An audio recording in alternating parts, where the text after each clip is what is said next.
Travelers all around, welcome back once again. We're currently in week 4 of the Prince Cup 2024 regular season for the Pacific region, where we will be witnessing the continuation of the journey of our players here in Group C. My name is Stafa, and today joining me on the cast is none other than Kojo.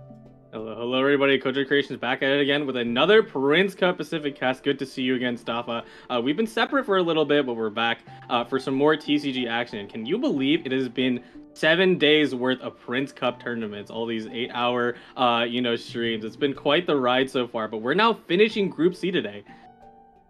It doesn't sound like a long time when you talk about it like in 7 days, but it has been 3 weeks. We're in the 4th week currently, and there have been so many TCG games. It really does kind of like shorten time a little bit. It makes you think like, oh, this tournament hasn't lasted very long, but on another hand, it feels like it's lasted ages.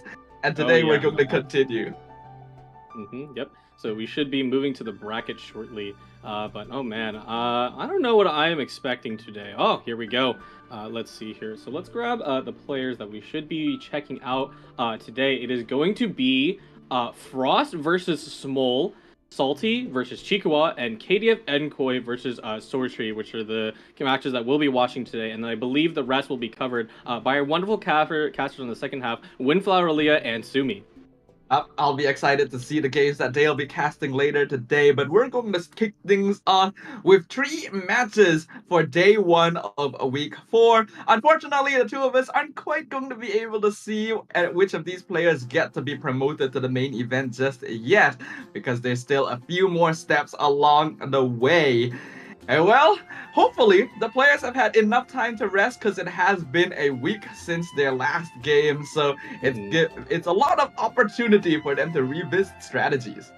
Yeah, no, absolutely. Especially looking at it with the Frost versus Smol matchup is actually the lower bracket, right? So it's actually been, like you said, quite a long time, and they have yet to actually advance through the gauntlet that is the lower bracket. So it is going to be, they're going to climb all of that today. Can you believe that? Yeah, a lot is going to happen today. I really imagine that this event is training the stamina of these players somewhat, because they will have to play like a couple of matches per day depending on the schedule. And that definitely does require that mental fortitude overall, which will be really useful to have once they do end up heading to the live stage. Yeah, absolutely. Not only, will you not be able to do it from the comfort of your home or your seat, but, you're going to be on the live stage doing multiple games a day. So it's going to be quite the stamina test. I'm sure you, Staffa, have participated in like online events. Even as a caster, doing all of that at once is quite a lot. But now we get to have a look at the most played character cards so far in the regular season. And unsurprisingly, we're going to see Herald taking the top spot, being a character that is slotted in many popular decks right now. Absolutely. We have not only the Freesley deck, well, not really Freesley anymore. It's more with Sayu Chongyun, but also the Kuki Kirara deck making a resurgence into this patch, surprisingly enough. I'm quite surprised to see his performance last week, and it should be seeing that deck once again. Otherwise, surprisingly, everything has actually stayed the same, and I'm only seeing these numbers go up and up. Mona has dropped a little bit in terms of use percentage, but still a very useful character overall. And in between them, we have the entire Ice Cube Double Dragon deck, which has been a very popular variation of the previous Layla Double Dragon deck to counteract slightly more aggressive play styles. Yes, absolutely. It is quite interesting, to see that it's now at the point where, people are really setting in with this. With these usage rates. I think, one person did play Layla last time, and I think I don't believe they were able to make it out, so most people should be sticking that cryohypostasis instead. Absolutely. I personally am a big fan of cryohypostasis in this variation of the deck as well. I've mentioned it many times before, but we have to look at the opposite side of the coin about the character cards that have been banned the most the regular season. And, well, I think we're not surprised about the top 3. Yes, indeed. I do believe, if things trend the way they do, throughout the last few weeks of this Prince Cup, I think we're gonna see Conwell break into possibly 80 or 90% ban rate, which is pretty insane, all things considered. What is a little bit curious to see is the fact that in previous weeks, the Narwhal and both Consecrated Beasts had the same ban rate because they were only Hmm. ever played with each other. But I think Yeah. people have been experimenting a little bit more with variations of Narwhal. So you can Hmm. see that there's actually a difference in percentage between all three cards now. Yeah, absolutely. No, that makes a ton of sense because, if that deck is constantly getting banned out, you effectively are wasting three resources. It doesn't matter if these three cards have the most synergy. You lose access to the entirety of that archetype, and wasting that resource is definitely potential where players can start to experiment outside of it because you don't want to have your best deck banned constantly. Yeah, it is a deck that some players have been able to figure out, but most Hmm. of the player pool still has a lot of difficulty playing against. So that explains the high ban rate. We'll see whether or not that trend continues today. Hmm. But we can continue on by talking about the most played action cards with Hmm. Strategize breaking the 90% usage rate. My goodness, I'm so surprised to see, it going that high because early in the weeks it was like 70%, 80% makes a lot of sense. 92% is incredible. To have a use rate, it's almost as much a usage rate as the Lotus Flower Crisp when that was a super popular card and we were not playing hyper aggro decks. It's interesting to see how Strategize has come back into the meta because it used to be popular when TCG was still very new as a game mode because it just had a Hmm. lot of value to be able to draw cards out. Then, as the gameplay style shifted, Strategize started to lose some steam, but now that it's all about drawing out your deck again, Strategize is just a D card to go for because Hmm. of that initial value. Oh yeah, no, absolutely. I mean, everyone's attracted to a draw two in card games or just any instant draw. And now it's really had its place in the meta for the longest time, thanks to Lumen's Rajama. But here we go. The first match that we'll be seeing today. It's going to be between Frost, the aggressive, versus Small One, the underdog. And now we can officially say that Narwhal has probably passed 90% ban rate because it has been banned by both players.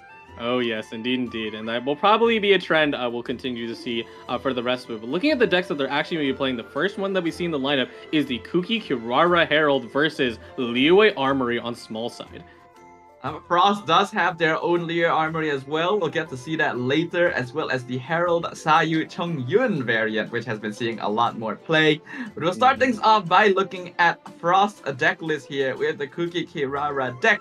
Going to be running the usual Emblem and Adeptus, as well as I haven't lost yet to potentially catch people off guard with those high damage bursts. Yes, absolutely. If I do recall, because I did get to watch Ross matches last week, but this deck specifically, they kind of fished a little too long for that I haven't lost yet to get that surprise Kooky burst onto your opponent because it can do a lot of damage considering all the reactions and abilities that you can give yourself within this deck. But not having the chance to actually get that I haven't lost yet in the first place can be a significant detriment. And I do wonder if players have now adapted to not fully rely on that card so much. Yeah, I do hope so, because Small One on the opposite side going to be playing Lear Armory. We've already seen plenty of this deck recently. It's something that emerged a bit more recently, but has seen a lot of success by playing around weapon cards with Wagner and Master Zhang, as well as Hmm. Unseen Razor to reapply the Lithic Spear for that defensive play. And it's a Hmm. very aggressive deck, which means that it's going to work very well against Kuki Kirara, because it takes a while to get set up with the skills.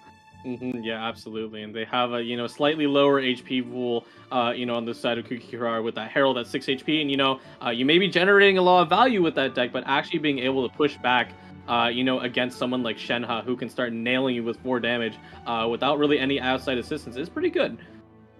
Well, let's have a look at the player stats here before we jump into the match. For Frost, stats looking pretty normal across the board. Nothing too Hmm. outstanding other than the 17 effective dice and Hmm. Small One as well. Having a very low number of average elemental bursts. Hmm.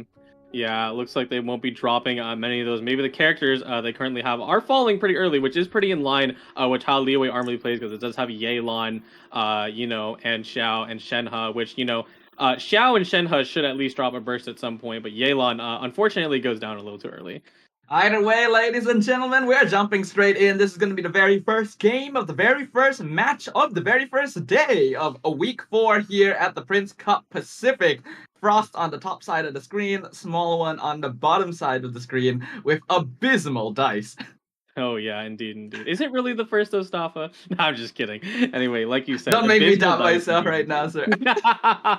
sir. Oh no, we're falling into the Samsara. But yeah, no, abysmal dice out the gate, and I'm definitely, on the side of Frost, they have an okay start. Because we get to see that 90% pick rate strategize, they should be able to fish out something that helps them out in this case. Oh Ooh, my. Oh, what the? ooh, ooh. Wow, okay. Imagine I having take back what three I said. talents in your hand on round one. Definitely, Yeah. like you usually want to get like at least Herald talent early on so that you have it like somewhat Mm-hmm. useful. But all of them means that, and I haven't lost yet as well. Means that Frost's hand is just basically unusable. Yeah, no, absolutely. Hopefully, they're able to deploy Kirara's skill to draw more cards. But at the moment, like you just said, Frost is basically out of moves. And just by spending that dice to do Cookie's elemental skill, they're probably gonna be not being able to do anything for the rest of the round. Now, flipping over to small side, I would say it's an okay start. With that dice because they do have this magic countdown to pull everything out, and that's actually a pretty decent start, I'd say. Yeah, that's not bad at all. Was one of those weapons Moon Piercer? I couldn't quite catch it. But if they did get that, it would be very nice on Shenhe to immediately start building up that burst. As Mm-hmm. for Frost, I think if they want to really maximize their dice, they may have no choice but to play Catherine and then quick swap to end turn, because there's really no other way to spend it. Mm-hmm. Yeah, no, absolutely. Unfortunately, both of the weapons in Small's hands, I do believe, are lithic spears, so she's not going to be able to drop out that Shenhe skill just yet, unless she wants to use, skill into Wagner's and then call it a day. But this might be the drop. Oh, Uh, swing and a miss.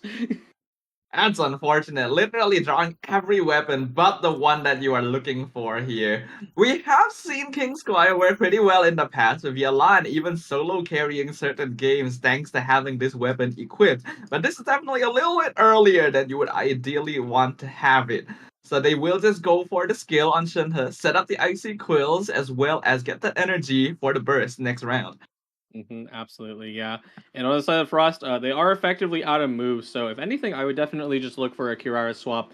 Prepare yourself for the next turn and get ready for what's to come. Because Small, thankfully doesn't have too much momentum just yet. It'll start going up significantly, especially now that they've thinned all the weapons out of their deck. The only thing that's left is going to be Moon Piercer. So once they start pulling that out, Small is going to be able to drop multiple skills at a time, and that's going to be pretty scary. Yeah, that is the really terrifying factor about the Lear Armory deck, being able to equip these very high value weapons and then re-equip them with cards like Unseen Razor and with Rhythm of a Great Dream to be able to take Mhm. advantage of a lot of dice value in a single turn. That's why it's an aggro deck. It's able to do a lot of damage for very little. hmm Absolutely. Oh, that's actually a consideration I did not make for Frost. They did go ahead and pre-play the Herald talent on their side. Chooses to hold back the Catherine because it is, it needs to be a bit of a surprise card because it's going to be what can, what you're going to be able to use if you need to take down one of Small's characters early and or escape a freeze, which isn't too likely to happen, but it's still, the threat is very present. So they're going to hold back on that and just push the dice over to the next one.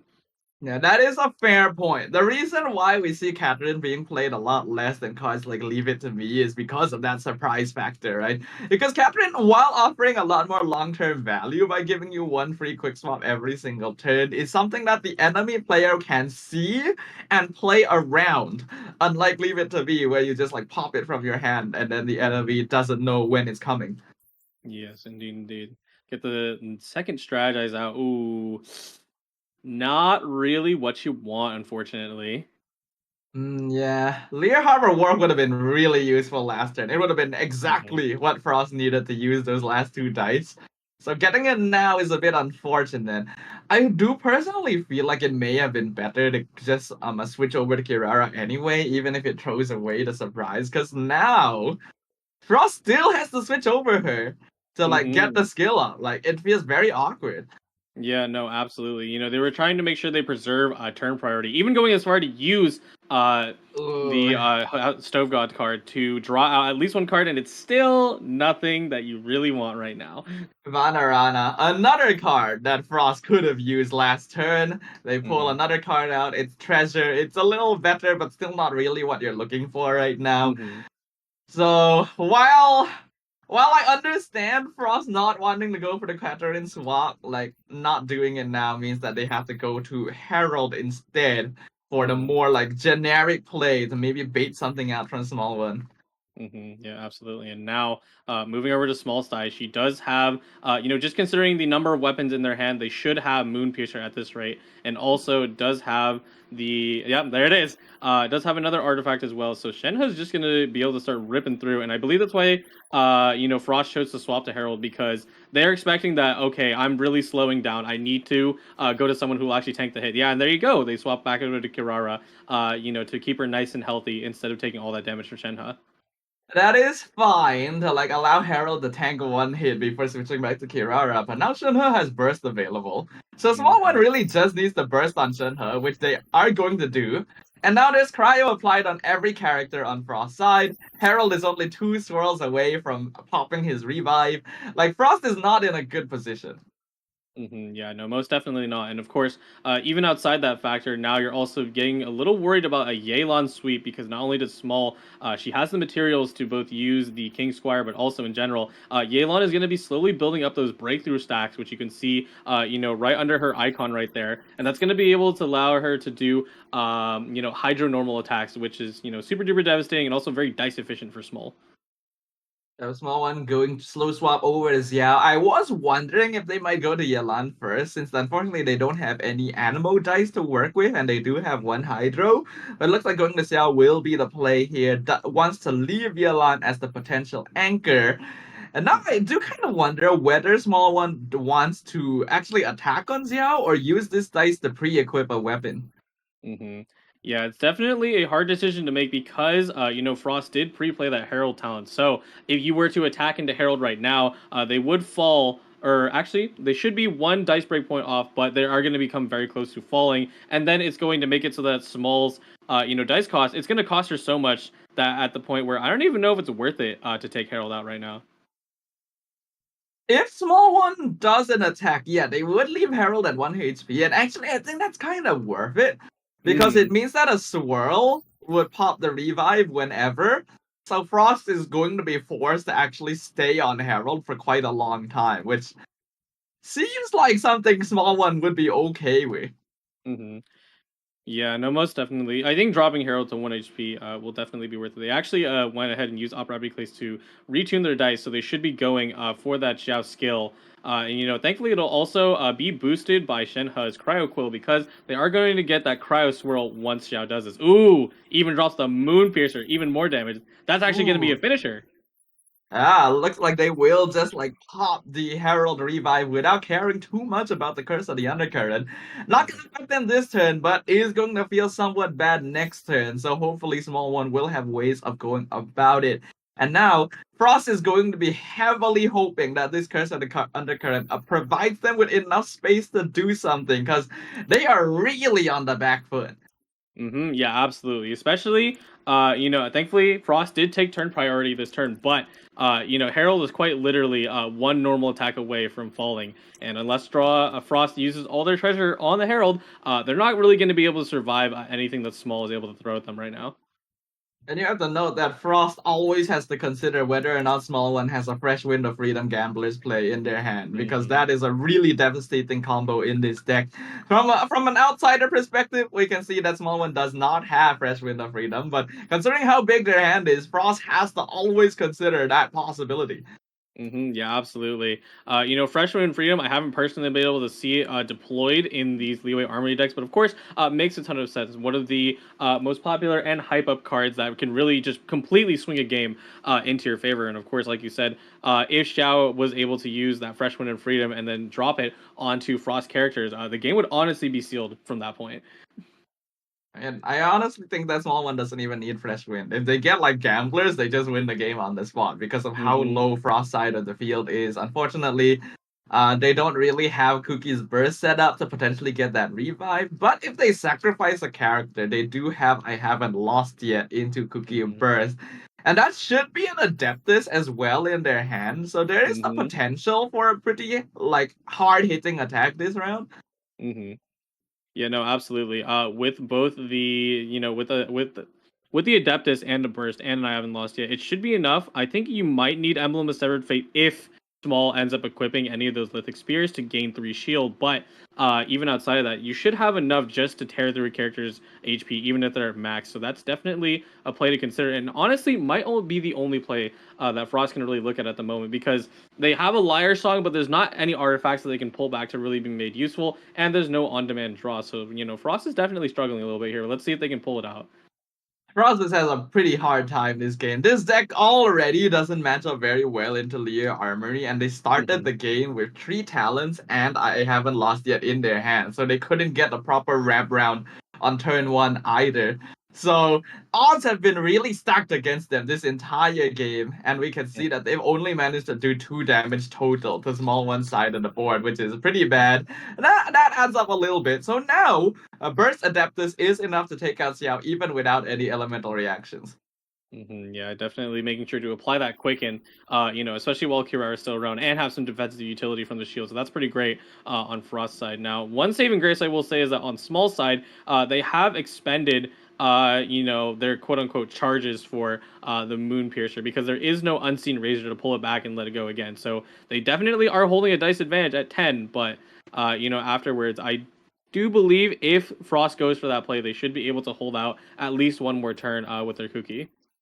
If Small One had like an Unseen Razor in hand, I feel like there's a chance they could just win the game this turn, Oh just yeah, because no, of the value of absolutely. Moonpiercer. I think they were looking for it too with the strategize. Unfortunately, didn't find it, nor Fresh Wind of Freedom, nor Gambler. So a bit Mhm. unlucky there. So Frost gets to live a little bit longer, but this Mhm. turn is going to hurt.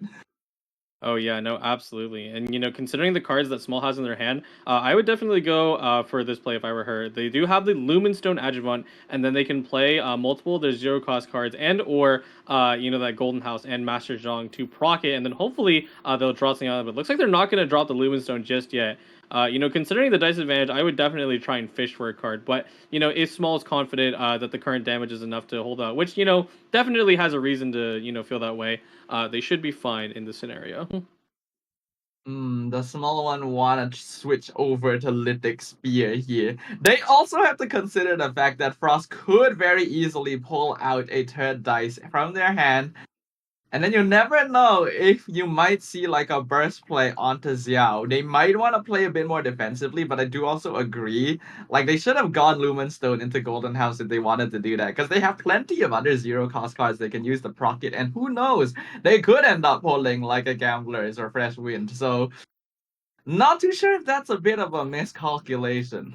hmm it's sometimes it's very hard with Lumenstone because Lumenstone always costs you 2 aligned dice, so it really does mess with your breakpoints. And of course, Small would be spending dice that technically you don't get back because you're not going to have any artifacts to replace. And nothing like that. So it is going to be a little hard to justify, but looks like they're going to go for this play right here where they equip the Lithic Spear. So now Zhao is effectively at 10 HP, so it should be holding them up right now. Of course, if they were to have both the emblem and the Adeptus combination, it would be curtains for Zhao, but they don't have that right now on Frost side, so they're safe for now. I do like that small one decided to go for the safe play here to just to make sure that Xiao wouldn't get lethal. But I think if they play Lumenstone and they got lucky with their card draw, they could just end here. I think they can at most take out one extra character this turn, but that's going to be about it. hmm Yeah, and they definitely need to watch out because the biggest thing right about Cookie is that even if Cookie gets this burst off and isn't able to lethal Zhao, that revive is going to come in pretty significantly clutch. Considering that right now Yelan's not set up, it's just going to be Shenhe and Zhao doing most of the work until Cookie can come on the field, and that cryo app better stay because otherwise in the end game Yelan will not be able to freeze. I don't even think small one needs to depend on freeze at this stage. Like, That is if fair. if Frost by some kind of miracle takes out both Xiao and Shenhe right now, I feel like Yelan can still close out the game. That's how far ahead small one is, Mhm. and so like I'm pretty sure game one is already over. Because even if we see like the Adeptus play where I haven't lost yet, like, even if Xiao goes down, you still have two characters who are plenty capable of dishing out damage themselves. And Mhm. like Cookie and Kirara are not very good at dishing out direct damage because of the way their skills work. Like it's just not good. Yeah, no, absolutely. It's pretty surprising because people have always, for lack of a better word and pun, but cursing the curse of the undercurrent that is currently still applied on Small's one side. We can even see the little red symbol showing that their skills are significantly more costly, but they're just able to push through it thanks to how much dice strength they had, thanks to the Opera Abbey Clace generating one extra dice in the start of the phase. And they're quite okay with that. Even gonna use Xiao's burst here drops Kirara down to 1 HP, so she's within lethal range of a swirl now, which means that Frost can't even afford to switch over to Cookie. They do have a quick swap at least, but like, yeah, game's over, man. I just Mm-hmm. don't see any way through this for Frost. Yeah, no, definitely not. At this rate, there were a few things going here and there, but yeah, like, you're right. Frost, especially after that, now I haven't lost yet is no longer be going to be available to be used in the next phase. So it's going to be curtains for Frost. This game as soon as we get past this phase. Oh, hey, Unseen Razor. There it is. The small one doesn't even need it anymore. And because of the summon damage as well, Frost can't even use the I haven't lost yet that they've been holding in hand since round one. Because Yep. Kirara died at the end of the previous round. So hmm like it's just like every single play is just even more and more over for small hmm for Frost here. Yep. Absolutely. They're gonna try and draw out a little bit, but like you said, it's a little too late, unfortunately, in this scenario. There was only one treasure too, and they've not drawn out the second one, so that's very unfortunate. It's unfortunate as well for Frost because if they had oh, hold on, Friday play. Nah, Ooh. Friday Play isn't gonna do too much, but they can use it to proc the I haven't lost yet into Adeptus Emblem Burst, and then they can lethal Xiao. But that's Yeah, about no, it. that's definitely a little bit of a chaotic play because Xiao actually does have a pretty significant amount of damage right now, thanks to the Yaksha Mash. He should be getting boosted damage on the skill as well as his normal attacks. He doesn't have plunge just yet, but it will be soon. Hold on. I think Cookie's actually just minus breakpoint, unfortunately. Yep. All right. There's the egg. Yeah. Still no treasures. I think Cookie's unfortunately going to fall here. You just have to play Egg, you switch over to Herald. Let Herald be lethaled by Xiao here. And hmm then Cookie is able to, I haven't lost yet, Adeptus Talent Burst, hmm which should take out Xiao and give Cookie a revive. But Small One still has enough dice, I think, to take her out twice this turn, so. hmm Oh, there's another Lithic Spear, if any doubt. I wonder if Small, if she's gonna go for the checkmate play, where just cause you have so many resources, right? You can move to Yelan, take out Herald, and then Cookie Burst. Actually, wait. Let's see here. Adeptus. Oh wait, Emblem is now available in Yes. Frostband, so actually they have to watch out.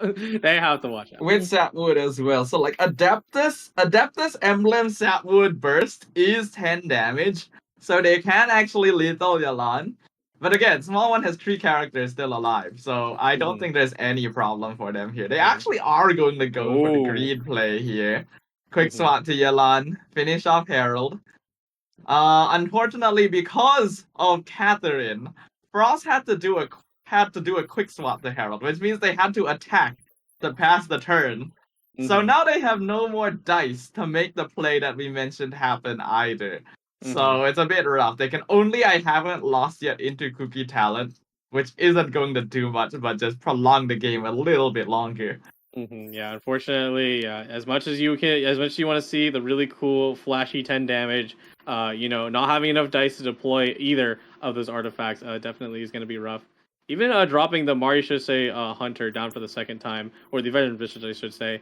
Yep, there it goes. 7 damage, quite a lot, but it's not going to be enough. And with that, Small One knows for sure that the game is theirs because Yalan can just freeze here, and they have enough dice left for 2 attacks, which is more than enough to finish off Cookie, especially since they can play King Squire for free. Hmm. Yeah, we may see this game go into at least one more round due to the fact that Small does have Curse the Undercurrent, so she's not able actually to drop a skill so freely. But regardless, I do believe just to really avoid any doubt, you can swap over to Shenhe, who has so much HP. Unlike every other character on the board, and then you can use your second fast swap next game to just freeze Cookie and then make sure she stays down. And we already know that this game is pretty much over unless Small One makes like a really big mistake right now, which I don't Hmm. really see happening. And well, it's unfortunate, but we already knew that the Cookie Kirara deck has a pretty hard matchup into aggressive decks like Leer Armory, so this was Hmm. already going to be quite a big obstacle to overcome for Frost. Hmm. Ooh, that is not a play I considered. You do have the King Squire and Yeah. Master Zhang discount available to you. Because I'm like always considering. I'm like, oh, you have like, yeah, it's gonna cost you so much dice just to do it. But yeah, looks like Small One actually might be able to finish this off now because they're gonna pull back King Squire with the Unseen Razor and also have another discount thanks to their current card in hand, which is the Rhythm of the Great Dream. So they're actually gonna be able to do at least two more actions, I believe. Two more actions would be just enough to finish off Cookie, even through the revive. Frost, there's really nothing they can do anymore. They could play the Mausoleum just for fun, but like the game's already over this turn, so it wouldn't matter anyway. So they will go ahead and end their round as long as Small One goes for the reset play with the Unseen Razor into Rhythm. Then they Hmm. can get another two attacks out. So they don't even really need to. If they just like wait for the next round to finish off Cookie, then Mhm. like Oh my goodness. Gambler's insult to injury? That's crazy. yeah. I mean, if gamblers came out a little bit earlier, Hmm. um, the game would have already ended like maybe 2 rounds ago. Hmm. So Absolutely. Are they gonna go for the burst? Oh wait, you can't. It would be funny though. All right, GG's. That is the first round down for the count. It was a little lopsided, but that's sometimes how it is, right? Frost unfortunately did not roll into any cards that would give them immediate value, which they had those two strategizes, but it did not give them anything super duper useful. And then the cookie just kind of crumbled from there. I do personally still feel like if they played the Catherine and went for the quick swap into Kirara on round one, they would have set themselves up for a slightly better tempo. But yeah, the Hmm. odds were really stacked against them because this deck already has difficulty into Leah Armory, and then their card draw was not good either. So Hmm. hopefully they'll be able to have better chances going into game two since they no longer will have to play against this particular deck. Hmm. Yeah, absolutely. Now they should be facing off Smalls, Sayu Herald, Chong Yun. We gotta figure out a name for that because it's technically Freesley. But regardless, yes. I don't know how much if this deck would even be better into a matchup, and I do wonder if Frost is even gonna play the Cookie Kirara Herald deck again or Treasure Delivery, I should say. Yeah. Uh, it's going to be a hard matchup though going into this one as well because this Herald Sayu Chongyun deck actually is pretty aggressive in Hmm. itself. It doesn't quite get set up as early as Leo Armory because like unlike Shenhe, Herald doesn't do too much damage right off the bat. But it's Hmm. still going to be a difficult one to have to play around here. So hopefully, Frost is already prepared for what's coming up next. Hmm. Yeah, the biggest thing that's going to be a swinging factor on small side is that if she pulls that Wolf's Gravestone early, that's going to be a pretty significant factor. And like pretty much changing the fact that like, oh, it does go a little slow, but now I can do up to 5 and 6 damage on my skills. So that's going to be a pretty big deal. Indeed, indeed. We're going to have to see. I think the card draw does need to be in Frost's favor here. We also have to note that this is a lower bracket game, if I remember correctly. Yes. So the loser here, which right now Frost is one game down, will just be eliminated in the very first round of Group C, which is never a situation you want to have to face. Yeah, indeed, indeed. Unfortunately, they're quite close, to getting eliminated, but we'll see if Frost can pull it back. This is going to be the lower bracket game, but of course, there is at least a minimum prize, which is going to be $600 for whoever falls here. Will be receiving that $600 USD. Yeah, it's still a good amount, but now that you've come this far, now that you've played through multiple tournaments and gained enough points to qualify all the way to the Prince Cup, you obviously want to show the world what you're truly capable of and move on to that live event because that gets you a free trip as well. Like, that's always pretty nice to have. Yeah, absolutely. It definitely can be a little bit of experience difference because Frost currently does not have any tournament history under the belt, and they most likely had come from the wild card. Whereas on the side of Small, she's from the series showdown, so that's through the Cat Sales Gathering, and specifically her placement was the 2024 season 2, where she achieved top 16. An impressive result, and we can definitely see that experience here. Hmm. So we will find out. As we can see, Frost is going to be sticking with that Cookie Kirara deck to see if it can Hmm. overcome the aggro coming out of Herald, Sayu, and Chongyun. Hmm. Honestly, that scares me a little bit because while I don't necessarily think Leeway Armory on the side of Frost would be a better matchup into Small, at the same time, I also don't think that Cookie Kirara Herald, or Treasure Delivery, I should say, is any better. Not having that ability to control your opponent, especially when a lot of your resources get funneled into Sayu and Chong Yun, that's going to be a little bit of a problem.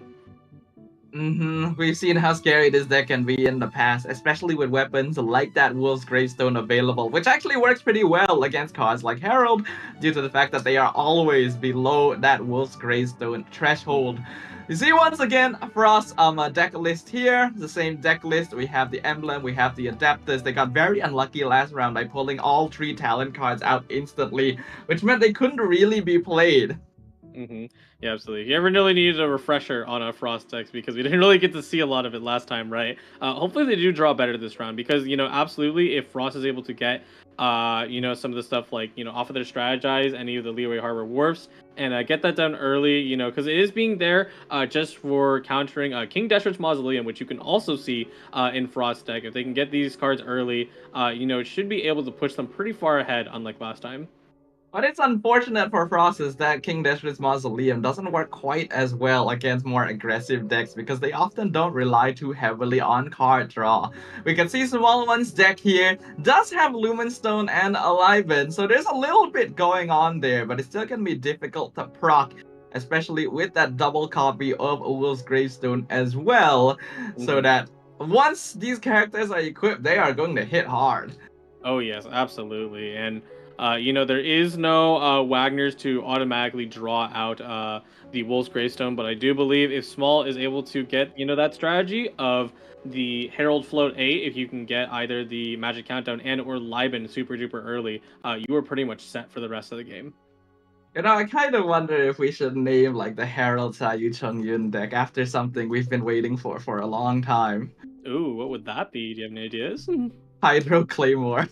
Hydro Claymore! Yo! I like that, okay? They might have a cryo infusion because that's just what Chongyun does. He makes everything a little icy. But Hydro Claymore sounds pretty fire. I like that.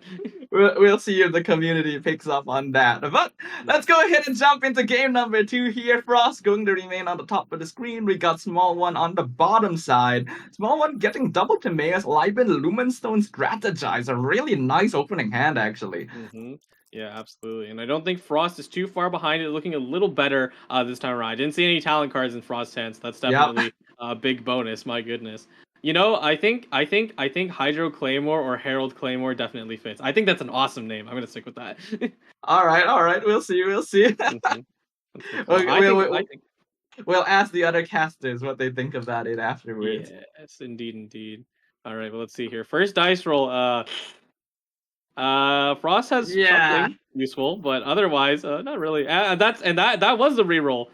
Thankfully, Small, in the same boat. Unfortunately, there is no dice that are super duper usable. Of course, you are Herald Float 8, but you really would prefer at least something to make sure you can play out all your support cards, which you can. Yeah, they do actually have a lot of like the double element dice, so they Hmm. can actually play quite a few of their cards here. Timaeus, Lumenstone, Liben should be able to eat something at the end phase as well, but it means that Small One has to slow down their game plan a little bit because Hmm. they're not going to be able to skill on Herald for round 1, which could be a little bit detrimental. Yeah, no, absolutely. Frost is now going to be able to take significant advantage of the momentum because right now, Small should be going for that play right there. Yeah, and then also probably a Timaeus, right? Unless Small wants to start drawing out more cards to strategize, this is going to be effectively their turn because they can't really tune enough cards to go for that Hydro Elemental skill. Yeah, they're playing double Timaeus too. It feels a Mm-hmm. little bit rough because, like, on glance, you would think like, wow, this is a lot of RAM. This is very nice, but this is a bit more RAM than small one would ideally want. So it's Mm-hmm. a bit unfortunate there.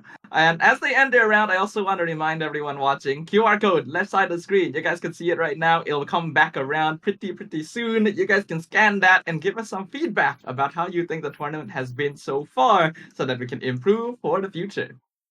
Absolutely. Your feedback is always appreciated. Helps us, work through, anything, that we might not catch as casters, something that the audience sees. But yes, small, that's that, and that's the turn. They actually just went ahead and ended on three. Makes a ton of sense, right? And they were also able to pull out the Golden Troops reward and put it on Chongyun, which is a pretty big artifact pull early on, because now Chongyun's skill is going to be at reduced cost. But now, of course, as much as that's all great and good, Frost, let's see how they capitalize on this massive turn advantage that they're being handed. They do probably just want to skill on Cookie here. It is actually a bit awkward for them because the remaining dice, they don't have any real way to use it. They'd ideally Mhm. want like Vanarana or something like that, but not going to get it here. So they'll just play the Mausoleum, which should actually proc off of Lieben, but it's Mhm. only going to put two Forbidden Knowledge into the deck here for a small one. Yeah, oddly enough, Levin is actually acting as the counteract to the King Deshret's Mausoleum because you simply just need to draw out cards during certain phases, not during your turn, to stop Mausoleum dead in its tracks. And, I'm a little surprised that Frost would play that so early. Maybe they really want to make sure they push Forbidden Knowledge early into Small One's hand, but it's not going to be that much, like you said. I think I'm assuming they were using it the proc Lumenstone here Mm-hmm. because they did manage to get that card draw. Timaeus would have been nice to have a little earlier, but now I think they just use the rest of their dice to scale on Cookie. Mm-hmm. Yeah, no, I absolutely agree with that. They should just be using it to proc the Lumenstone because as we can see, it pulls out there. And unfortunately, Frost is now facing once again a little bit of a low roll situation. I didn't see that they did have the Herald talent, at the start of the game, and they also pulled into I haven't lost yet and Underwater Treasure Generator. So Oh, it's not looking too great. they're playing Timaeus and Herald Talent.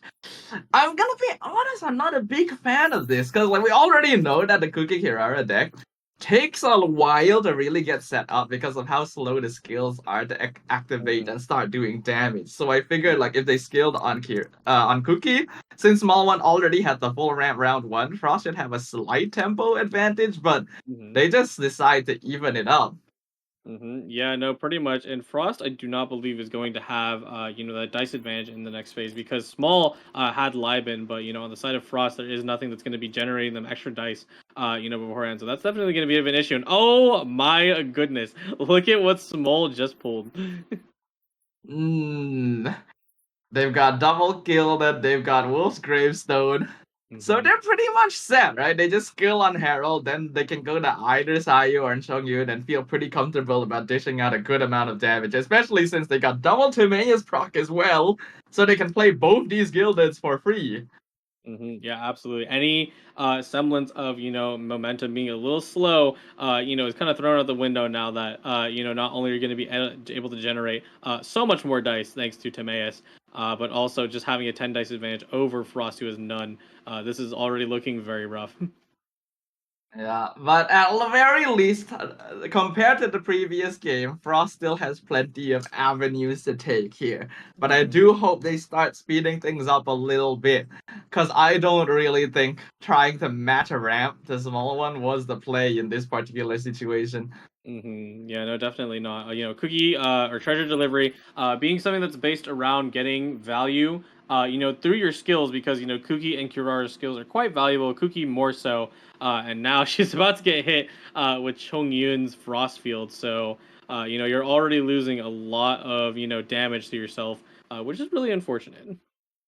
Small one actually switching the Chongyun before even attacking on Herald, thinking that like actually that initial Hydro Pump really isn't necessary now that I have all Mm-hmm. this stuff in my hand already.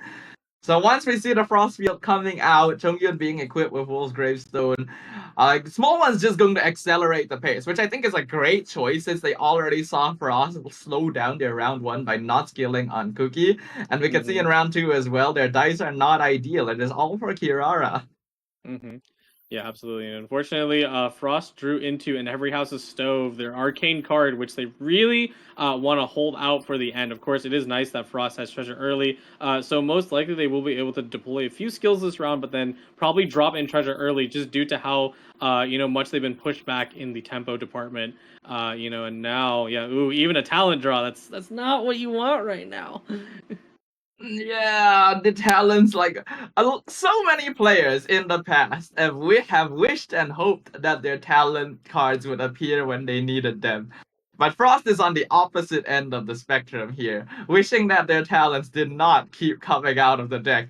Cause yeah, that's not the card he's looking for, but at the very least it's not like drawing three talents in round one.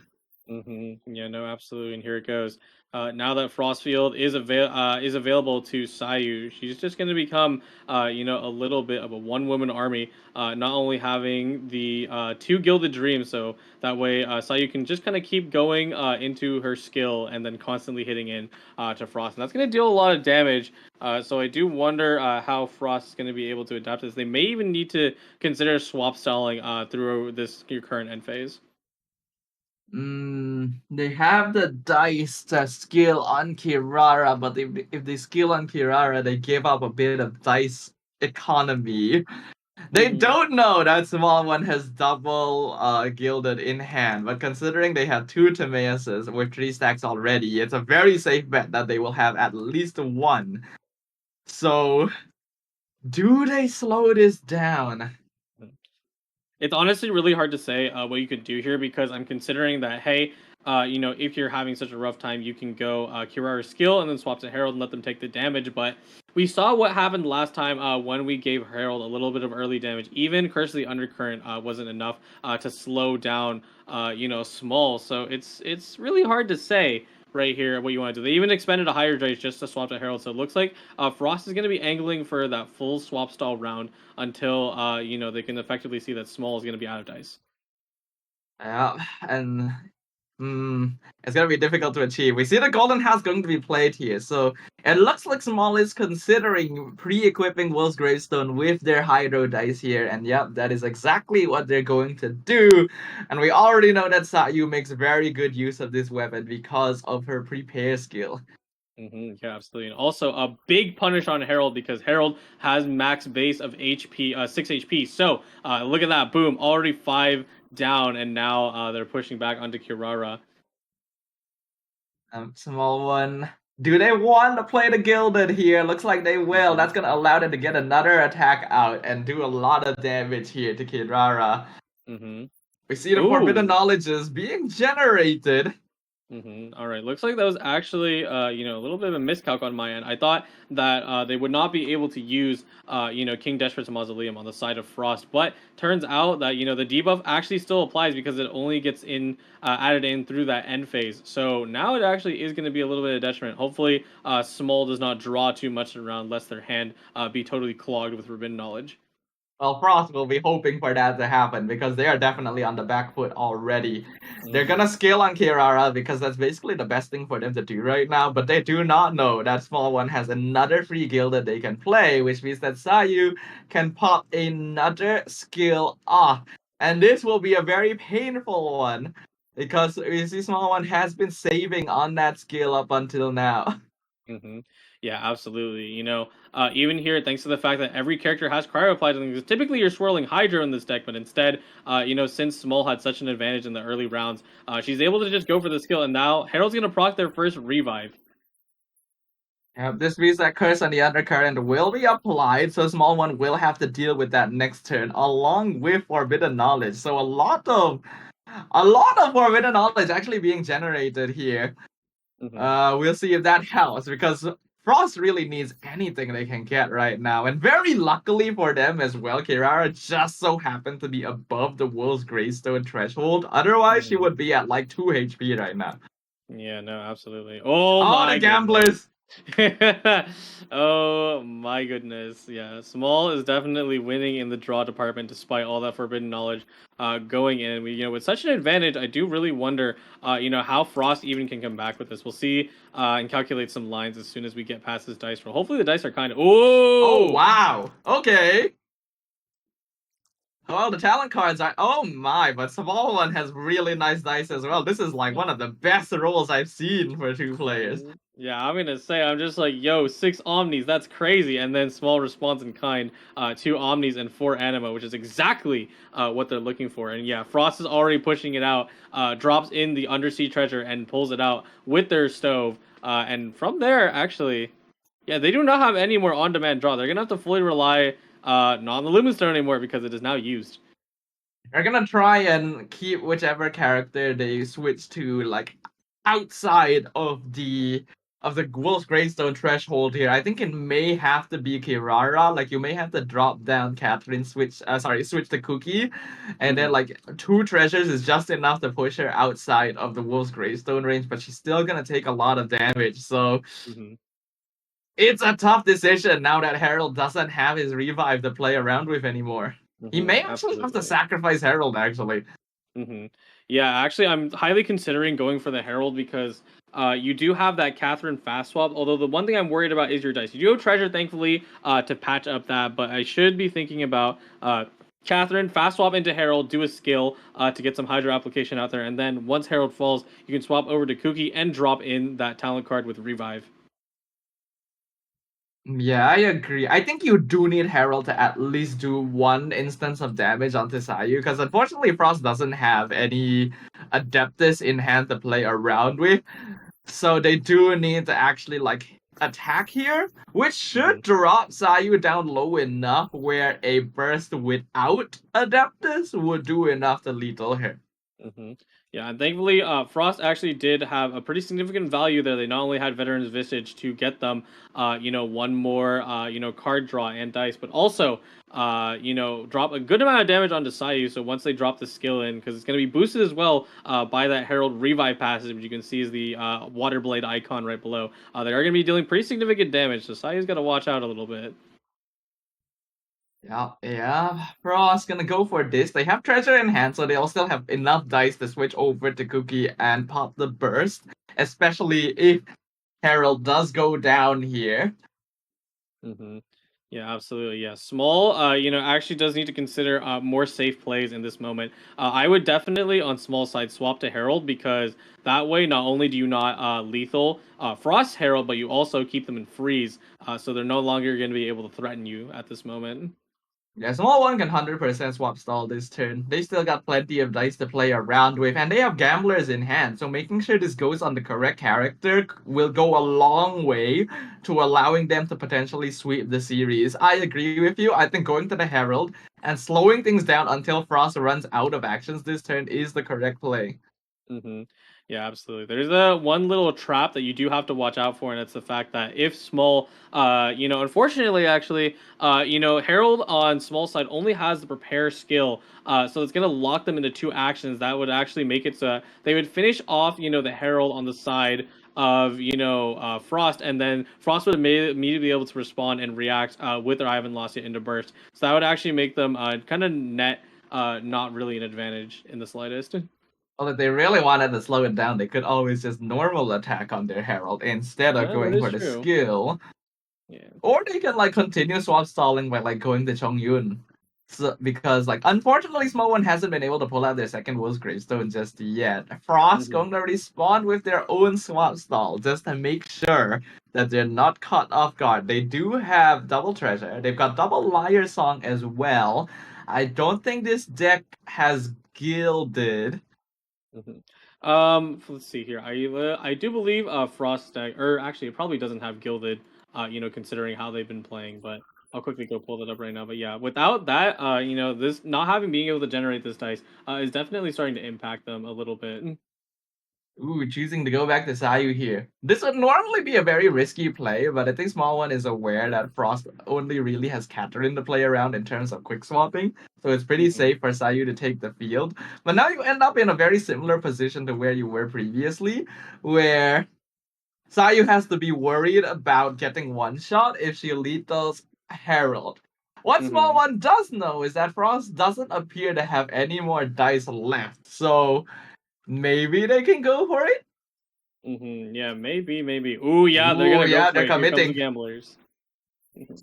All right, this is gonna hurt. This is gonna lethal Herald in one shot right there, and that is the elemental skill as well. So that means that there's a second attack coming out right after this to Mhm. both when both characters are below Wolf's Greystone threshold. Frost will Mhm. be able to heal Cookie up to the point where she survives, but she's going to be left there. Oh, actually, an extra treasure Mhm. gets her outside of the threshold. Yep.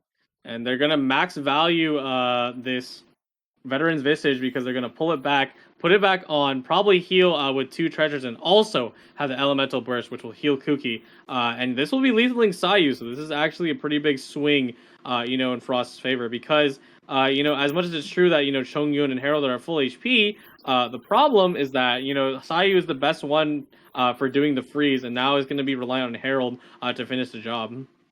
Yeah, Small One committed Wolf's Gravestone and Gamblers onto Sayu, and it seemed like a safe play since Frost had literally zero dice left. But we watched as they pulled out five dice out of nowhere. That's how Genius Invocation TCG is nowadays. You always gotta be prepared for the magic, and that is enough to finish off Sayu. Uh, Cookie can be frozen now by Herald, but she's looking a lot healthier and she has a revive to play around. So Frost Oh is yeah. able to keep themselves in this game.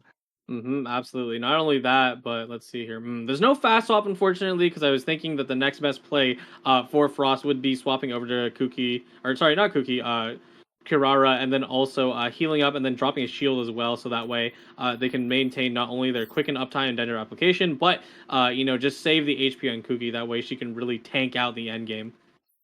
Small one playing live and into strategize. Looks like they want to ramp for next turn.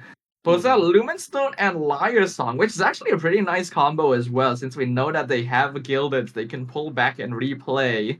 Mm-hmm. Yeah, absolutely. Yeah, there we go. They even just end on with the extra Omni dice so that I can push it into Liben. It's looking pretty good for small right now. Even if they lost their Saya a little bit preemptively, a little too risky, honestly. We know Frost still has double treasure, Liar Song in hand, so they have another action's worth of dice potential to pull out. But I don't think they can really make enough of an impact this round, so they should probably just match by ending round as well. And this is why Hmm. Small One's play was actually pretty smart because they're saving the freeze on Cookie for the next round instead of now. Hmm. Yes, absolutely. That way, they can keep Kuki and Kurara locked down, especially Kuki, because the biggest thing that revives can be countered by is freeze. Because even if you get back up, you are still going to be locked in the freezer. Double Liar Song now for Small One. They're actually pulling pretty nicely from the deck, so that should be a double Gilded reapply for even more Hmm. dice on top of the Liben dice this round. Yeah, absolutely. Yeah, Frost definitely needs to pull the second treasure and or the second Lumen Stone, which hey, they at least got one of them. Because like we noted earlier, there is no Gilded Dream, so they're not going to be generating dice, which is something so commonly you get to see paired with Liar Song, but not this time around, due to how the deck functions. See here. Let's Hmm. see. Got the treasure, and then we also did get sapwood, so that's pretty huge. A lot of stuff across the board, but like we said earlier, that freeze is now going to start coming down, and unfortunately, Kirara may be able to skill here, but outside of that, Frost is just going to be forced to play all their cards within this turn to make some value out of their dice, and draw out the treasure so they can swap stall against Herald and Chongyun. Both players actually are pretty weird dice this round. Again, a lot of Mm-hmm. pairs being shown up, but Frost does have a lot of treasure, as you pointed out, so they shouldn't have too much problems healing them. Ooh, the fried egg Ooh. here. Potentially bringing back Harold could be really good right now. Yeah, absolutely. Especially with the fact that you no longer have a swirl threat, so there's not going to be any AoE damage coming on from the side of a small. So this actually could be pretty huge. Especially if they're able to find a way to swap the Herald safely. Not only that, but also revive them and heal them with treasure. That's gonna be pretty huge if they can pull that off. They got the Adeptus as well, but they no longer have I haven't lost yet, so it's gonna be a lot more difficult for them to get an Adeptus burst off here. Looks like they're not gonna actually make the egg play, switching over to Kirara. I think Frost is trying to delay this for next round here, basically playing Shield on Kirara to get like the extra HP, wasting the remaining freeze procs on small one's side. Yeah, and this is where it definitely gets a little bit dicey because Chongyun, the reason he's picked is because it has so much good synergy with Sayu, thanks to being both Clamor users and also being able to apply cryo on their normal attacks so they can get that freeze down. Not doing the Herald skills early may start to bite Small a little bit in the back here because now they're gonna have no control of the match until they reapply the elements to either characters. Small one really hoping that they're able to pull out that second Wolf's Gravestone here because that would enable Chong Yun quite heavily. He does a lot of damage by himself, but Wolf's Gravestone just makes a massive difference here, especially since Cookie and Kirara are already pretty low. Yeah, absolutely. But the Both Forbidden Knowledge is Ooh. diluting his deck. Yeah, a little bit. Small, she could, actually play out one of the forbidden knowledges, but it's probably not worth it right now. What do you do with this last 6 dice, especially with they're so bad? I think you probably go for Lumenstone, and then play out your 0-cost cards so you can at least draw something out and see if you get, the cards that you're looking for. They're a lot more useful, like the Wolf's Gravestone. Small one having to deal with the treasure in the treasure delivery right now because Frost is healing up all of their characters here completely. If you ask me, treasure in situations like this always feels a little bit too strong because it's so difficult to play against. Ooh, that is quite surprising. Putting out Sapwood possibly early, and looking at, of course, that isn't very necessary because Frost, did play the second Leeway Harbor Warp, and they're gonna have a little too much draw in the end phase right now. Yeah, there's the egg as well. That's gonna be 2 from the end phase and then 4 from the Leeway Harbor Warp. So that's 6 draw. So they just perfectly thinned out their hand before they went way overboard. Yeah, small one is basically just on the receiving end of ridiculousness right now because like this board looked so different at the start of this round. Like it almost seemed guaranteed that small one could win the game at the start of this round, and all of a sudden, Cookie and Kirara are both healthy again. Harold is alive. Small one doesn't have a lot of his utility that he's looking for. Like, what a turnaround. Yeah, no, most definitely. Small, she's looking at, I'm surprised actually because she did just drop that, Golden House, but they didn't play the Lumenstone Adjuvant, which is quite strange because you have enough 0-cost cards. My line would be Lumenstone Adjuvant into Heart of Cavarina, and, maybe it's a little risky, but you can play one of those Forbidden Knowledges to make sure that you start cycling through your cards a little more. You do waste a dice, but, in the grand scheme of things, I don't think you're that worried. I'm not gonna play the Lumenstone here. We'll play a Forbidden Knowledge since at this point Harold's health is kind of like, ooh, health actually a pretty nice draw here. Oh, and the quick swap, both very useful cards, but small one really wants that Wolf's Gravestone. Yeah, no, absolutely. You still technically you can still get that Lumenstone proc. And considering the dice that you have available, I would definitely give it a try because you don't want to wait too long to play out your Lumenstone because it's going to be super duper useful in the coming rounds as well because this is more card that will stick around. It'll give you that Omni and draw with all the cards that you have in there. But this definitely swings pretty well for Small because getting that Herald talent is going to be able to curb a lot of Frost potential with their skills.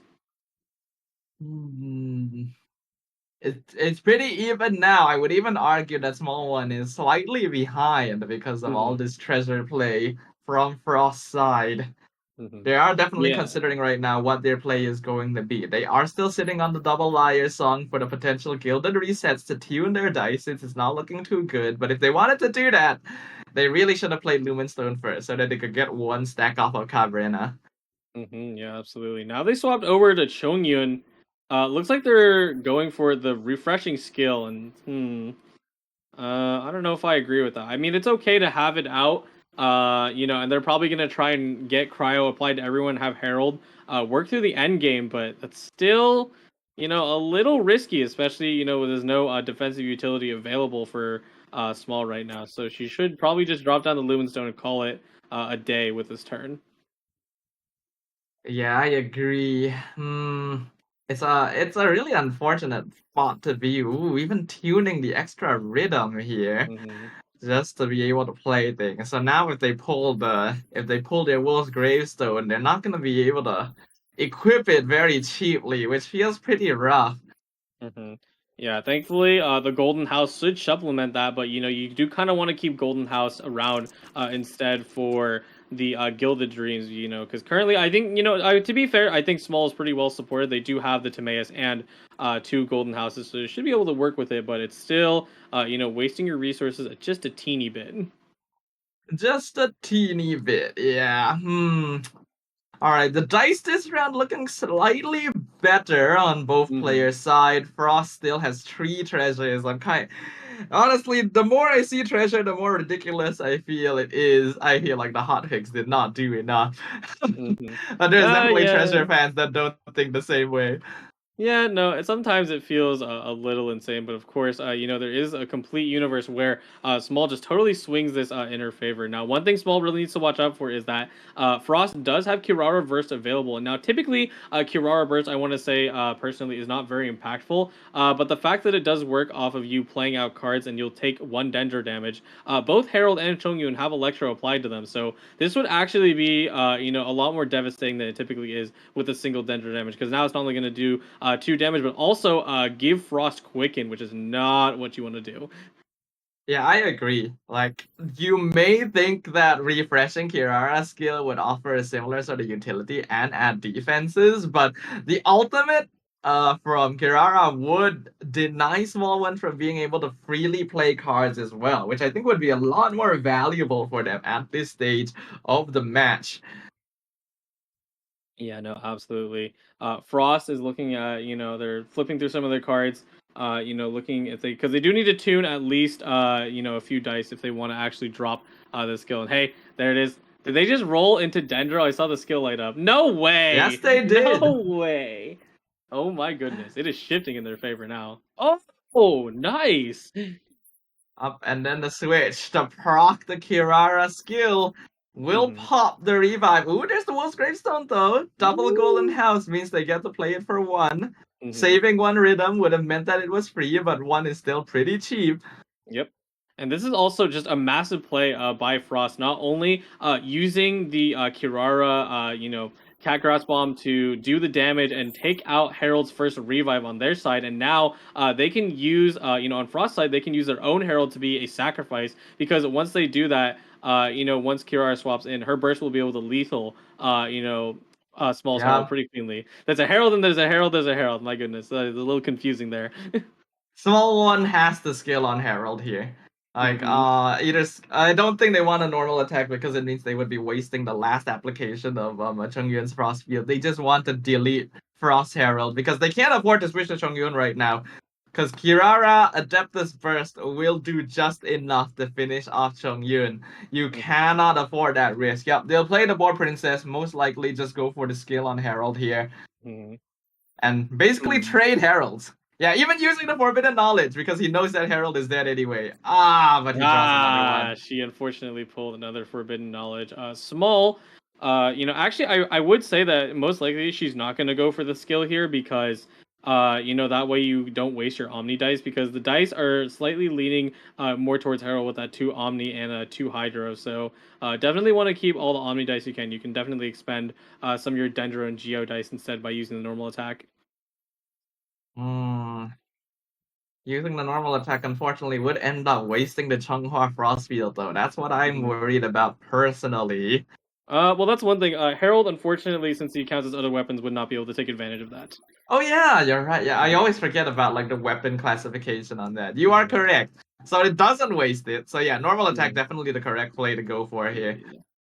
Yeah, no, it happens sometimes. But you think usually you think that hey, everyone should be able to take advantage of that, but no, Chongyun only likes his melee buddies. So, So much treasure. yeah, This is it's ridiculous at this point. Yeah, no, this is what you were saying about the momentum significantly swinging because, I was definitely feeling on the side of Frost that they were going to be able to take this, but, Small, she definitely started to fall behind a little bit, and now it's quite the precarious position with no defensive utility available to them. Even the Liar Song reset for Cabrera. Get another card draw here. Mm-hmm. Absolutely, yeah. They even are hiding a veterans. There we go, and uses War Princess proc as well. So maximum efficiency through the roof, honestly, for Frost. There we go. Another roll. Another Dendro Yeah. dice. Oh, that's gonna be from veterans. I thought that was from Small Predator. Small one actually just loses here. There is no way for them to bring this back anymore because now Chongyun is the only character left alive. He doesn't have burst, and even if he did, he doesn't do enough damage to one-shot Kirara, and Kirara will do enough damage to one-shot him. So Mm-hmm. Small One will just go for that skill because they recognize that the game is over here. Adeptus Mm-hmm. Burst from Kirara, and Frost has mounted the comeback. Treasures Mm-hmm. have been delivered, and we have been delivered a game number 3. Mm-hmm. Indeed, indeed. That's very impressive, to see Frost being able to swing that momentum all the way around. Definitely, the biggest thing was where Frost, when she ended up sacrificing Sayu a little too early, and that cost, the game, unfortunately, because Harold and Chongyun, it gets very awkward. They're both characters, are very strong in their own right, but, you have to be able to have that fast swap to move around and make sure you can get that freeze chain off, and unfortunately, that was not the case in this match. Yeah, it was really unfortunate for them because they Small One was in a very dominating position, and they felt confident enough that Sayu would be able to come out to the point where they even committed the gamblers onto her because they saw that Frost had no dice left. But there was still things like I haven't lost yet, multiple treasures, so it just ended up punishing them there because they no longer had the setup necessary to get Chongyun online due to how much they had invested into Sayu. Yeah, absolutely. Yeah, I do wonder how this game three is now going to turn out because now Frost, to an extent, I do wonder if they picked, the Herald deck, with Treasure Delivery, right? For the fact of comfort, because now they're going to be forced onto Leeway Armory for the next round, and that's going to be matched into, this Herald Claymore deck. So that's going to be pretty tough matchup, all things considered. I do personally feel like Leia Armory may have a slight advantage just due to the fact that it's able to dish out damage like more quickly and more easily due to the way their weapons work. But it is very possible that we see this Hydro Claymore deck actually do something in terms of impact, depending on how the initial rounds get set up. Mm-hmm.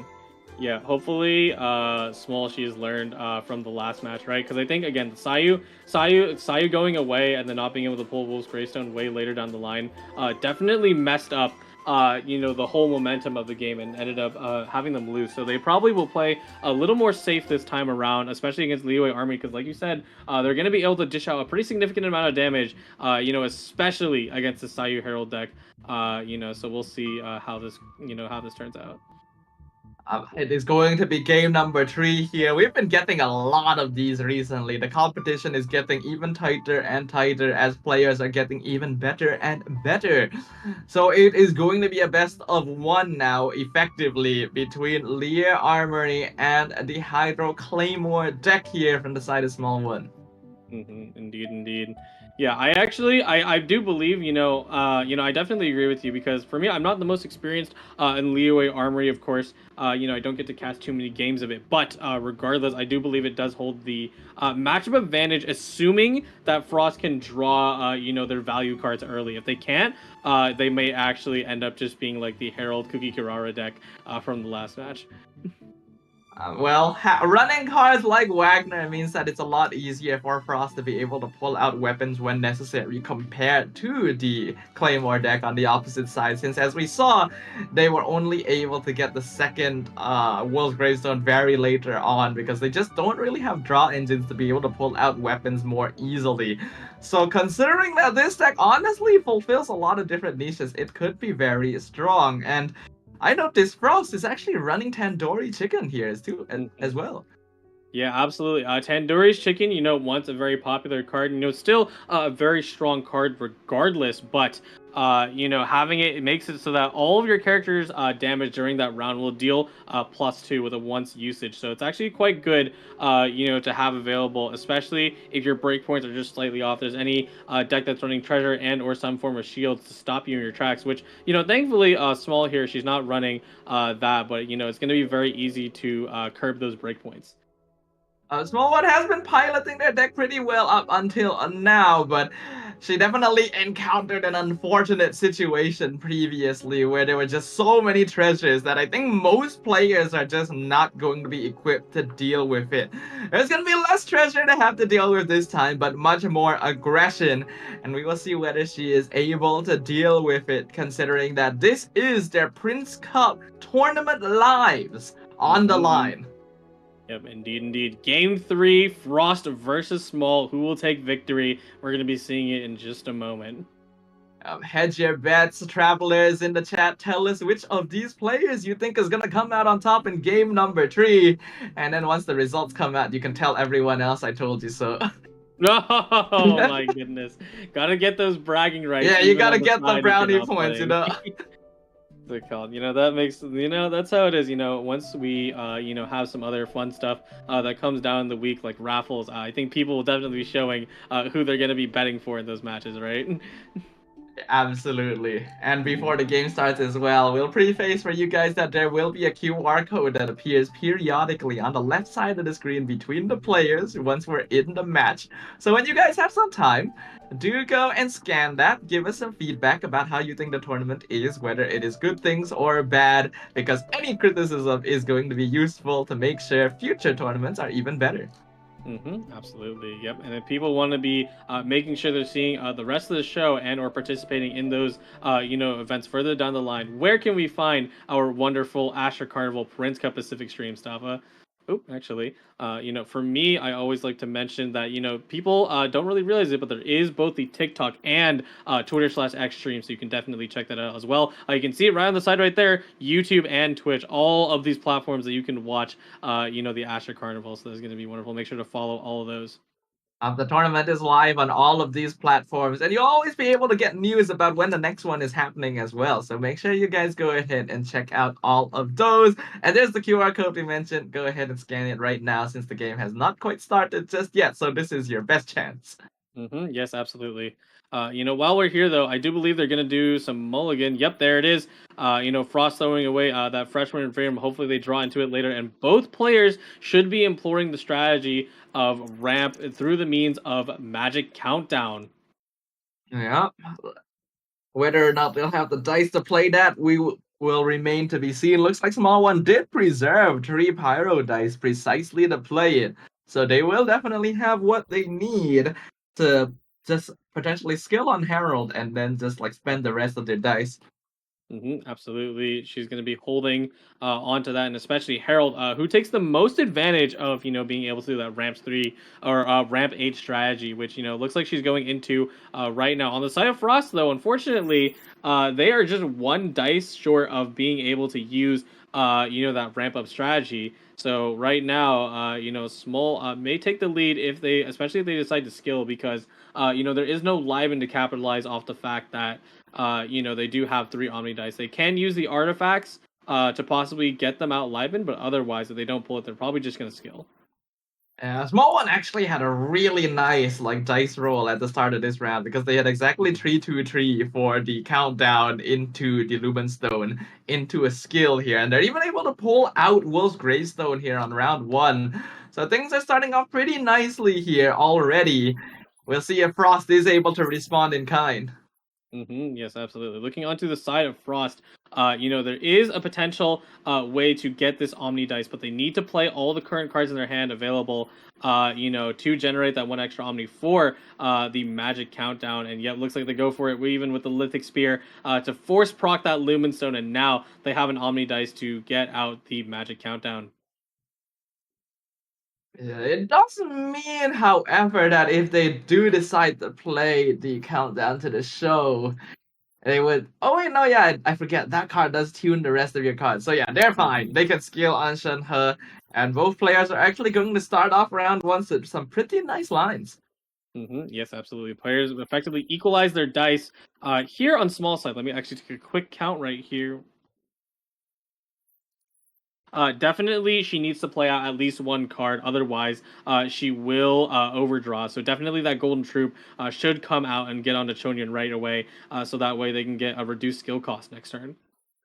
Yeah, I agree. Go for the golden house. It should be able to max out their deck here.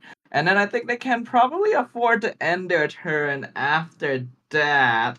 Unless they hmm want to, oh yeah, they will probably want to pre-equip this one. Yep, for sure. All right, yeah, no, pretty decent turn one across the board. Not only is Small getting most of what she wants, but also Frost as well having a much better start than what they were looking at for the last two games. Yep, absolutely. We've already seen what Frost is able to do even with a bad start.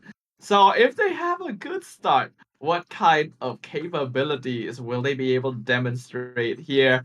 We will hmm find out very, very soon. But looking at the dice rolls now, it's a lot of hmm cryo for Frost. Could be very good if they want to set up Shenhe Burst this round. hmm Yeah, and most likely they will be sticking to Shenhe. Yeah, even only rolls out that what Whoa, perfect whoa! roll. Oh my goodness. That is beautiful right there. hmm Yeah, you love Everyone to take a see it. screenshot. You'll never see Yeah. this again. Yeah, you'll never see this one again. You might as well change your tag from aggressive to high roller. But yeah, Frost is looking pretty good in this position right now.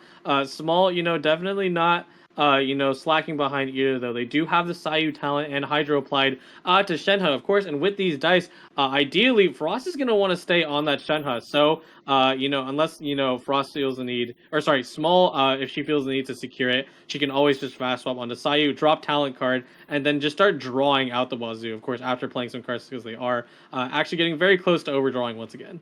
A small one's hand is so full. Unfortunately, she does not have that she does not have the Herald talent, which is very unfortunate because Herald's revive has already been popped at this stage, and you're not able to apply Curse of the Undercurrent.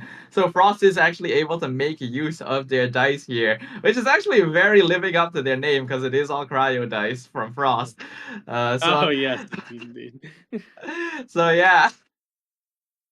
Yeah, one thing, like you said, that Harold needs to watch out for is the fact that, Shenhe Swirl, Shenhe's Cryo Quills, I should say, does boost swirl damage. So unlike other, Animo matchups in this meta, right? Because we're very used to seeing this, Sayu deck here. There is no boosting on the swirl. It's always just going to be one damage. But here, it's going to be much more than just one damage. And Harold, is a pretty significant threat range at this rate. Small one is sitting on a quick swap and a wolf's gravestone, so they would be able to switch to Sayu, equip the weapon, and instantly go for a hit here, because they do have the dice to play that, but it Mhm. means that Sayu would be eating the damage from Shenhe Burst. And that could be potentially bad, because it means Mhm. that she has the risk of being frozen afterwards. Yeah, no, absolutely. Small here, she's probably just calculating out if it's worth it because the line here would be, assuming the safest option would be fast swap A and parametric 2 as well. If you want to get that in as well, and there's also the Guild Dreams. The Guild Dream is probably too much. It's most likely just going to be a fast swap into Wolf's Gravestone into Sayu skill with the talent card. All those cards played should be the best thing and the most bang for your buck to get all the draw that you want. Things are definitely looking up right now. Small one gonna need to make some decisions. Ooh, tuning the countdown. Okay, well they Mhm. already played one earlier this game, so I don't think they need the second. Mhm. So they will be going for another hit on the Herald. I Mhm. guess to bait out the Shenhe burst, because once Frost bursts on Shenhe, they probably won't want to attack on her again. So that would be the Mhm. time for small one to switch to Sayu. Absolutely. This is actually a pretty significant bait because they played, or I sorry, she played Parametric Transformer here, right? And then it has one stack, and then once Shen has skills, it'll also get another stack, and then Herald will go down, which is gonna give Small a free swap to Sayu, and then from there, she's just gonna be able to skill and not only proc Parametric but also get full value out of the skill that they're looking for. Ooh, Frost going for the quick swap. Gamblers play into Xiao because they do see the kill line on the Herald. And if they're able to take out Herald right now, that means no more Curse of the Undercurrent for the entire game. One Mm-hmm. of the main tools that Small One's deck will rely on against more aggressive decks. This will be devastating. Absolutely. Not only that, but even if Frost is able to mitigate, part of the Curse of the Undercurrent, it's still, a blow to their dice economy. And Frost is just rushing through it. Honestly, here it goes. The Moon Piercer into Gamblers. There we go. Herald goes down. Everyone takes 2 damage right now. And oh, they're gonna go. Oh no, that was the animation. They're gonna get back up. Really? Swapped a Chonyun, huh? At this point, Small One is already in a really bad spot. Like, Mm-hmm. it's just not a good place to be in. I think the reason they went to Chongyun is because with no elemental application on Xiao right now, Sayu is not going to do a lot of damage. So they just have to go to someone else instead. But Mm-hmm. this means that they have to use their Gilded to potentially tune dice because it is all Animo in anticipation of Sayu. Mm-hmm. Yeah, absolutely. That's actually a really good point. I was wondering, I'm like, why didn't you swap to Sayu? But you're right. They not only don't not have any elements, so Sayu's talent card will not trigger, but they're in a little bit too much of a threat range, where they need to use something like Gilded Dreams, of the sort. Oh, you can actually just use that because they're going to be efficient with the Golden Truth they played way earlier in the match, and now they can generate that dice, and now they will use Gilded Dreams in combination with the Boar Princess to generate enough dice for at least 2 actions on Chongyun. This is going to be pretty nice for a small one because we know that the Lear Armory deck doesn't play around a lot of magic. So they don't have a lot of ways to generate more dice than what they already have. Therefore, having this double gilded on small one side to play with means that they should be able to do some damage before this round ends. I'm just worried it's not going to be enough. Yeah, no, absolutely. Losing freeze threat so early, is going to be a pretty big deal. And conversely, right, on the side of Frost, they're going to be actually being able to freeze small pretty consistently thanks to, Yelan having that backup. They're actually, are they swap stalling just to, run out Small's dice right now? They honestly could just commit for like skill on Yalan as well, because I'm pretty sure they're sitting on a King Squire. So like with that, Yalan has the opportunity to do some more damage. Maybe even freeze Chongyun in advance here. Yeah, probably not this round. They're probably gonna hold back. But yeah, Yelan's just on the field to eat up any of the damage that Chongyun throws at them. And now, I do wonder what else are they gonna do. Oh wow, they are gonna actually go for that freeze early. Maybe a little too early, in my opinion, honestly. Yeah, curiously enough, they decide not to use the King Squire as well. Either saving it as a sprite for next round or just thinking that like if they were to discount their attack with King Squire right now, they have no way of spending the remaining dice anyway, so Mm-hmm. I guess they just commit to it.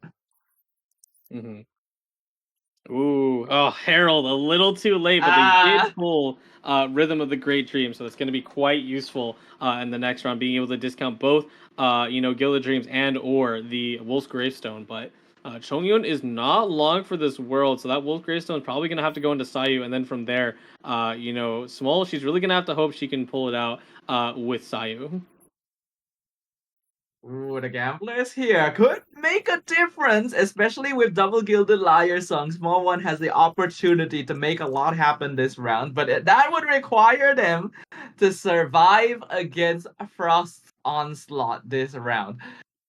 That is going to be the main determining difference as of current in this state of the game. We are starting to reach the end game phase here. Yeah, absolutely. Either Small will go she'll go for the sweep here, or Frost is just gonna be able to do as their name implies and freeze Sayu and then wipe him out from there. What is going to be the play? Frost has Mhm. rolled a lot of Animo dice, so they are intending to generally do damage on Xiao here, especially since he is the one with gamblers equipped. Mm-hmm. Absolutely. Mm, Let's see here. There's no fast swap available to Frost, so they actually do need to be a little careful with how they're moving because if Chongyun simply needs to do a skill and or normal. Zhao is then going to be in lethal range, and there's no defensive utility in Frost deck outside of the Lithic Spear, which I do believe they have in their hand, but it is going to cost them a significant amount of dice. So otherwise, that's going to be a lot to work with. On the side of Small, however, she does have a fast swap and multiple artifact cards they're going to be able to use. Things like Lyre Song to pull it back and just go ham in terms of dice advantage. I feel like the attack on the Alan from Frost last round was a really intelligent play because Small One is not able to quick swap to Sayu to go for an attack here because Sayu can get frozen, but if they stay on Chongyun can get lethaled. So Frost has left Small One in kind of a crossroads situation where even though they have a lot of utility to play with, their characters are not healthy enough to play around them. Mm-hmm. Absolutely. I definitely agree with you. It's definitely a play I would not consider because it's always important to maintain freeze uptime into the rounds where you have the advantage. But like you said, Frost is now holding them, in the crossroads position where, they have to deal enough damage to effectively finish off and lethal Yelan, on Frost's side, lest they want to be frozen on Sayu, which is going to be, the character is going to be able to do the most amount of damage, in this phase. Hmm. Let's see. They will go ahead and skill here, which means that Chongyun is probably just dead here, which is very sad because that 7 damage burst would be really good at removing one of the other characters right now. Mm-hmm. But Small One is probably going to need to figure out a way that she can 1v3 with only Sayu. One thing about this though is that Frost cannot afford to stay on Yelan. Mm-hmm.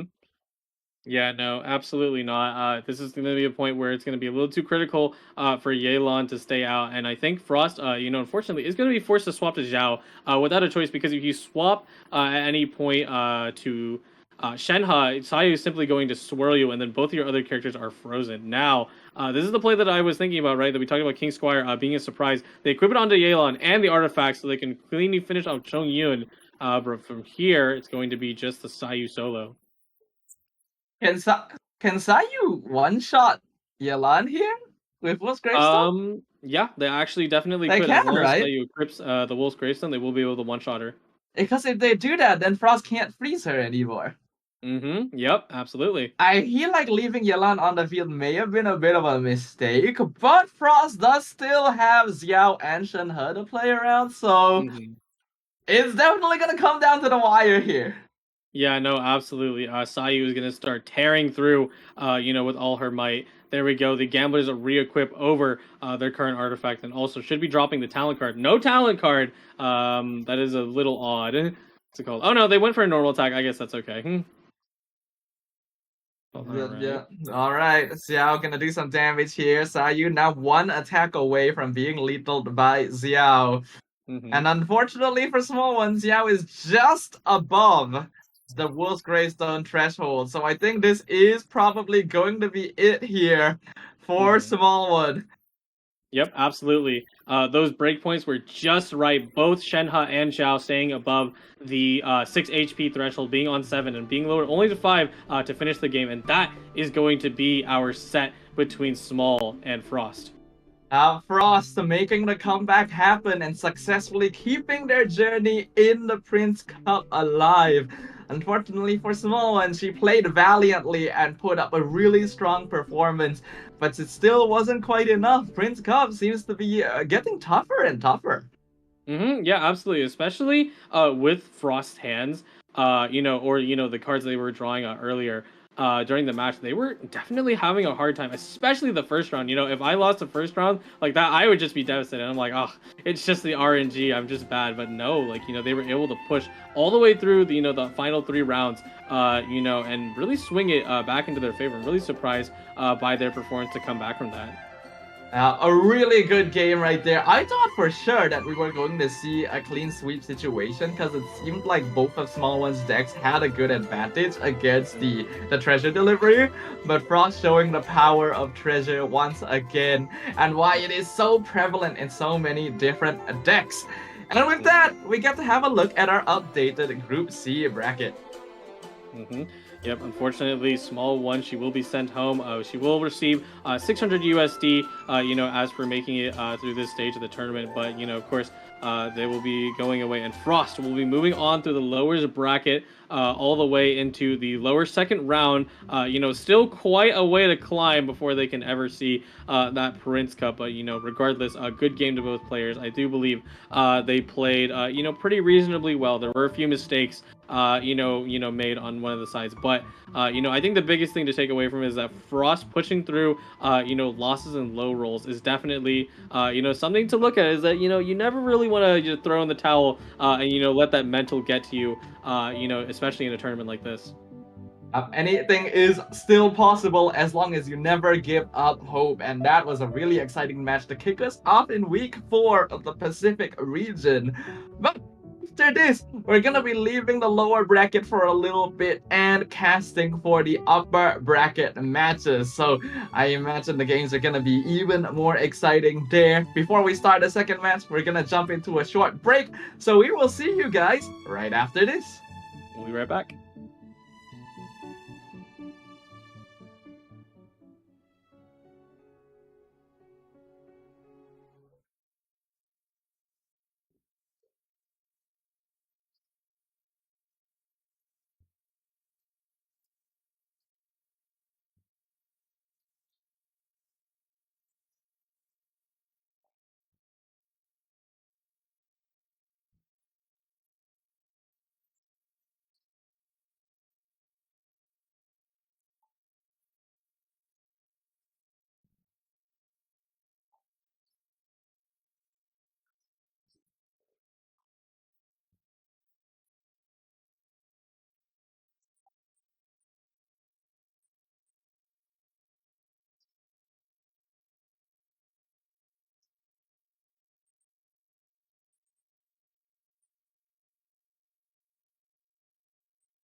Hello, everybody, and welcome back once again to the Prince Cup Pacific. We're back for even more matches today, finishing off Group C, and we're going to be seeing the second match of the day, which I do believe we'll see in just a moment. But welcome back, Staffa. Are you ready for some more Prince Cup action?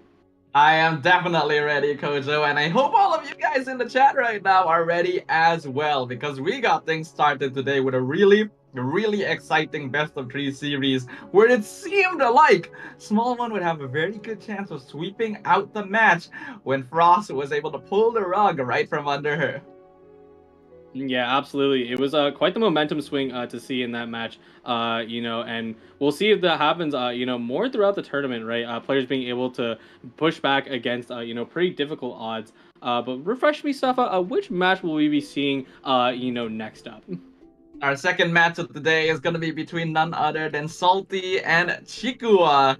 Chikua being a name that I am personally familiar with because he's been in enough tournaments that even I am quite familiar with him.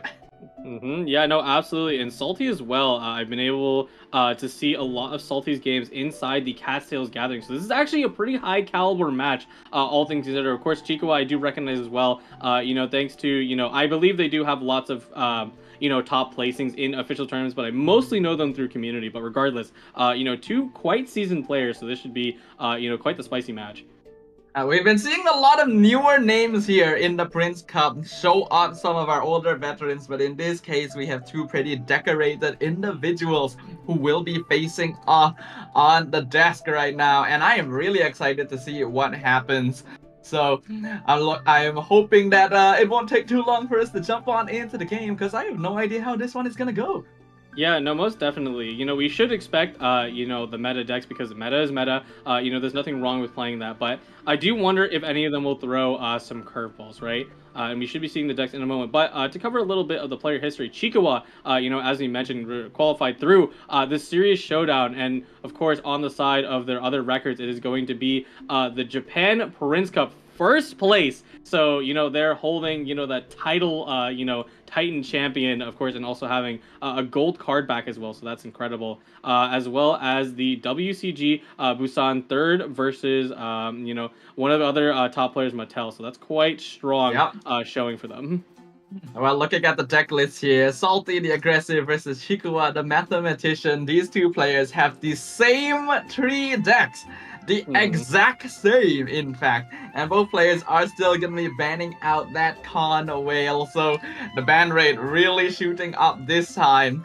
Game 1 gonna be the exact same matchup we witnessed at the end of the last series, in fact. It's gonna be Lear Armory versus this Hydro Claymore deck. Yeah, absolutely. I do wonder, let's see if the players end up piloting differently and or rolling differently in this matchup. And we can see the deck right here on Salty's side, a lot looking too different from the norm. This is the more classic run here without the Tandoori that we saw earlier in Frost's Hand, if I remember correctly. Salty going to be running, as we already know, a pretty aggressive deck overall. If these characters are able to get equipped with their weapons early on, then they're going to be able to dish out a lot of damage. We still haven't actually seen Fresh Wind of Freedom played yet today, so maybe this will be the match to witness it. Yeah, absolutely. I do hope we get to see at least one freshman in rear play, especially since it's been able to find its home inside the super aggressive deck in the form of Leeway Armory. Because, I personally love Freshman and Freedom as one of the arcane cards because it just completely can swing games. Being able to take, at least two characters out at once, is a massive advantage. But, a lot of the times players have not been able to slide it into decks, even like the one that we see right here with Chikawa. Chico are going to be running the Hydro Claymore, Herald Claymore. We'll decide on which one is more appropriate here. But this is their variant of the deck running Ancient Courtyard instead. Yep, and this is the one that they did run earlier in the tournament. I actually did went ahead and tried out the different variants of the Herald Claymore. But before we talk more about that, here is the pre-match data. 16 effective dice, definitely slightly higher than the average 14 that we've been seeing this patch. And 2.7 average elemental bursts, one of the highest we've seen, probably the highest, looking at how the Pentagon is leaning in that direction. So that's actually a really interesting statistic, considering that nowadays you don't really see a lot of bursts anymore. Yeah, absolutely. They're gonna being able to pull off bursts. Gets more tricky with aggressive decks. Like we can even see here, Chikawa only having 1.5 elemental burst, so probably only getting a burst off maybe every like once or like two every games. So that's kind of interesting to see. And they have a closer dice threshold, to the average, which is 14. So. I've always personally enjoyed watching Chiguwa play. He's a little bit more of a controlled player, but can make some very surprising moves from time to time. And what makes me most sad is that we don't have player cast because it's always very entertaining to see his reaction to what happens in the game. But we're gonna hmm jump into game number one here between Salty and Chiguwa. Yep, absolutely. Yep. As we're waiting for the game to start, to make it nice and smooth and have the history on both sides. As for Salty themselves, I do believe they have more tournaments under their belt, but the one that I know for sure is that not only do they qualify through Series Showdown, but it is the Asia 2024 Season 2 for the Catsteel's Gathering. They got fourth place, and fourth place is really good because you got to remember, Catsteel's Gathering not only is a grind, but you have to fight through 16 other players to make it to that top spot, and their prize pool is pretty good, especially for a tournament that happens throughout the months. Discord.gg/Genshin Tavern with the Asher Carnival. But yes, we are getting started in the round right now. It's a tough matchup overall, and it's really tough the journey that all of these players had to take to come all this way. So every single one of them is an excellent duelist in their own caliber. I gotta tell you guys, there's a QR code on the left side of the screen as per usual. Do scan it and leave your feedback so that we know what you want to see the next time we have a TCG event. And I also have to mention that although as a caster I need to be neutral, Salty has a Hu Tao profile picture, so I'm just I'm just gone, Just a man. little. Just a little bit of the character. Are you sad that Hu Tao is no longer being played? It's okay. She Yes, may come yes, back I in the am. I still future. remember back when like she had a good amount of like presence. I can't remember what the deck archetype was back in the day because I always looked at her. But Mhm, But yeah, she was popular at one point. I think during the Asia Invitationals as well, we got to see the Year Friends mhm. deck a few times. We don't have that Yeah, anymore. yeah. Now it's a different set of leeway friends, salty edgy Yeah, friends. it's the edgier Friends, yes. Yes, indeed, indeed. Yeah, we can talk about a little more about the Hu Tao history, but right now we're getting started with Chikua's side of things, and they did get a Lumenstone and a Timaeus, and otherwise, their dice actually, or I should say, their cards really aren't the best because they can play this out, but they're actually opting to not go for a skill, which is a little risky. Considering that they're not going to have any other cards to ramp up, so they have to make use of their dice currently somehow. Looks like they're mainly looking to proc Lumenstone. They do get enough dice again to skill, but it Mm-hmm. means they will have to tune a card in order to do it, which Mm-hmm. is a bit unfortunate. Yeah, no, even if not, of course, Herald would avoid the skills turn one, but even if they pulled, that magic countdown, unfortunately, they can't use it because just like a skill, it's going to cost three aligned dice, and they currently don't have that, and there's nothing really that Chikawa would be willing to tune, so they're a bit of a rock of a hard place right now. What can they tune? You obviously don't. You really don't want to tune anything here. I feel like the best one would probably be Countdown Mm-hmm. because like the other three are a bit too important. Mm-hmm. Yeah, for me, I'm having maybe you can consider Sayu talent because if you want to play out Magic Countdown right now, yeah, there it is. You can at least make sure you draw a Ooh, little bit more. So yeah, they ended up going with the play that I suggested. Yep, there it is. and they do actually get out Golden House and Wolf's Gravestone, so it looks like that was the correct play there. So Mm-hmm. Chiku are gonna be floating 8, as you've mentioned, on the Herald here, and just looking to end their turn afterwards. It's a risky play though, especially against a more aggressive deck, because now this just allows Salty to do whatever they want. Yeah, absolutely. Yeah, Salty not even having any weapon reduction cost, just goes straight in for the skill with Moon Piercer, already dealing half of Herald's health. Yikes. I believe if Shen had normal attack, she actually just force procs Herald's first revive. So, Chikua technically was having a little bit of fumbling with the resources early on, but thanks to them having Herald talent early, now Salty will be immediately punished if they go ahead and take the Herald lethal.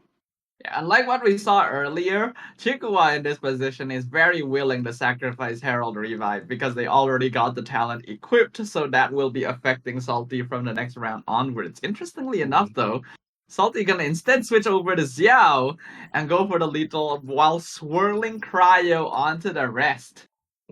Yeah, absolutely. I was only really considering the Shenhe play, but going for Zhao is an absolutely makes a ton of sense. And not only that, but also a mid max because that way you get to use Shenhe's cryo quills, or I should say the icy quills, and then Gale, boosts his swirl damage across to the other two characters. So Salty making some very optimized plays this first turn. Yeah, you ordinarily wouldn't see players go for this line because typically switching to Xiao on this turn would leave him vulnerable to damage. But because Salty and Chikuwa already floated 8 and entered their round, it's quite okay to go to Xiao instead and proc the greedy play of using hmm the Icy Quills to do extra damage with that swirl. hmm Oh yeah, this is something I actually was not denoting earlier when we were doing the deck showcasing. But Chikawa does have Undersea Treasure in this deck, unlike last round where the Sayu Herald Ooh, Chongyun was not running the Undersea Treasure. interesting. Well, we saw how much of an impact Undersea Treasure had beforehand, so this could be a very useful card to have in a deck like this, allowing Chikuwa to potentially play a bit more for mid range instead of trying to get people down as soon as possible. hmm So Yeah, let's see. Do they want to absolutely. attack on Herald? Hmm. Looking at it, they should drop in with Herald to at least get the Hydra application. That way, Sayu can swirl it, and then you have the ideal setup for Chongyun and Sayu. But looks like they went in with it, and it was also the prepare skill. So if Zhao wants to make sure that this gets taken off, they will need to equip a weapon. But most likely, interestingly enough, Salty is probably going to tank the damage on Zhao and then just move back to their other characters. I'm actually suspecting Salty might just switch back to Shenhe here. Yeah, he uses Oh. the quick swap. I was actually thinking he could afford the slow swap if he really wanted to, but looks like Mm-hmm. he'll just try to avoid Hydro application entirely. Mm-hmm. Shenhe does have a weapon equipped, so this would be enough to take out the Herald, and it means there's no Hydro for Sayu to swirl on Salty's side. Absolutely, yeah. I definitely would ultimately agree with this play on Salty's side. Taking out Herald immediately is definitely one of the things that you want to do. Although it might be a minor miscalc because they do have the weapon equipped, but they don't have icy quills. So unless Ooh, they have a means yeah. to play another weapon or pull it back, they can't actually lethal Herald. Possibly a miscalculation. Also, secondarily, the reason I didn't really agree with the play is because they already spent their fast swap earlier, but also they spend another one now. So there's no way to escape freeze. And Chikawa quite literally is playing the definitive freeze deck for this patch. Freeze has been strong for a while, but we're definitely seeing players really focus more towards like a bit more aggressive decks now, especially today, right? We haven't actually seen a double dragon deck at all, even though that hmm was one of the most picked and banned character cards. Yeah, no, absolutely. I think, players, after playing a lot of Double Dragon, it's funnily enough, it is also an aggressive freeze deck, but it has a very different game plan, unlike, this one, which I believe, it makes a lot of sense because, especially with the deck that we're seeing right now on Chikawa's side, right? Herald Claymore has a lot of fail safes, especially if you run Treasure.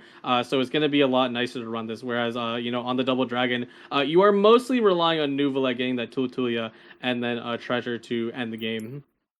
But we have definitely seen pros and cons on both sides of the coin. For now, we'll focus on the fact that Salty has a lethal Herald here. Chikuwa was prepared for this. That's why he allowed Herald to be basically exposed out here since he already has applied the curse of the undercurrent.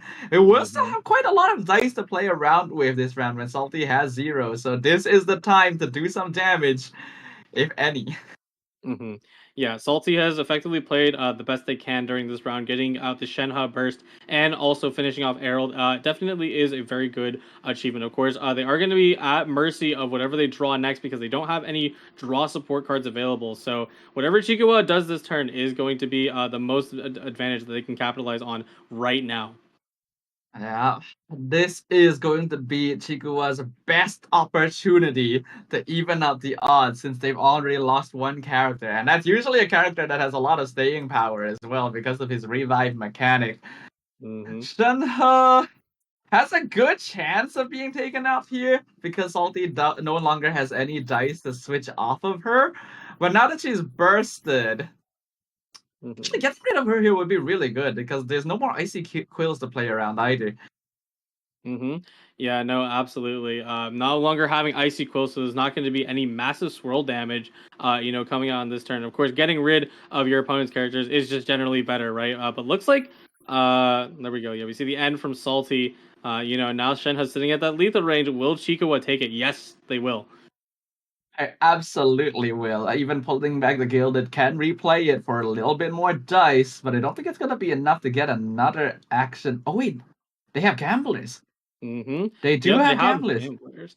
Yeah, you can actually go for a pretty crazy chain right here. You have not only the zero cost card of Hard Card Arena, but then you can also layer that over with Gilded Dreams, and then also layer that over again with the Gambler's Earrings. That is a pretty crazy play.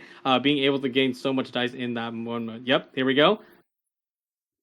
We'll see the Gilded to get two more dice. Should play the gamblers here, replacing that. Gets a refund thanks to the board princess. And then Mm-hmm. Shenhe will get lethal, which gives Sayu one more action and also means that Salty cannot switch to Xiao. Mm-hmm. Yeah, absolutely. Like we said, this is Chico's chance to pop off, especially since they lost a Herald, and they're gonna go for it because now Salty is pushed into a very terrible position. Oh! Yeah. Oh yeah. They even concede.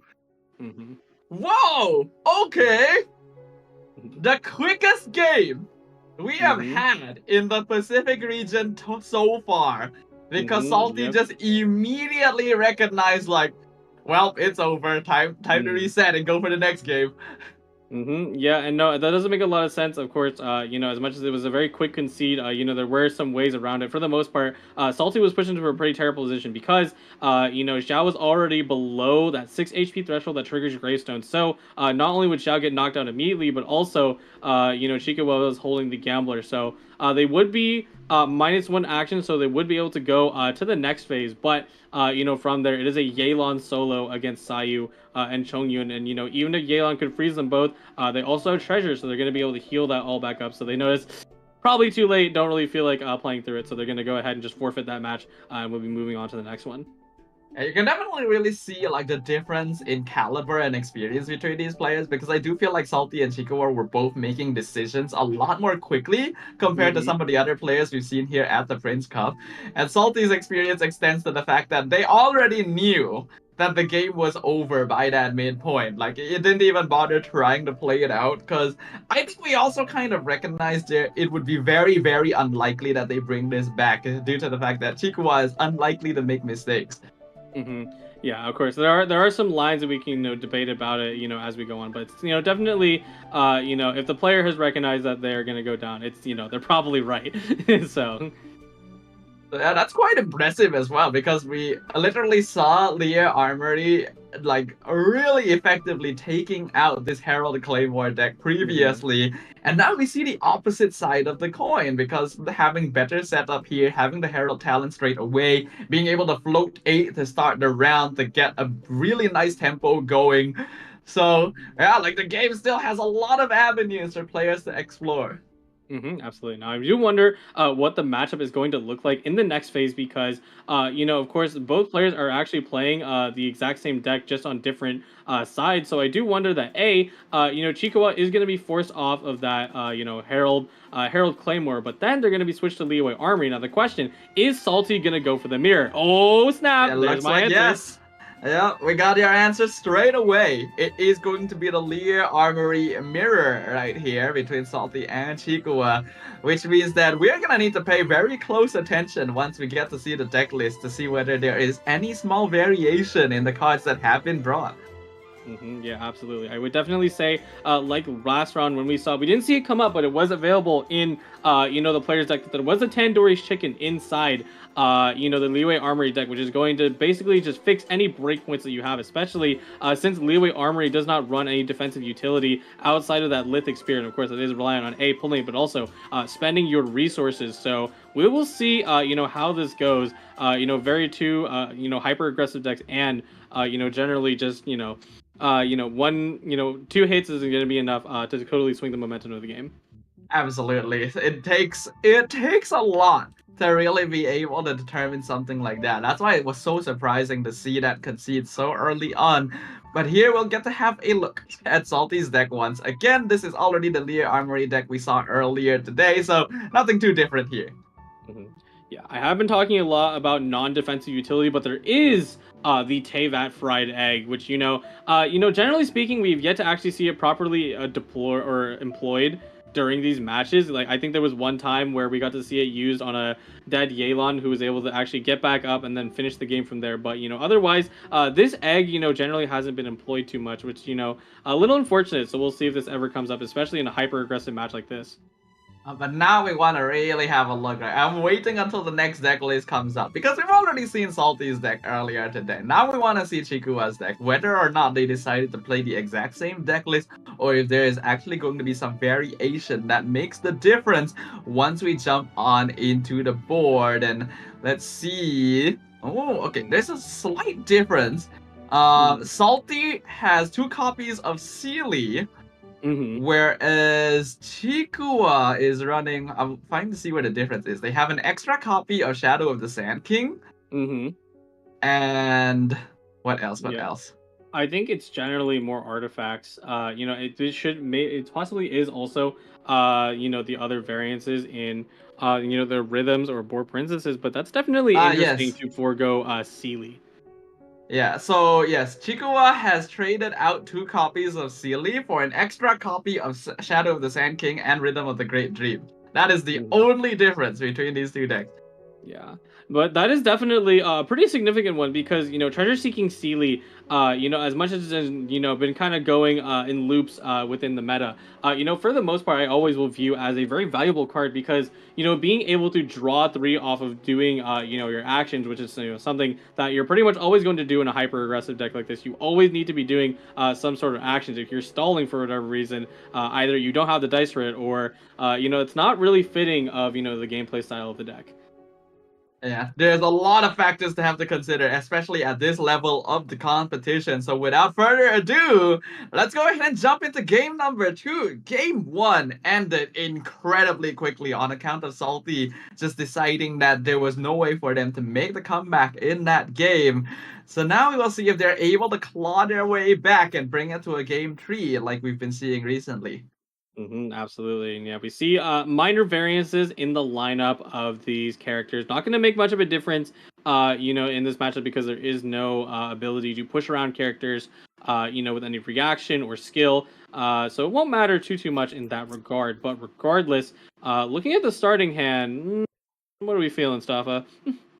Both players have 1 weapon, a Gambler's a Cabrera, and then Chikua has Lumenstone Quick Swap, while Salty has Golden House Strategize. I personally like that Chikua has Lumenstone a little bit more than Salty's side, but Strategize could always pull it out. Yeah, I absolutely agree with you. Salty, their hand can be extremely enhanced if they end up going, for that strategize and pulling out something, pretty well. And, to cut into the card analysis, it's actually interesting because right now, you see Salty took a pretty long time to decide the character that they were going to go to. Though it makes a ton of sense because in mirror matches like these, especially ones that involve the freeze application or the freeze reaction, you need to actually be very careful who you're starting on because if you leave, and just kind of leave logic to the window and let yourself go through the match without really thinking of who you're starting on, you will end up getting countered by your opponent because they can do whatever you can do as well. Yeah, the fact that Chikua was comfortable to just go Shenhe first led me to believe that he had turn priority, but turns out no, it is Salty who has turn priority. So it looks like their plan here is to actually go for the instant freeze on Chikua Shenhe so that he cannot easily set up burst. Yeah, absolutely. I agree with your call out on that one as well. Because generally speaking, if you're doing this counterplay style, which is what Salty's employing right now, you typically don't start on Yelan. It's not impossible. If anything, actually, when I was first learning the deck, I thought you would start on Yelan because of card draw. But regardless, it's typically the play that Chica would be going for if they have that turn disadvantage. Well, we'll see if this does work out. Unfortunately, Salty doesn't really have a quick swap to potentially threaten the freeze. What they do have is a lot of damage because of that, because of the bow that's already equipped on Yelan here. So Chikua Shenhe is already on 3 HP. even in round one. Hmm. Yeah, definitely looking a little bit dicey. It is nice that Chikawa is able to pull out the Lithic Spear, so they are going to be able to provide a shield. Possibly a Shenhe and or Xiao if they so desire, because effectively they're out of moves for this turn. So unless they want to greed and push a little bit more damage in here, it generally won't be worth it because not only will Shenhe die in the next phase being on 3 HP, but they won't also be able to go for the play that I think Chico was aiming for by intentionally keeping that fast swap. But slow swap to Zhao. Okay. They have enough dice left to play a weapon here, and I believe that is a Lithic Spear in their hand. I initially thought they Mm-hmm. may want to play it on Shenhe, but I guess they don't want to lose their Moon Piercer so early on. So they'll Mm-hmm. let Xiao hold it so that he can eat an attack at the start of next round. Mm-hmm. Yep. Ooh, and there we have. Won't come into play just yet, but Chikwa did grab Freshman and Freedom, and it's one thing to put it in your deck. It's one thing to actually pull it. So that's definitely important that they have this early. Maybe a little too early, but regardless, now if Salty ever gets to a bad break point, they're going to be able to capitalize that on immensely. We mentioned this earlier before the match started that we haven't gotten to witness Fresh Wind of Freedom in play yet today. So let's see if Chikua is able to use that here. Salty wants to make sure that he is able to play around this because as we know, he is already one game down. So wants to avoid being sent down to the lower bracket just like that. Yeah, absolutely. And like we mentioned in every stream, but it's always important to refresh people that these lives, because these players are in the top bracket, carry over into the IRL tournament. So, making sure that you maintain your lives all the way through is super duper important because you want to have that advantage when you're on the big stage. So now, Salty, what is going to be their game plan? They actually have the possibility of going for the classic Yelan OTK line and going Hmm. for Yelan Burst. But it means leaving Yelan vulnerable to Xiao swirling cryo onto the other Hmm. characters, which is something you want to avoid. This could be the time for Salty to decide to actually start setting up on Shenhe. Hmm. Yeah, no, absolutely. It's a little bit awkward because there's so many potential plays here that are coming out. Number one, it's very unfortunate that Chikawa has rainbow dice, like actually rainbow dice. Like look at that. You have all the elements. Yeah, actually, whoa, I didn't look at that closely enough. That is actually every element right now, Hmm. Yep. including Omni as well. That's actually incredible.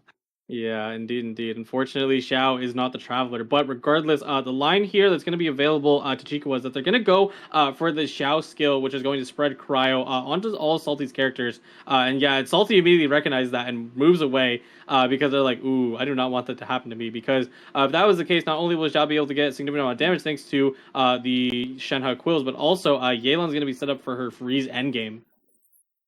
See the Shadow of the Sand Queen equipped here to try and pull something else out. Chikuwa very desperately looking for some kind of card that can tune or eat up his dice in end round, but this deck doesn't run a lot of those. Mm-hmm. So, what do you even do with dice like this? Honestly, it's quite difficult. I do believe. Oh, actually, I guess you could get rid of the golden house because it's not going to provide you any immediate value. But outside of that, to be fair, actually, due to the fact that Salty did go for that swap play because they recognized how bad it would be if Xiao skilled, it may actually be more worthwhile to go to Yelan and just drop in a Hydro Arrow and draw, thanks to the Breakthrough Barb available status on her card right now. That is true. Chikuwa is just gonna decide to go for normal attacks are really all he can do here. And I think that's gonna give Salty an idea as well of what the dice on Chigua's side is looking like, because normal attacks are not something you go for unless like your dice are just really bad. Mm-hmm. So this Yeah, should give absolutely. them like the safety of mind to decide like, okay, I can't probably just do everything I want this turn. Hmm.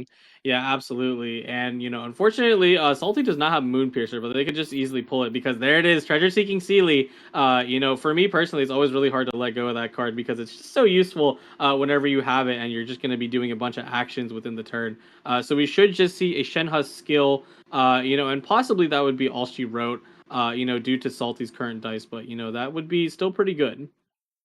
Yeah, it would be pretty good here since Hikuwa is not gonna be able to punish it, knowing that like his dice are in this state currently. Yeah, I think he Mm-hmm. has to just go for another basic attack. There's really nothing else he can spend it on. Yeah, it's pretty hard to say honestly because for me, I would still probably go for Yelan and go for the normal attack because she does have enough breakthrough barb to actually enable that currently. But because normaling on Xiao definitely just isn't worth it. It's not providing you any extra benefit. You're just wasting the time his field time, I should say. True. Salty should be aware of this. Most likely there will be a Hydro application coming out here. So do they want to stay on Shenhe? hmm Hmm. Yeah, It could no, be a good weirdly. it could be a good chance to maybe let Yalan's like cryo be taken away. But it would Yeah, I be was. eating damage. Yeah. I was thinking the same thing because, thankfully Chikawa has no weapons equipped, so it's not really going to be a big deal if they take that damage, especially because Yelan effectively, has done majority of the job and she won't be, too threatened by taking this. Yeah, and it looks like they're going to go for that play that you just mentioned. So Chikua, I mean, Chikua just kind of has to play into this. Like, there's hmm not much else they can do because if they try to swap stall, they're not gonna get any value out of it. Yeah, it does kind of waste the cryo they have applied, but hmm some damage is better than nothing, right? But then if they do that, Shenhe is already so low, it would be hard for her to apply cryo again.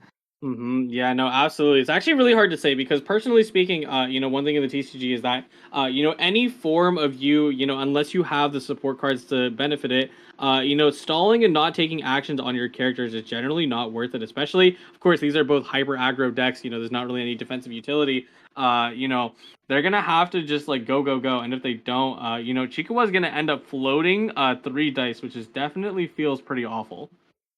It's not a good feeling, that is for sure. hmm Yeah, here I comes think the you just timer. attack. You just kind of have to, hmm right? Like any damage is better than nothing right now. And then Yeah. maybe Chikua can get set up for Yalan first. I don't know. It's a little bit too ambitious to hope for, but Yeah, no, definitely, yeah, definitely a little weird if they would go for the burst considering how low they are in the energy department. But they were able to pull something great off of Breakthrough Barb, and that is the Unseen Razor. Both Shenhe and Zhao will make great use of this. Salty going to end turn first as well, even getting turn priority on top of all that. So they would be able to start by applying Hydro onto Chikua's Yalan so that no one is able to escape from the swirl possibility here. Yeah, Salty in a pretty good position because of the literal rainbow dice that Chikua rolled this round. Yep, hopefully. Oh, Ooh, that is uh, not good. what Oh is no. happening to this Yeah. man right now? Yeah, Chica was kind of getting destroyed by the dice while Salty's, keeping it up. They're not only starting to gain a little bit more momentum, but also just rolling actually usable dice. And Chico really does not have anything to speak of. It's kind of funny, right? We've seen these decks pull through thick and thin, but once they face each other, suddenly the dice are just starting not to work out. Unfortunately. The game saw Chikua get a very quick win earlier, so they decided to up the difficulty level. Yeah, a little bit. Honestly, hard to say what Chikawa can do here because they can do two strategize and they'll give them not only Lumenstone procs, but also draw a lot of cards. But the question is, like, what could they even like realistically want? Because you could finish off the opposing Yelan on Salty side, but like I don't know if that's gonna do much for you. What else? Like you could probably get maybe other support cards to support your weapons, but you're still stuck on Yelan, so it's really hard to say what you want even in the first place here. Does Quickswap Xiao here kill Yalan? Yes, it does. Zhao is currently being boosted by the +1 damage across the board thanks to his Uh, spear, and he does 3 on his skill. Chikua will pop both strategizers because he needs more cards to tune. He just really Mm-hmm. doesn't have any other choice. He could Unseen Razor Moonpiercer. Yes, absolutely. Unseen That Razor could into be an option Moonpiercer. here. I think it is Yeah. actually okay to replace Lithic Spear at this point because you've been getting so unlucky. Like Mm-hmm. you replace Moonpiercer, you get a cheap Zell scale with Gamblers, even Fresh Wind if you want to really greed it out. Mm-hmm. Yeah, no. Let me see here. Honestly, I agree with you. With the fast swap to Zhao, was definitely be the best play because not only you're gonna take out sorry, not Shenhe, you're gonna take out Salty's Yelan. You're also gonna have a Gambler's proc, assuming you play it. And then from there, there's no threat of freeze, so you're just gonna be able to keep nailing down damage onto Salty, who is doing pretty okay, but they don't really have a means to start spamming skills. Oh, Conversely, Chikuwa mm, tuned for the Yelan skill instead. I mean, it still works because it does mean dropping Yelan down to 1 HP, so she does die to a swirl. So mm-hmm, by doing this, it means that if Salty switches off to another character, it could be risky, but since there is ooh. no other element on the field, like they're still quite comfortable with it. Mm-hmm. Yeah, and as you just said, Salty does actually move over to Xiao, so there is not going to be any of that gambler's chain that we just spoke of earlier. But it's not the worst thing in the world. Chikawa does have an opportunity to apply one more Hydro onto Salty's side, which actually would be a pretty big deal. Because at any point with the two fast ones they have in them are deployed, they will be able to freeze the entirety of Salty's team, or at least two of them in the next few turns. Yeah, he would only need to tune one card here to get one normal attack out on Yelan. Ooh, goes through the Unseen Razor play on Moonpiercer. Mm-hmm.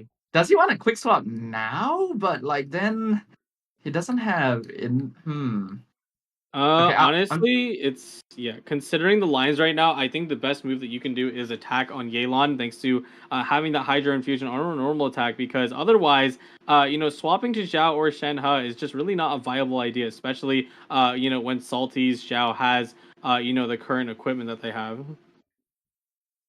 Did he play Unseen Razor purely to proc Lumenstone? That feels a bit peculiar. You could have played like a quick swap for that instead. Mm-hmm. But I guess it's Yeah. fine. Mm-hmm. It does make sense why they went for the Unseen Razor because, since they have both of them, they're going to be able to work out with the cards they have. You don't need too many, but you are right in the fact that, like, not only did it expend a dice, but it's gonna be a little bit, it's, or not, I shouldn't say expend a dice, but pulls the weapon away from Shenhe, so that way, and you need to play it this turn if you want to actually have any usage, so.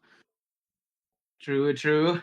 Well, Salty still has enough dice for one attack here on Xiao, but one thing he has to worry about is that if he swirls now, he is effectively removing Cryo from Chikuwa Xiao, Hmm. which he Yeah, and it's does also. decide to do. Hmm.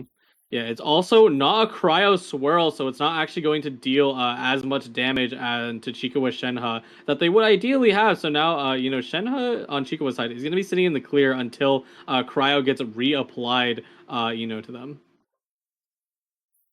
Chikuwa actually has a lot of options to play here. It looks like they will decide to put down Master Zhang, so they'll be able to Hmm. play a weapon very cheaply in next round. And Hmm. next round is probably going to be the pop-off round that Chikuwa wants to look for because they've got Fresh Wind, Gamblers, double quick swap. They just need to Hmm. break through Salty Xiao. That is currently like the vanguard of Salty's side of the board because he is still full on HP. Hmm. Yeah, absolutely. One thing though is that these players better watch out because they are both starting to hit, the most amount of cards they can hold in their hand. Even Salty playing one out and then drawing another, they're like, oh, come on, man, not like this because they can't even get rid of Wagner's right now. So, definitely need to throw some things out. Otherwise, you will be seeing, your cards burn away. Ooh, he could lethal Yalan. Ooh. And he has Gambler's play. He got just enough dice Ooh. with the Moon Piercer to lethal Yalan. And that means now that Chikawa has to let Xiao take the field and eat some damage, which is going to be pretty bad. Mhm. Yeah, no, absolutely. This is actually looking pretty tough here now. Salty making that gambler's play. They're going to be able to burst as well. And deal pretty significant damage to Chikawa Zhao, and Shenhe has no freedom to get on right now. If I didn't know better, I'd say we could be looking at another game tree right now. Salty in a really dominating position. He does Hmm. still have to be somewhat cautious because if he Hmm. stays on Xiao and attacks here, Chikua has turn priority. A swirl with lethal Yalan on the spot and spread Hydro to Shenhe as well. Hmm. So has to be a little bit careful about that. Yeah, absolutely. Not only that, but also the Fresh Wind and Freedom would totally reverse the game for Chikawa. Of course, you still need to deal with the fact that Salty has a ton of HP on Shao, especially with that Lithic Spear giving one shield. But regardless, being able to give Chikawa a second action through that is definitely not what you want to give him for free. That's why Salty is taking a minute to actually go in and attack. But if he doesn't attack here, then Xiao gets to live on 9 HP, and that gives Chikuwa a lot of freedom. Maybe using the Boar Princess, like replacing Artifact Recovery and getting extra dice, then you switch to another character and attack. Shenhe maybe could be good. Mhm. Yeah, most definitely looks like they're gonna do exactly as you says, because now they have 4 dice. Not only can they drop Xiao's burst, but also quickly move back over to Shenhe, and that way their Salty's gonna be basically in the clear. Now they're definitely gonna be holding this match down. I got a really nice play there by Salty. I think Chikua's chances of coming out on top here are really reducing currently, because yeah, Hmm. Salty has such a huge HP pool to actually work around. And they still got plenty of dice to use. They even just got their own fresh wind of freedom. That's like the death throw right there, because one fresh wind, Chikua's board just dies. Mm-hmm. Yeah, absolutely. It's looking like definitely curtains for Chikawa here. The next turn may be their last, considering all the stuff that Salty was just able to pull out of their hand. I am expecting that this is indeed gonna go into game three just based on what Salty has to play, and we are really seeing this trend go around Prince Cup these days. It does feel a bit bad for Chikua. They finally got some dice that they're able to use, but the situation is already a bit too dire to celebrate about it. Yeah, no, absolutely. Yeah, Shenhe now on the field to tank any damage that Chikawa throws at them. Let's see here. What do they even have? They do have, one more polearm, at least one more unseen razor proc, but that's going to be the extent of it. Chikawa is trying to find a way that they can lethal, Shenhe in any way, shape, or form, but I don't think it's going to happen, unfortunately. Yeah. Mhm. Do we? Ooh. You Ooh. might want to quick swap Shenhe skill. Mm-hmm. If you Yeah, I quick swap definitely agree. Shenhe skill, then Shenhe Hmm. gets cryo applied to her. Yep. Salty doesn't get the gambler's proc because Shenhe doesn't have one. Unfortunately, he actually does have one in his hand. Uh, it looks like he might not do that though. If he was gonna quick swap Shenhe's skill, he might want to play Lithic on Shenhe instead. But looks like he's kept it on Xiao. Hmm. Oh no, he is quick swapping. Yeah. The gambler's proc that Salty is going to get from this. Hmm. Yeah. Oh, Very interesting that and the fresh they. wind as well. Ooh, yeah, here it comes. Yeah, I'm not sure why they played Lithic like that. I think Salty may even go for a plunging attack on Xiao instead of skill, so that's definitely a rare sight to Yeah. see Xiao actually plunging in the TCG properly. So here it comes. Lament. Let's see it. Ah, man. Chiguwa, well, I can't even really blame them. There's not a lot that he can do anymore in this position. We're just gonna watch Salty pull through his combo because he knows the game is over. 2 attacks. All he really needs to finish things off. Lethal Shenhe gets the extra dice from gamblers. Hmm. And Chiguwa can't even do anything to respond because of Fresh Wind of Freedom. Yep, absolutely. Yeah, they did actually use a skill there to take out Shenhe, so maybe this one is going to be the plunging attack because it's not only significantly boosted but weapon. So I do believe Zhao can just drop in a 6 damage normal attack, which that's kind of crazy, you know. It would be exactly enough with the 2 shield that Xiao has right now. Salty's still thinking about it, though I don't really Hmm. know what he needs to think about, if you ask me personally. Hmm. Yeah. Oh, they might be going for a little bit of extra greed. They go in, replace the Moon Piercer, so they want to get that discount real quick. I might be a little off on the damage calculations, but I do believe Zhao should have enough damage to finish the job. Goes for the skill, not Hmm. quite. So Chikua gets one more attack before the end of his game. Hmm. Does Yeah. swirling here lethal Yalan? Since they're Yes, it both does. Hydro, it does, right? So Chikua Hmm. can still play Fresh Wind to get an extra attack out. But considering that Xiao is at 10 HP with 1 shield, there's no way Chikua lethals this. Yeah, no, absolutely. Honestly, a little unnecessary. I guess Salty was off on the breakpoints, but regardless, as long as they hold out, they should be able to push through this Xiao. Chigawa is now considering if they want to use Wagner's to pull out a Lithic Spear, and be able to play it on Xiao currently. But I don't think it's gonna happen. Okay, yep, Fresh Wind and Freedom. Even if he did get another Lithic Spear, it wouldn't give him enough shield to survive another attack. So he's just gonna take what he can get, and we will actually go into game number 3 after this. Man, this full series trend is continuing here in the Prince Cup. Yep, absolutely. There we go. And now it is just going to be the last move that Chicoa has available to them.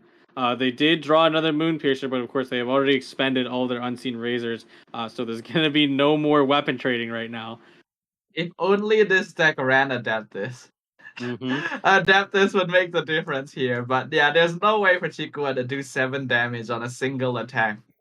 Yeah, Adeptus would actually make a complete reversal of the momentum. Yeah, they're even actually trying to draw out Lithic Spear, it seems to be, considering that they're playing all these cards just to see what they can find. Oh That's unfortunate. no. Oh no. Oh yeah. Yeah, that's it. Oh. No Lithic. But even with Lithic, I don't think it would be enough. So yeah, that's gonna be it here. Chikua, very, very close here, actually. One more turn's worth of damage would have actually solidified the game for him, even though he was put so behind. So Salty evens it out. And Travelers, we're going into game number 3.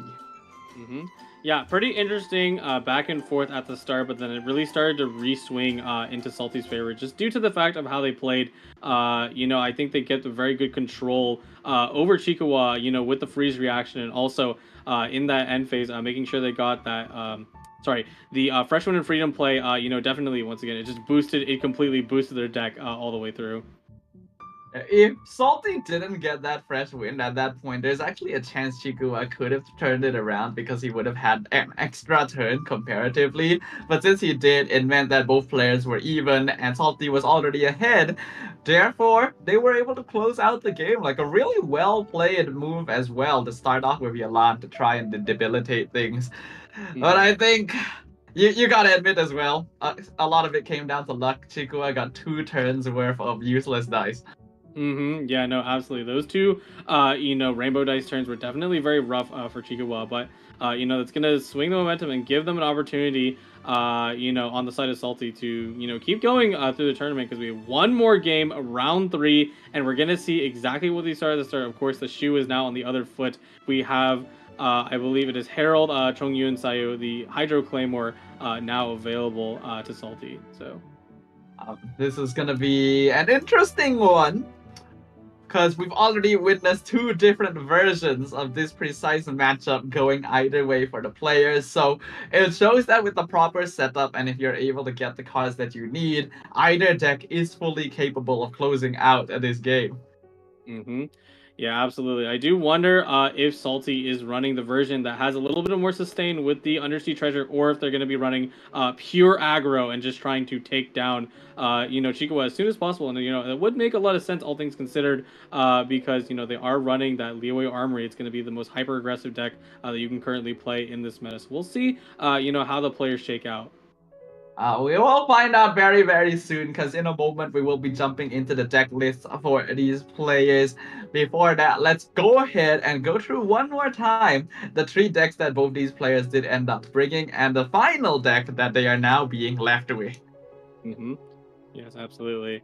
Yes, it is definitely Conwill. Oh no, it's just banned. Never mind. I'm just kidding with you. You thought you were gonna see the whale eat up, move on from Fontaine and go into Leeway, but no, that is reserved for Osile. But yes, here it is, Salty with the Herald Claymore deck, and then Chikawa stuck and locked in to the Leeway Armory. So let's see how this goes. I do wonder. We've already seen different cases. I think something that really sticks out is whether or not you're able to get the Herald talent out in time, right? Yeah, absolutely. And then, conversely, even if they're pushing out Herald talent, Chikawa on the side of things is going to be able, to use Moonpiercer and Unseen Razor to reduce their skill cost to something pretty reasonable. It's still two, but, two is better than three and four. So, Well, we'll see here. Because, yeah, we've seen two games where Lear Armory goes up against this Herald Claymore deck. In one game, Herald was taken out before talent was drawn, and therefore no Curse of the Undercurrent meant that Lear Armory could play quite safely. In the other round, which is literally the game one between these two players, we saw Chikuwa being able to apply Herald talent right from the get-go and then immediately play really strong against Salty, forcing an early concede. yeah, no, absolutely. But here we go. Salty's version of the Herald Claymore deck list, and looks like they're going, as the tag implies, a hyper aggressive strategy. No defensive utility, no treasure. It is aggro. It is going to be go big or go home. Personally, I'm a big fan of the games we've been seeing today. I feel like we've been seeing like these slower, mid-range sort of decks with Double Dragon and Kuki Kirara for a long time. So the fact that there's been so many Lear Armory and like Herald Claymore decks today has been really fun, actually. Mm-hmm. Yeah, absolutely. And then just a refresher on Chico's deck. There was actually someone that pointed out in the chat that they were looking for possibly the Tevat fried egg. Now, personally, I wasn't considering it because I don't really feel like egg would have swung the momentum back in Chico's favor. But regardless, it is something to consider, especially since both all their characters fell so early last time. To be honest, really thinking about it now, I feel like if Chikuwa had egg in that last round, he could have actually won. Like you revive Hmm. someone, you switch to them, you eat damage from Salty, and then like your Xiao is able to actually survive and continue doing damage. It's not impossible, but well, that's just hypothetical for now. What we know Mm-hmm. for sure is that this is game three, and only one of these players will get to move on to the upper bracket finals. Mm-hmm. Indeed, indeed. Yeah, we should be getting started soon. But yes, let's see here. Anything else that I would think about for these games? Honestly, I mean, I think my vote is sitting in the corner of Chikawa, assuming they don't get low rolled like last game. Yeah, I think the thing is, Chikawa actually was in a pretty good position at round one last game. And then he got two rounds straight of really, really bad dice. Like, to the point where anyone would just have difficulty no matter what. So, as long as things work out for him, I do still consider him to be a very strong contender. Mm-hmm. Yeah, absolutely. On the side of Salty, that's actually hard to say. I feel like my opinion is gonna change a lot as the tournament goes on, considering that people are now pulling up this deck a lot more often, right? Leeway Armory. It's not that this necessarily hasn't been rising in popularity, of course, through the start of Group A all the way through Group B, but now I feel like a lot of players are really picking it up because I will say it's pretty difficult to play. On the side of Leeway Armory, and I wonder if Salty is going to be able to just crush that with Sayu Freeze. Cypher's can be quite dangerous, so we will see whether that makes an impact here in game number three. Salty on the top half, Shikua on the bottom half. Before we get going, QR code on the left side of the screen as per usual, so make sure you guys scan that to give us any feedback you have to share about the Prince Cup. Yes, absolutely. Yep, and looking at it right now, 3 Salty is just waiting for Mulligan, but Chikwa has completed theirs, and it's all right.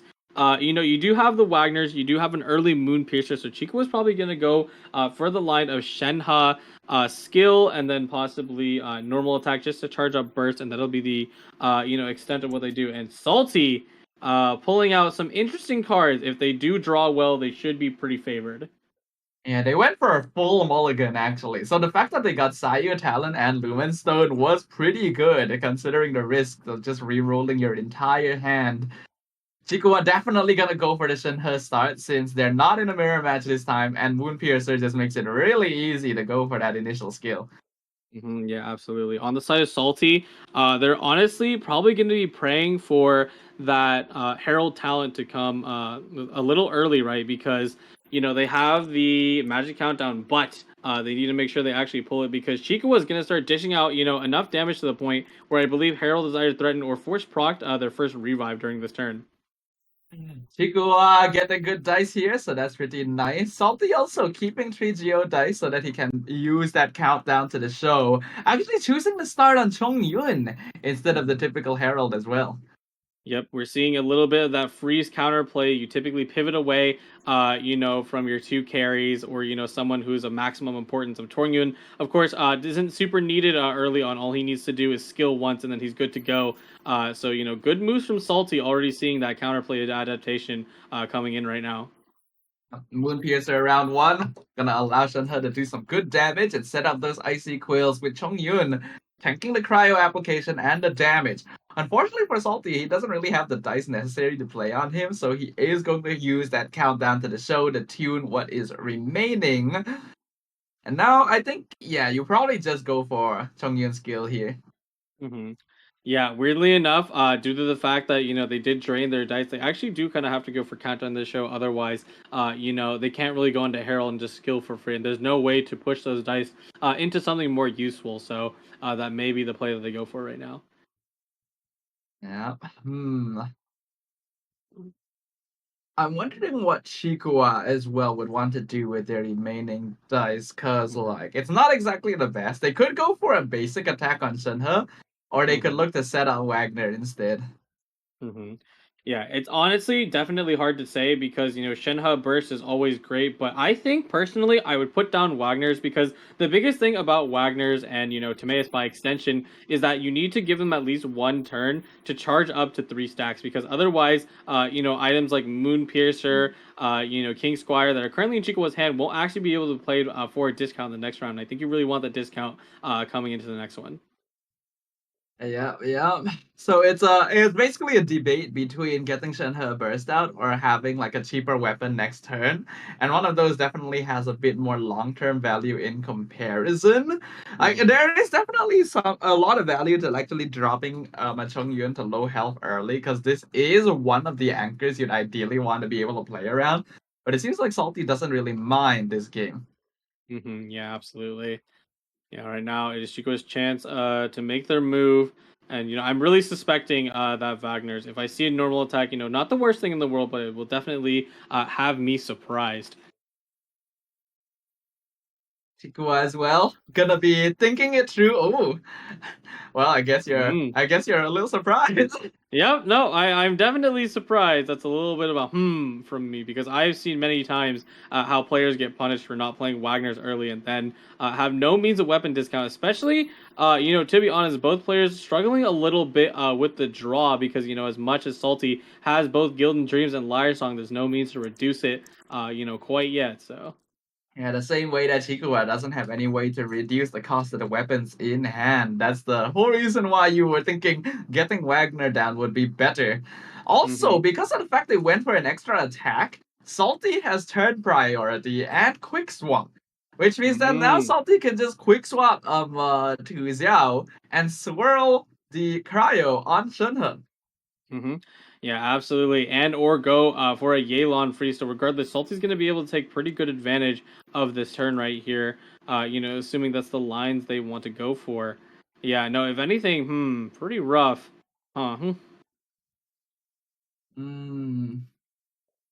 Yeah, I think I, considering the dice, Salty might just have to switch to Sayu. Yeah, no, most definitely. Unfortunately, there was the Herald line, but now, like you said, the dice are actually not too friendly to them. They have 3 Dendro, which I don't know if you can tell, but there aren't any Dendro characters on their side, so that's not going to work out for Yeah. them. Sayu may have a leaf on her head, but that doesn't mean she could use those dice. Oh, actually, I actually thought like you quick swap Sayu to swirl Shenhe. Mm-hmm. Then like you could play Herald to freeze either Xiao or Yelan. But I guess Salty wants to avoid cryo being applied to Sayu. Mm-hmm.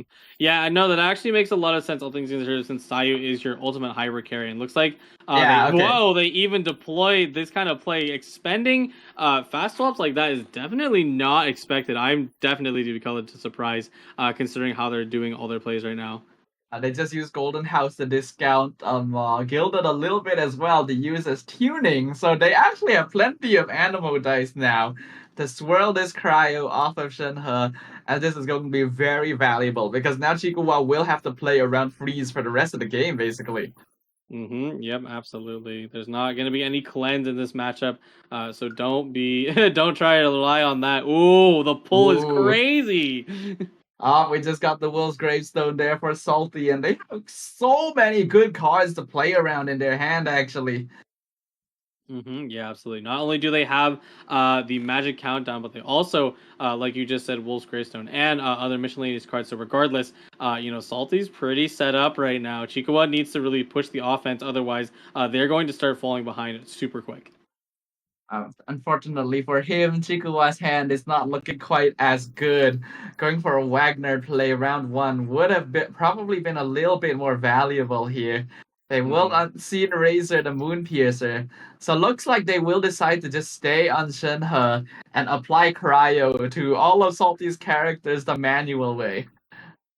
Yeah. Ooh, tuning the other Moon Piercer. I can definitely see why, because you already have one in play. And considering how the match is going, you may not have an opportunity to play that one again. But actually, now I disagree with it because now Shenhe is at lethal range, and there's no means to pull back that Moon Piercer. So once Shenhe dies, Moon Piercer is now gone from Chikawa's deck. Yeah, but I think Chikuwa prioritized having Cryo applied entirely here. So now there's just Cryo on everyone on the field here. Temperatures are dropping, ladies and gentlemen. Everyone feeling very chilly right now on the board. Yeah, absolutely. Winter is coming, and now it's gonna Ooh. be very reliant on turn Ooh. advantage. Ooh, going Three crazy with it. tunes for the Whoa! lethal. Oh my. Okay, wait. Okay, wait. That is not a line any of us would have typically anticipated because the moment we think we have to tune 3 cards, we just never even consider it. Not to mention the 5 damage from Shenhe. Yeah, absolutely. That's definitely something to not consider because typically Shenhe is played, for her support role and then she backs out. But this time, Shenhe is able to sit down, hold her ground versus Asayu, and not only get the boost from her summon, but also the Icy Quills and the weapon, just enough to have that breakpoint to knock Sayu clean out. Salty was not prepared for this. He was 100% expecting Chikwa to switch to another character at this point because Shenhe has already stayed on the board a very long time. But because of that, you just forget, right? Because Shenhe oftentimes will fall into the category of setup character, right? You always think of like Yeah. Xingqiu or Yelan. Once they burst, they should leave. They don't do a lot of damage by themselves. But Shenhe actually does because of the Icy Quills. Yeah, absolutely. Now, I do wonder how Salty will respond to this because they do have that Wolf's Gravestone equipped, or actually not really anymore because they already expended, it on Golden House. So now, Wolf's Gravestone is a little too expensive to be worth it. Let's see what they pull here. Okay, not bad, not bad. It's not bad, but I'm not sure if it's enough. That play from Chikwa has caught Salty and all of us off guard. So now, although Salty does still have 2 characters to play around, Chikua has a lot of HP on his side of the board. Yeah, absolutely. Salty is going to need to figure out a means to equip that Wolf's Greystone and start taking full advantage of its damage before, Chikawa, ends up just mowing them down. They even pre-equip Herald's Talent because they know, they're about to take massive damage against the Shenhe summon. Yeah, ouch. It's looking really scary. It has been a complete turnaround. We were 100% expecting that Salty was in control here because they had already got the cryo applied all around. And then Chikua just shows that an experienced player will find lines where you never thought they existed. Yeah. But look at their dice. Oh, not again. Not again. Like this. Oh, Wagner's isn't even here. Oh no.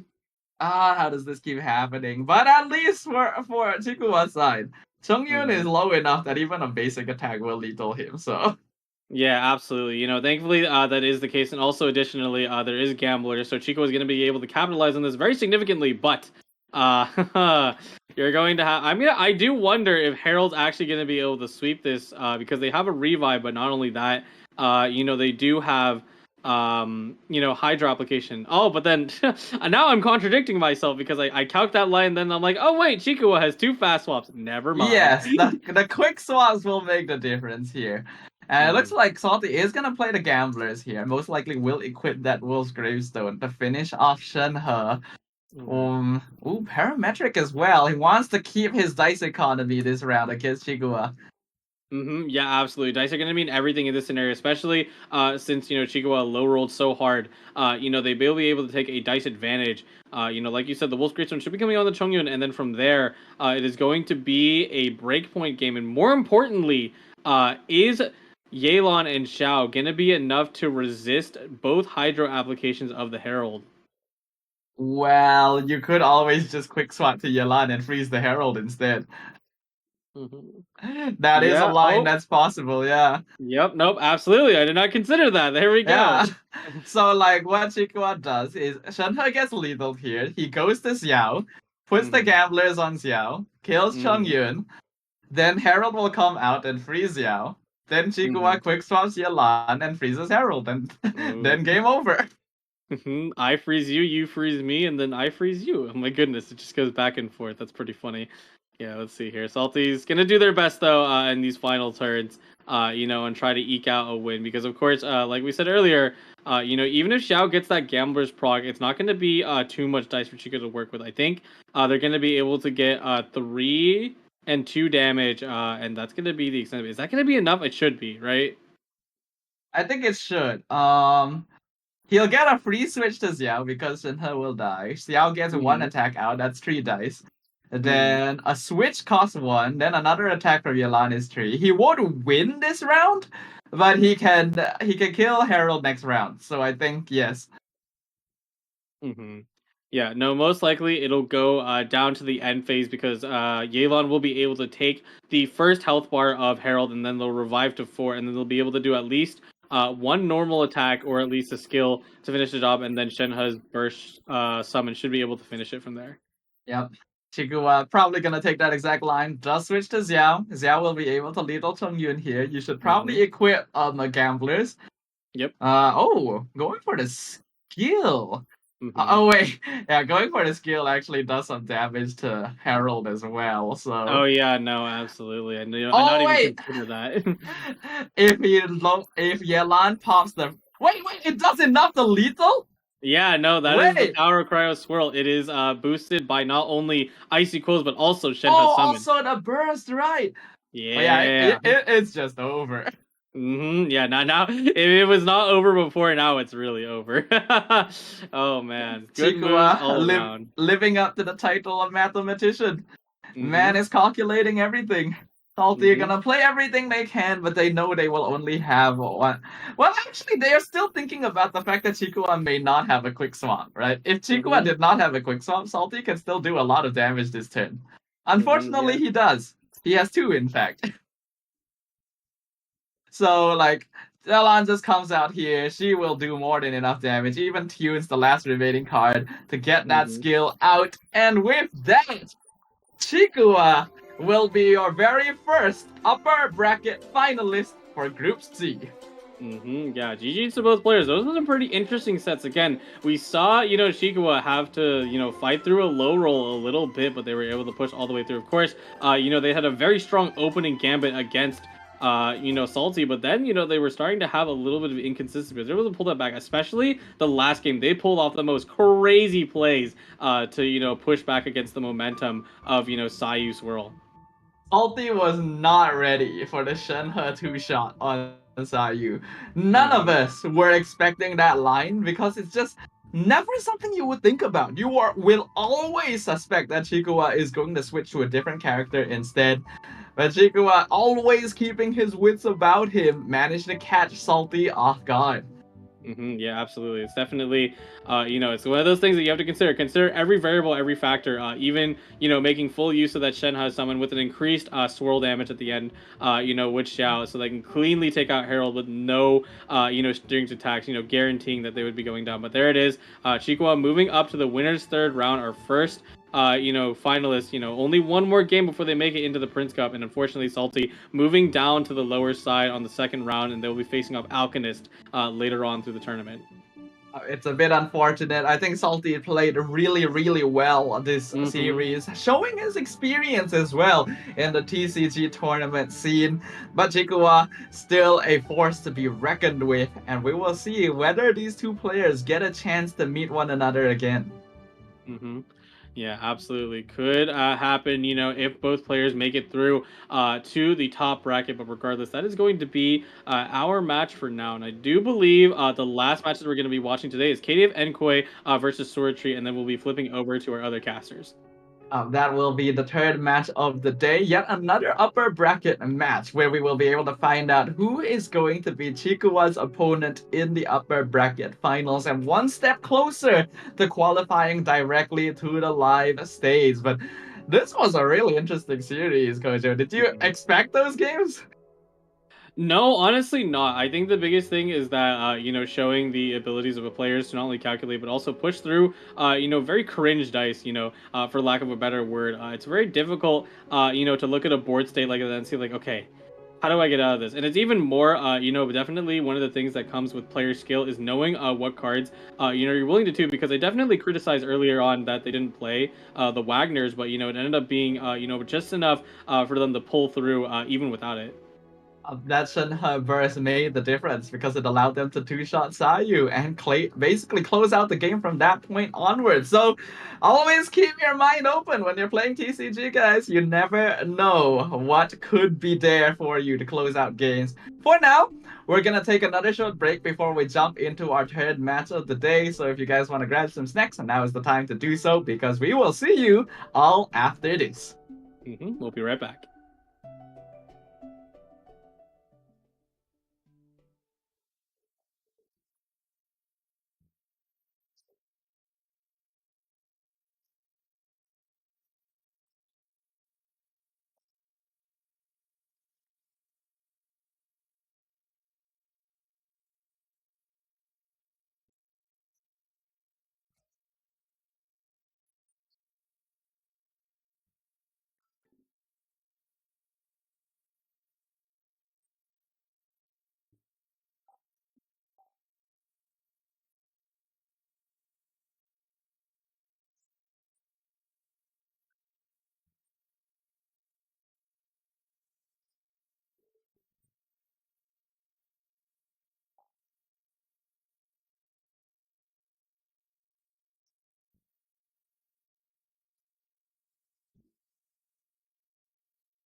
And we're back once again, ladies and gentlemen. Thank you all for choosing to join us today because we got even more exciting Genshin TCG matches lined up for all of you right here at the Prince Cup 2024 regular season for the Pacific region. We're currently about to enter match 3 of week 4, day 1.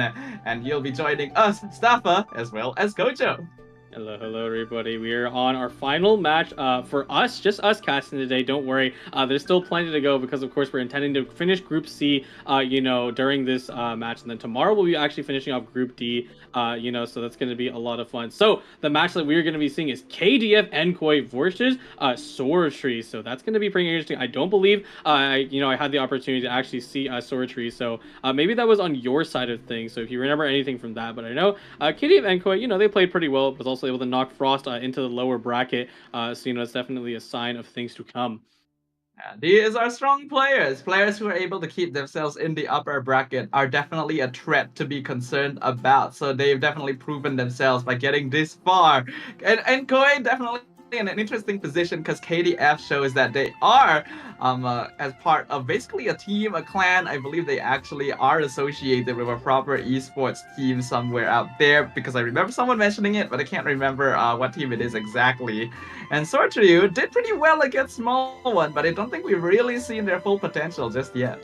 Yeah, absolutely. Enkoi does have one tournament record of, not only qualifying through the Series Showdown, but also having the record of being from the Asia side on CTG with the Season 3, and they made it to top 8, which, once again, top 8's pretty good, especially when you have 16 other players, competing. And then on the side of Sor Tre, it looks like they were able to qualify through the wild card, it's maybe a little easier, but, regardless, it certainly doesn't look like they're playing anything off meta. So looking pretty standard for this lineup.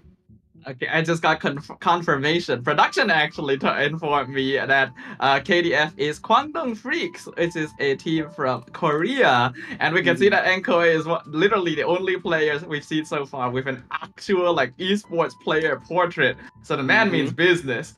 Yes, absolutely. And considering the decks they run, we're seeing the Double Dragon return once more. And honestly, as much as now I'm thinking the oppositely because I thought there was Leeway Armory. Nope, it is going to be Claro Claymore. So, they're definitely meeting business when it comes to the decks that they have available at their disposal.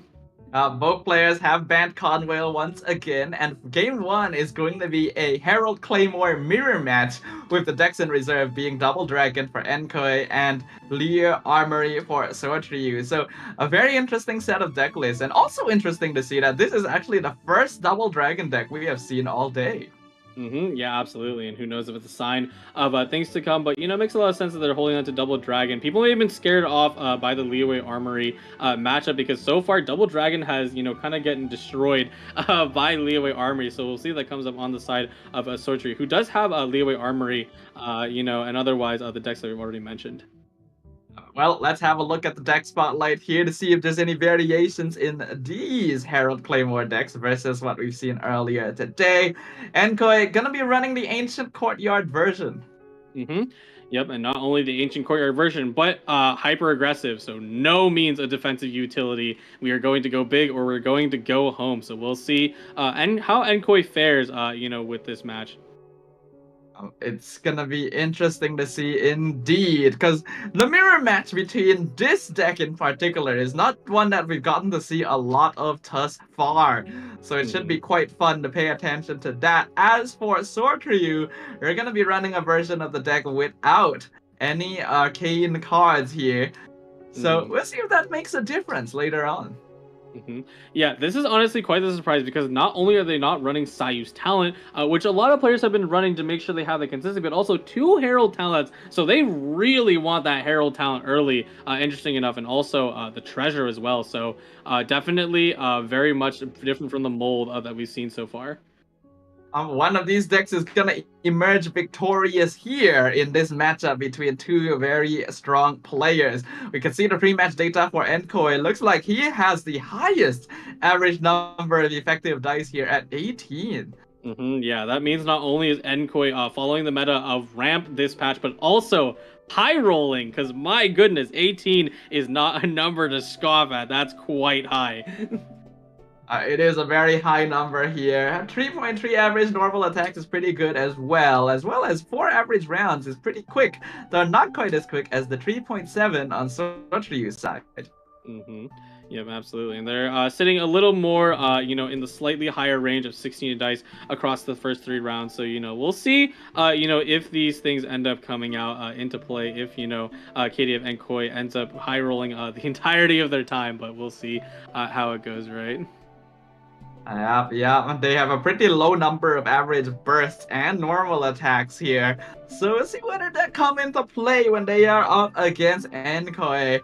Both these players, this is going to be their first match today, so they should be warmed up after what we saw from them last week, and I'm excited to see some refreshing gameplay. Mm-hmm. Yes, absolutely. All right, let's see here. We should be getting into the match pretty soon. Now, how do I feel about the matchup itself? Well, it's a What do bit you begin? hard. It's the Mm-hmm. same deck, so like the very Yes. minute differences in the deck list are very difficult to try and predict against because sometimes you won't even end up drawing those different cards, right? Mm-hmm. Yes, absolutely. And oh, look at that start for Enkoi. I'm not sure how I feel about that because they're all great cards, but you have no supports to actually reduce, any of their costs. So that's gonna be, a bit rough on that side. You see the dice roll, looking Ooh. good for Sor Tre, but oh, Enkoi, Yeah, that's not a not good great. dice roll for Enkoi. The thing is, Sortrio's initial roll would have been good if it was round 2, but it's round Mm-hmm. 1. They need dice for Herald, so they did end up re-rolling it. Slightly better, Mm-hmm. but, well, compared to Enkoi, it's way better. Mm-hmm. Yeah, absolutely. Ooh, great. They got lots of stuff that they can fodder into the Lumen Stone, this turn, so they can not only play Timaeus, but they can also play that Liban. Now, the Ooh, question they is, can do they float want 8. to full ramp? Ooh, very nice. Ooh, nice draws here. They have one extra dice they can play if they want a full ramp into Liven, but I don't really see any way for them to spend it. So maybe they will just Herald Float 8. Mm-hmm. Yeah, probably just equip the artifact and end their turn. And as for Enkoi, oh, what are they gonna do? Not only are the dice not kind to them, but they also don't have any means, to actually reduce any of the cards in their hand to be useful. So this is already looking a little rough for them. Yeah, the cards in hand are not good ways of spending dice, and when Enkoi has pretty bad dice that he needs to somehow get rid of, it's already a pretty difficult spot. I actually don't know how he's going to spend this. Mm-hmm. I wonder if you may have to consider just like now you can't even full cosplay the guild to try and tune stuff. You don't have the dice for it. No, you can't. You're right. Yeah, I'm like, I went and calculated. I'm like, oh, no, you can't, because Gilded is only gonna net you, because you need right now you need to play Gilded with your Omni and 2 of the Alliance as a dice like the Pyro and Dendro, but then that's not gonna be enough to actually net you in action. The only way you can actually make this work is that if you use it on top of Chongyun, but do you really want Frostfield right now? Not so much. This is such a terrible situation. Like we saw Chikuwa earlier having like really bad dice in round 2 and 3, but Mm-hmm. having bad dice in round 1, that is not what you want. That Yeah. actually wait. Can he use Yeah, that? no. Yeah, it is what He you can want. actually use that. Hold on. Yeah, he can use that. Yeah. Hmm. Yeah, in a completely unexpected turn of events, Liar Song coming early, and while it's not necessarily perfect, it's enough to make you have at least one more dice for a skill. And now look at that, all of dice for Enkoi are going to be nice and patched up in just a moment. There it is. Will be able to use both instances of Boar Princess as well. So immediately Enkoi is able to transition a bunch here and even spent the Wolf's Oh. Greystone on round 1 to Hmm. immediately proc Herald Revive. Hmm. Yep, going for the maximum greed lines. And is that Herald down the first turn? What? What? He had enough for Oh. another attack. Are you insane? This is such a crazy play. What? That single liar song just turned Enkoi's terrible first round roll into a round 1 Herald Lethal True Hmm. Revive. Oh What? yeah, absolutely. Herald Float 8 being Omega punished by that first move. Not only are they going to have zero Hydro application going into this round, but they also have no Herald debuff. This is going to be a struggle for Sor Tre to pull out of. That is insane. That is even crazier than the Shenhe play we saw earlier from Chikua. Enko is showing us what you can do, even with bad dice, as long as you keep calm. Man, those are some nice dice from Sword Trio.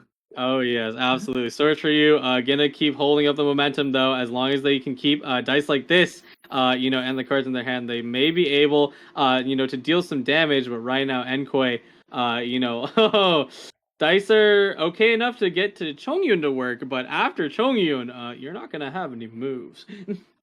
Yeah, this is looking like a top spot already. I can't believe that happened. Herald Float hmm 8 is literally considered a strategy because it's usually difficult to like just straight up remove him from the board. hmm But well, it's possible, I guess. hmm Yeah, no, absolutely. All right.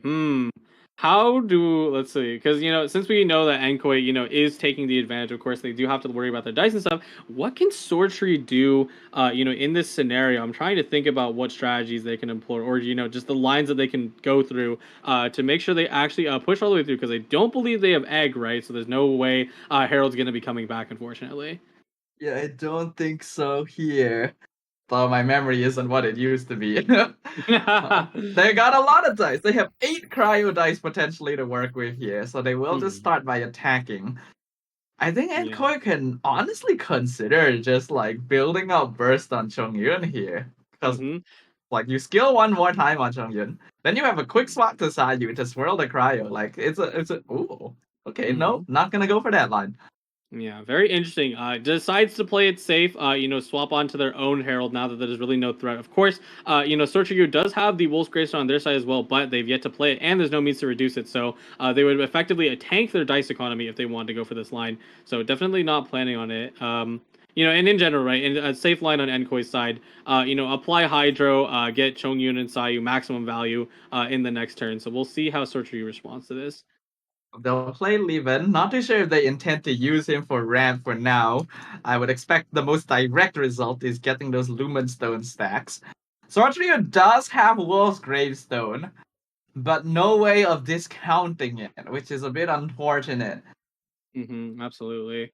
Yeah, and they're also, Sochu has not been playing Lumenstone currently, so they're also not really having any means of draw. I mean, maybe they're gonna use. I believe they use that Lyman to proc their current Lumenstone, but outside of that, unless they push the dice into it, they're not really going to be having any useful draw later on. Yeah, in a more ideal circumstance, you would want to play the second Lumen Stone in your hand before playing all of these action cards so that you can get the most benefit. But since Sortrio already got punished earlier for going full around, you can see that they really need to preserve their dice for some kind of aggressive action this round. Absolutely. Okay, good move. Swapping to Sayu, not bad. There's the Lumenstone proc. Fast swap, definitely not what you want right now. Hmm. Hmm. Sayu can attack here. Like Sayu right now is capable of applying cryo herself because of hmm the Frostfield stacks from Chung Yep. Yun. hmm Yeah, the search for Mm, you is probably calculating the difference between either equipping Wolf's Greystone or just attacking twice. Looks like they're gonna go whoa. for it. Will's Greystone, basic attack. Does it add up to enough damage? It does, I think, yeah. Does it? I believe. Let's see here. Like, Herald's at 6 HP threshold. Normal attack is gonna do 3 damage right now, and then add the 2 as well. I believe that's only 5. No. hold on, wait. Does the Frostfield add damage or is that only on talent? No, that would be only talent card. Ah, that's only. I always get that messed up. Okay, so Mm-hmm. it's not quite enough. It would leave Herald at 1. Mm-hmm. Which actually isn't a bad breakpoint, though, because you Mm-hmm. can still swirl potentially. But looks Mm-hmm. like Sortry is actually still greeting out for the ramp play. Yeah, no, that's honestly a little scary because now I believe they're actually about to get punished right now. Enkoi goes in for the skill, and now Burst is charged up. I think you know what's about to happen, Stava. He's actually gonna tune everything here. He doesn't even need burst. He just normal attacks. He can save burst for Chongyun. Like mm-hmm. why did Sortry do that? Yeah, no, Is it definitely not worth it to go for the greedy ramp play. You can only do it, around turn one. And of course, you did get pretty punished for it, and now Enkoi is just going in, going ham every single damage, that they can do. And now, Sor Tre is about to face an unfortunate fate. like the game is just over at this point? Like, hmm even if he equips Will's gravestone now, Enkoi's Chongyun just happens to be outside the gravestone range. And hmm he only needs his Chongyun to burst, and then he can just sacrifice him, because after that, anyone else can finish Chongyun. Absolutely. Yeah, unfortunately, on Enkoi's side, the dice are still not being nice to him. Oh my goodness, cut the guy some Oh my slack. god, you're right. Well, I mean, he has Countdown to the Show, though, this round, so hmm it's something, right? Like, he should hmm be able to expect to pull out at least one more dice after Countdown, and then that would be enough. Yeah, hopefully, if they use counter to the show and then pull out a liar song, it's going to be GG's. But otherwise, they could get punished for it in the fact that if they play counter to the show, they will only have 5 dice left, and then afterwards, 5 dice is not enough to let Chong Yun skill and burst twice. So. Yeah, Search, you're gonna play the treasure here. Just gonna high roll this and hope that Chongyun with treasure is going to be able to 1v3 against a nearly full health board from Enkoi. This game has gone so one-sidedly so far. Yes, absolutely. It's those hyper aggressive FTK lines that Enkoi is just perfectly mathing out and nailing down the perfect breakpoint to punish Sword Trio for their slower play. It's really impressive.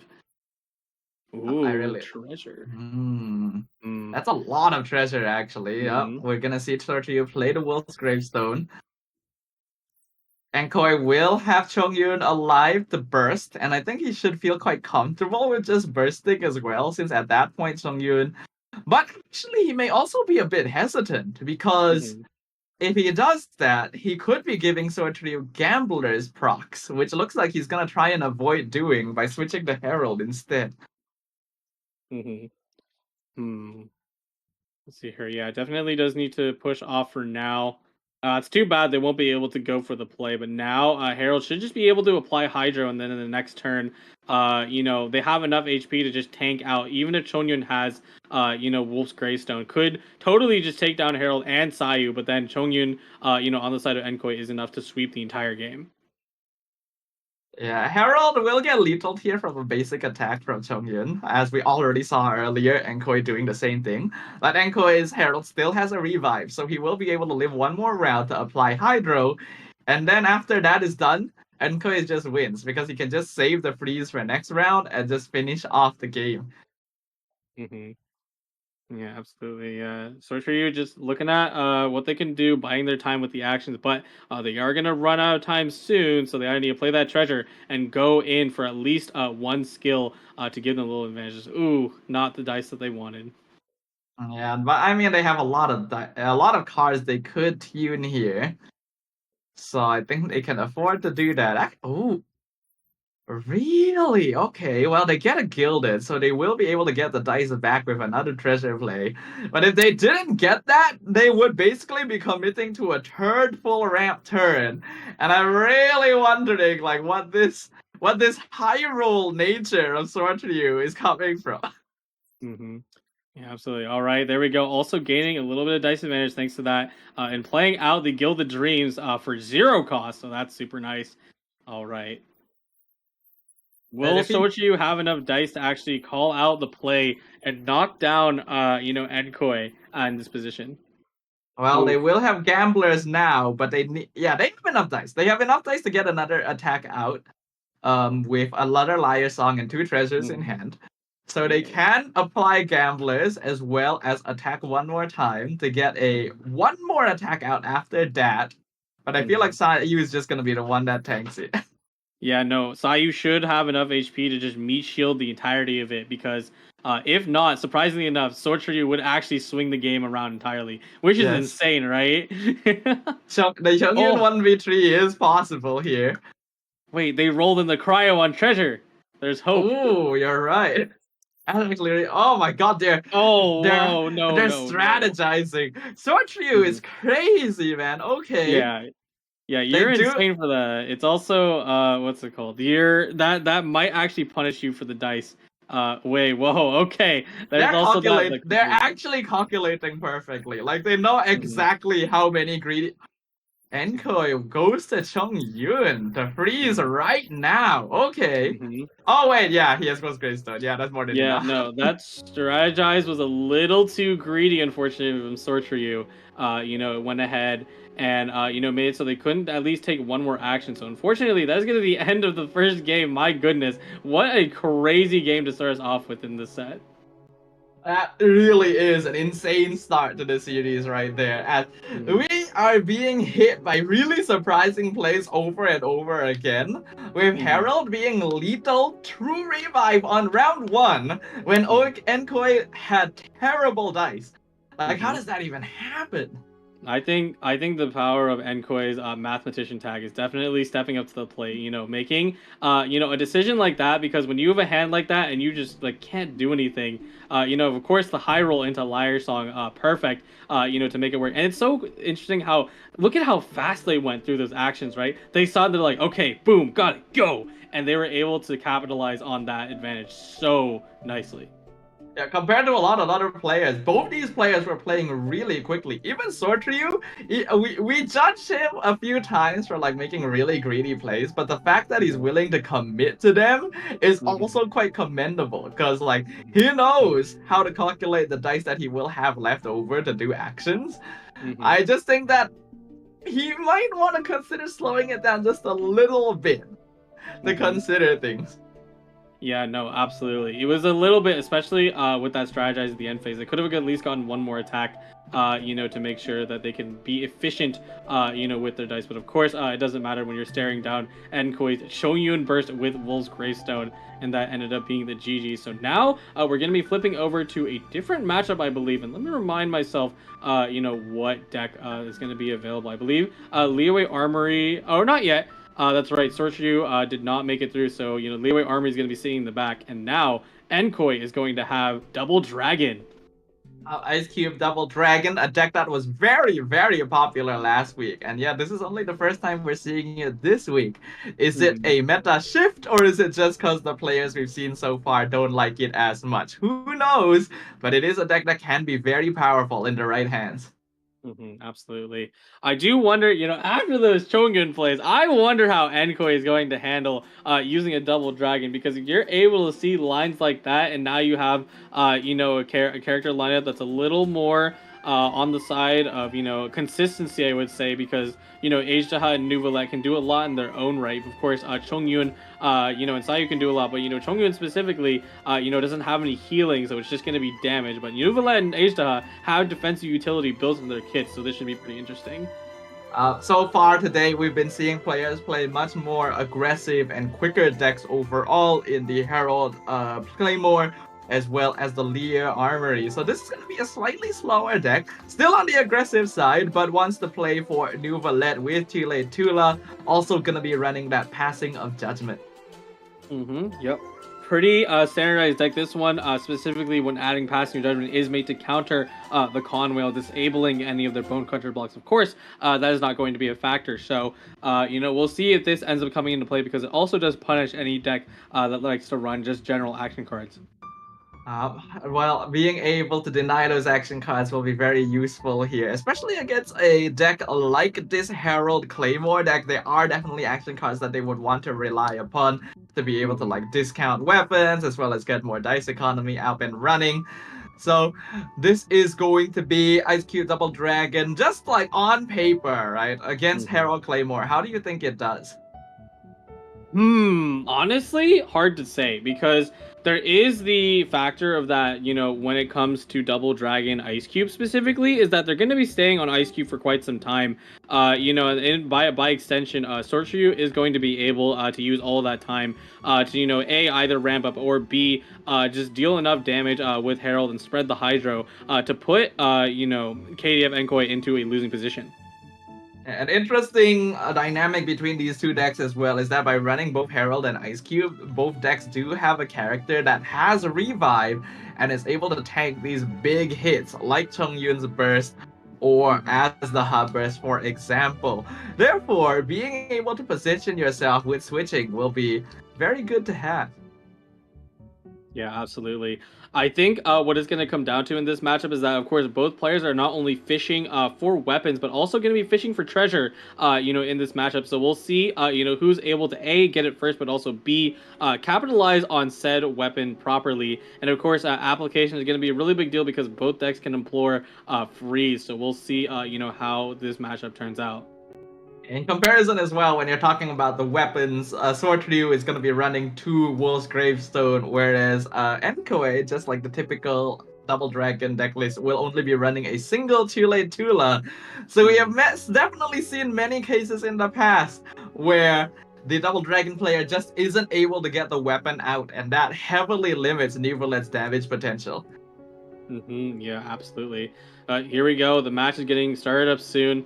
We haven't actually talked about Sorcerer's tag, but they do have both a grinder and a dark horse. It makes a lot of sense. Of course, I believe they were coming from the wild card side of things, so they don't really have tournament history. But regardless, I still think they're playing pretty well, and of course, playing the decks that are actually compliant with the meta. So they definitely do to an extent know what they're doing. I think every single player that has gotten this far knows what they're doing. And as you mentioned, Sort Trio, even if they came through the wild card, has moved on to the second round of the upper bracket. So definitely a good idea to keep an eye on him regardless as we jump into game number 2 here. And of course, as per usual, ladies and gentlemen, we have a QR code on the left side of the screen. So if you have any feedback, good or bad, please scan it and let us know. Absolutely. Your feedback is always appreciated and helps us out, know what we want to do when we can improve, the tournaments. But here we go. Players are currently looking at who they want to start on. Sorcheryu takes turn advantage.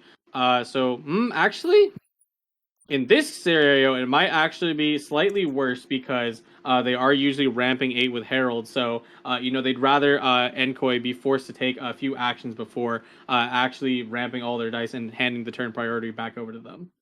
Well, I did notice that Enkoy decided to start on Azdaha instead of the more typical Ice Cube, so they are Mm-hmm. already preparing for the possible attack from Herald to avoid being frozen too early on. hmm Yeah, and this is definitely an interesting way for an opener because on the side of Enkoi, not only if they decide to deploy an Aisha skill early and or talent if they had it in their hand, they'll not only get a Hydro Absorption early, but secondarily make sure they field off that application that is so crucial in this matchup. And hey, look at that! Enkoi does have Aisha talent. Ooh, yeah, we've seen how effective as the hot talent can be here. Unfortunately, it seems like Enkoi's dice are again not really listening to him, and he doesn't really have weapons to be able to spend those 3 pyro either. So, yeah, that has the hot talent gonna come in handy. Yeah, absolutely. It's looking pretty rough, but I think Enkoi should be able to push away from this. Most likely, what I'm gonna expect from these moves here is that I do believe that is Seed Box in hand and Lumen Stone, so they can either play those in any order if they want to, if they so wish. But now they're gonna start pulling as much as they can possible out. Yeah, look at that. Dude, Sortryu's willingness to just like end turn and ramp is hmm insane. Like the speed at which they decided, I'm just gonna ramp on leaving. They even pre-equipped gamblers in hmm advance. Like this is a very different style of play we have seen from any other player. Yeah, no, absolutely. It's one thing to, commit to certain strategies, especially if it's the one that, you find out through the community and by play testing. But, this ramp is truly insane from Sortrio, and especially being punished for it last game, you'd be surprised that they would do it twice. Well, you gotta give them praise for sticking to their guns here, and who knows, it could end up working out, especially since Enko's dice aren't the best either, and they did have to start on Azdaha.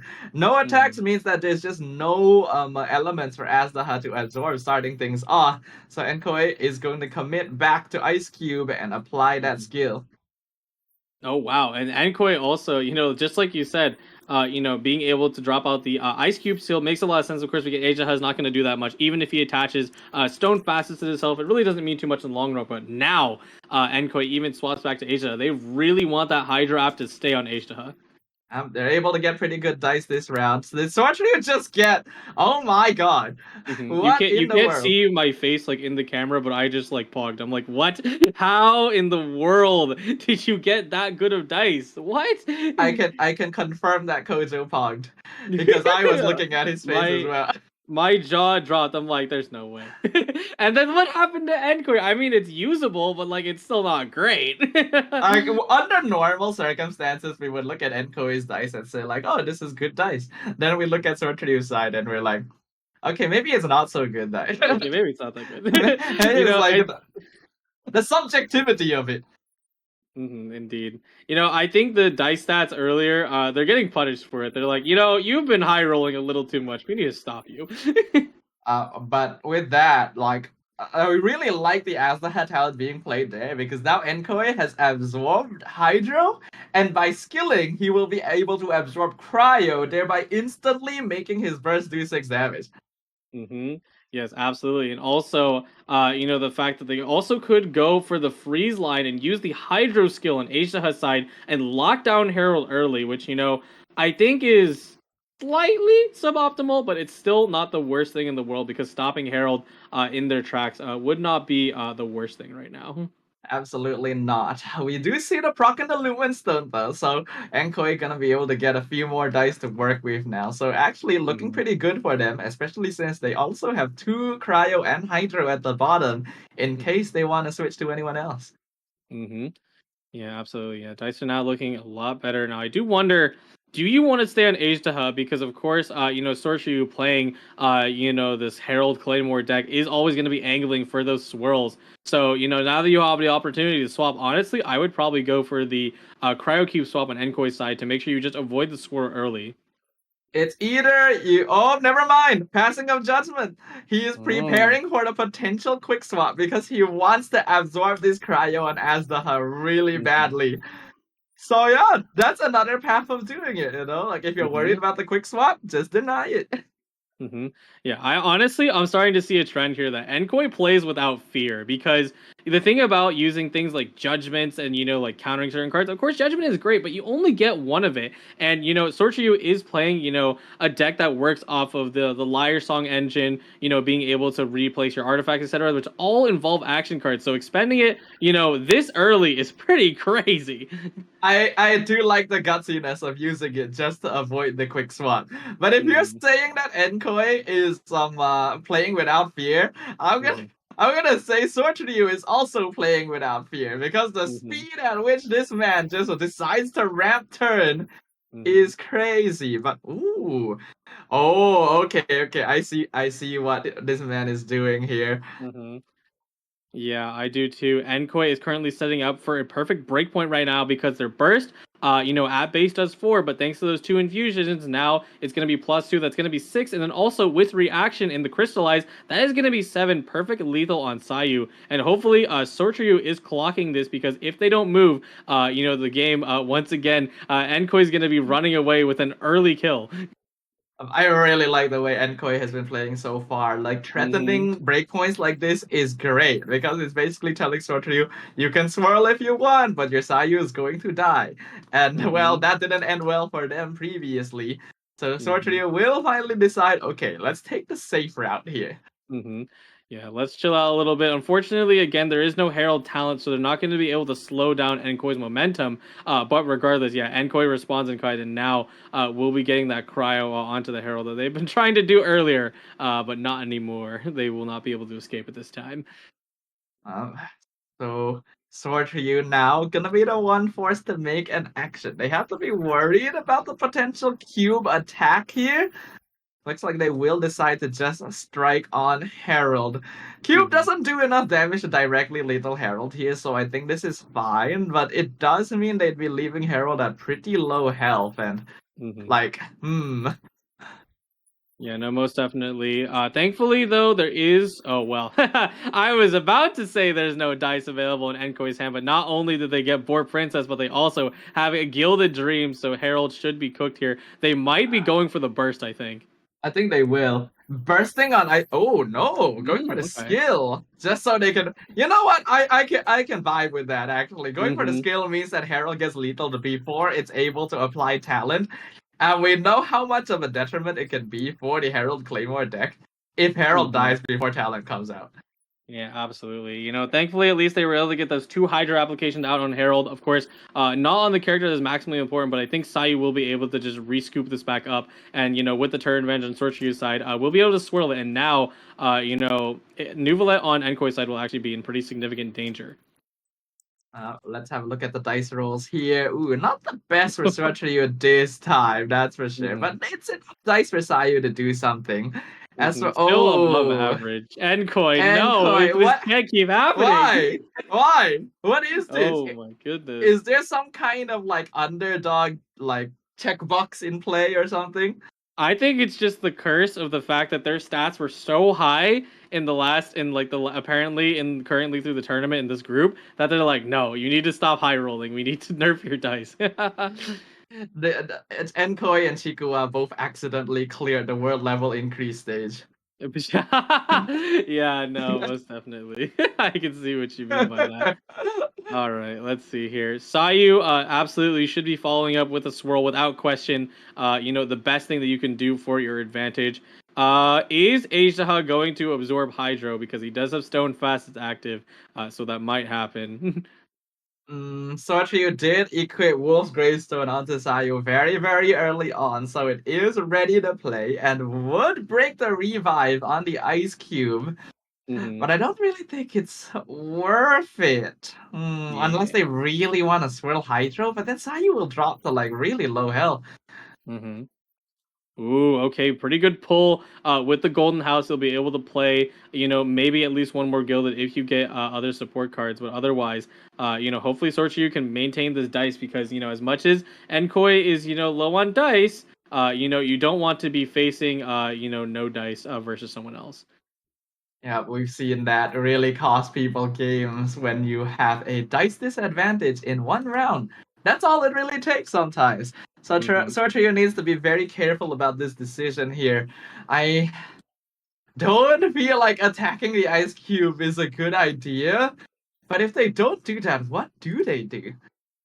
Honestly, it does kind of suck to attack into Ice Cube because you're kind of just feeding into the game plan of Double Dragon, allowing Cube to just eat all the damage that is possible. But of course, once again, getting that Hydro Swirl, there it is, onto Nuvalet is the most core thing that you need. And now Enkoi should just respond in kind and go for a Cryo Burst or Cryo Cube Burst. Sorry.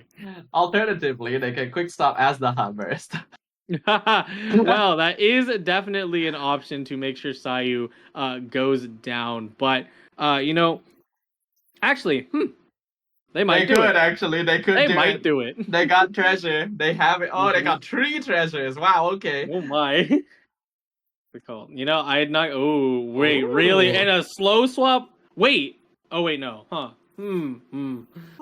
Okay, what is the play here? That's an interesting one. Like, Mm-hmm. yeah, you can't free Sayu with New Valette, but you could just lethal her with Astaha. Unless, like, he's saving Astaha burst for Chong Yun since he doesn't have Cryo applied. Yeah, no, that is definitely a factor. But like I said, Enkoi plays without fear. Going to Nuvalet this early is not only a massive risk. Of course, Sorcerer doesn't have any counters, but you generally just never do this. In a matchup like this. So look at Enkoi go. Honestly, I'm Yeah, pretty impressed. he doesn't even have Too Late equipped. This man is breaking the mold right now. He's like, Yeah, meta, what absolutely. is that? I play my own way. Yeah, not even like it's like optimized lines. You guys are waiting for Tulia. Tulia, why wait? Just go. Okay. As Leah put it, it is never too late to go. Indeed, indeed. Now, looking at this though, unfortunately, Enkoi's, reign will be punished because Chongyun is gonna put him in the freezer. Nuvalet is now, down, and now, Enkoi, you better make use of that fast swap and get to one of the characters and put some damage on your Chongyun. Otherwise, you are going to start having a bad time. So one option is the quick swap cube and then burst so that like they can guarantee cryo on Chong Yun. Mhm. Uh They could also quick swap as the hub burst and maybe like eat the damage so that like he doesn't have Hydro applied next round since Chongyun doesn't have Wolf's Gravestone as the hub would survive. Yeah, absolutely. It's such a big deal that Sorchu has access, to these two gildeds. It bumps up their actions so much, and they of course pre-played Boar Princess as well. So they're just going to be able to keep scooping up cards, and they can even go as far as to even go for the strategized play they did last time. They get punished for it, but this time I don't think they will.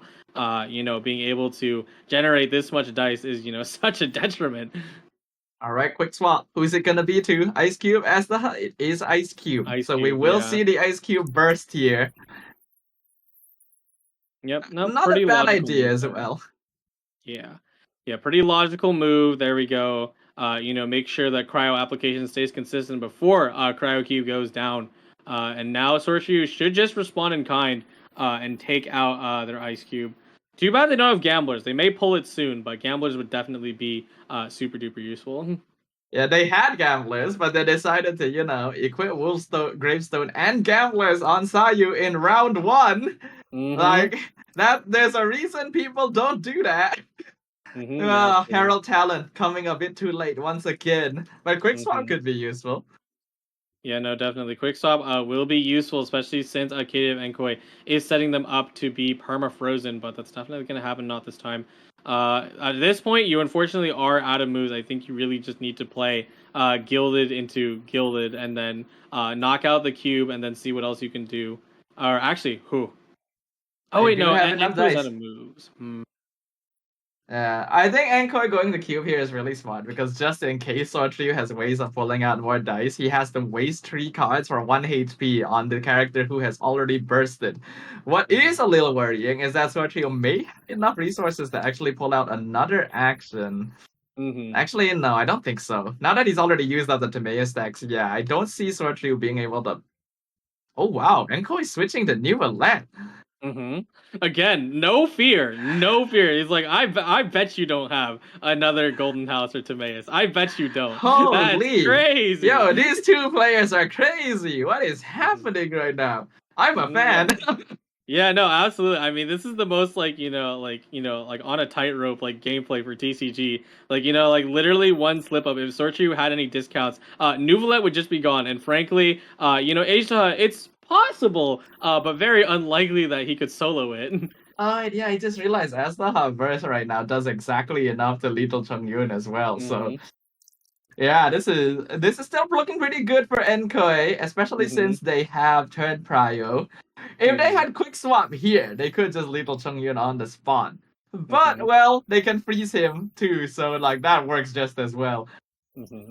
One of these days the dice are gonna be friendly to Enkoi. What the heck, man? He's got 3 dice for Nuvalet, 3 for Azdaha. I think it's fine. Yeah, no, they were able to generate that off of the Marisha, say Hunter and Treasure. Okay, but now it's nice. There we go. Chongyun's now locked in the freezer. It's definitely pushing towards Enkoi's victory.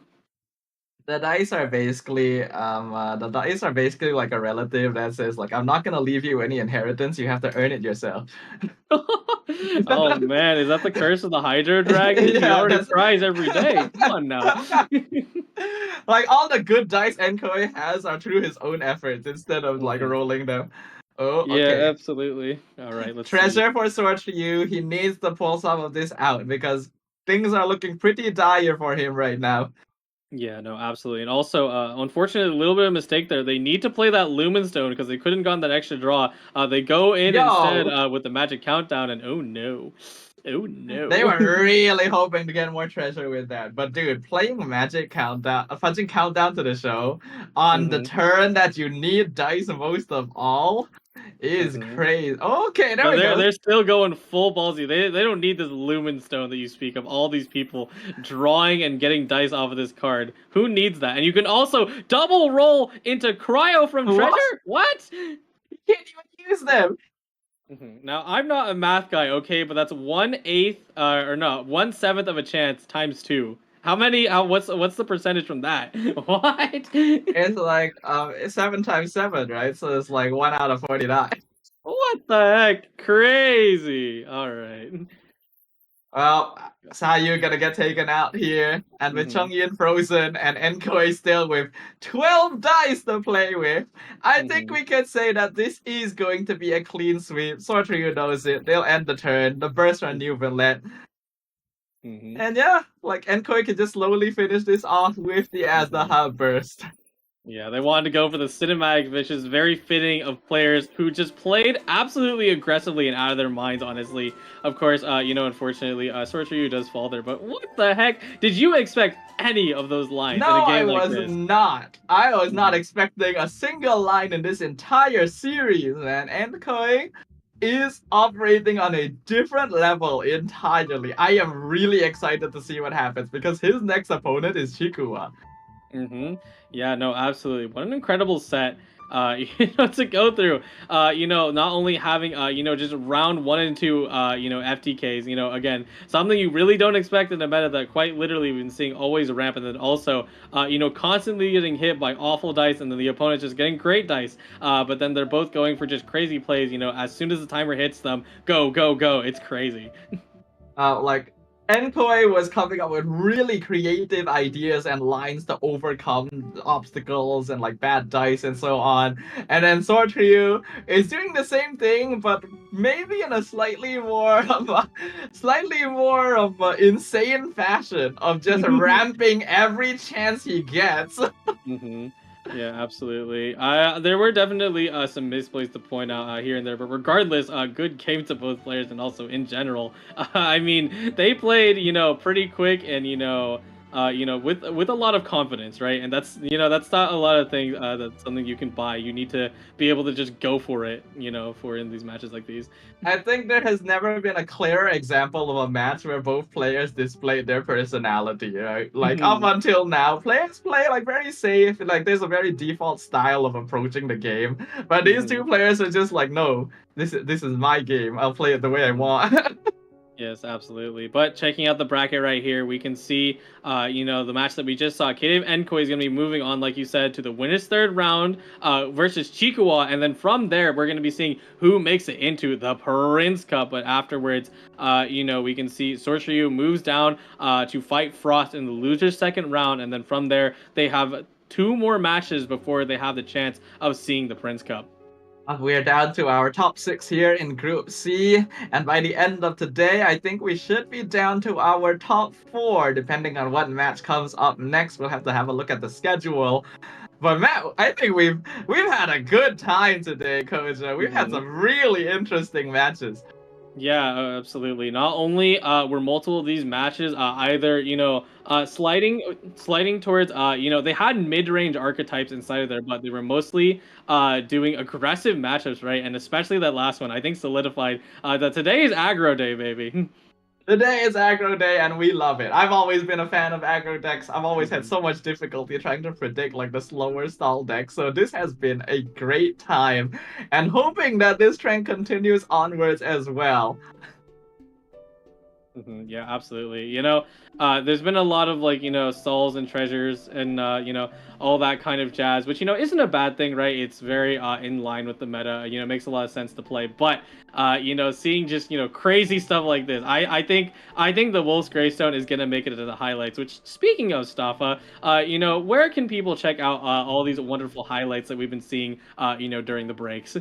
You guys will be able to check them out on all of Astra Carnival's social channels. We got Twitter, aka X, we got Twitch, we got TikTok, we got YouTube. So make sure to follow all of those to catch up with all sorts of Genshin TCG action. But with that, we're gonna go into a break before game number 4, and me and Kojo are gonna switch off to our next set of casters. I believe it's going to be Leah and Sumi. So hopefully they'll have a great time casting just like we did. Kojo, any Mhm. final words?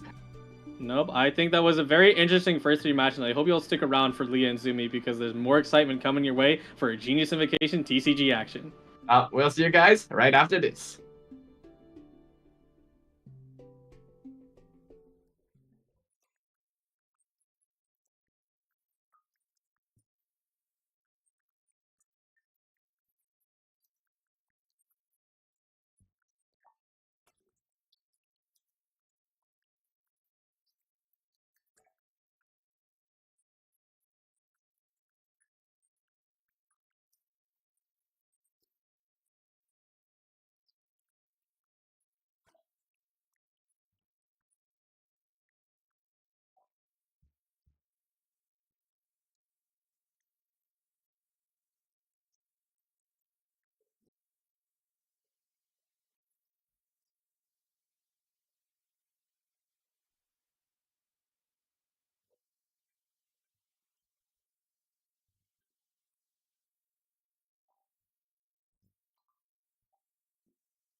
Hello, travelers, and welcome back to the Astro Carnival Prince Cup Pacific Tournament. Sorry, my name is Leah, aka Windflower Leah, and I am casting the second half today here with Sumi.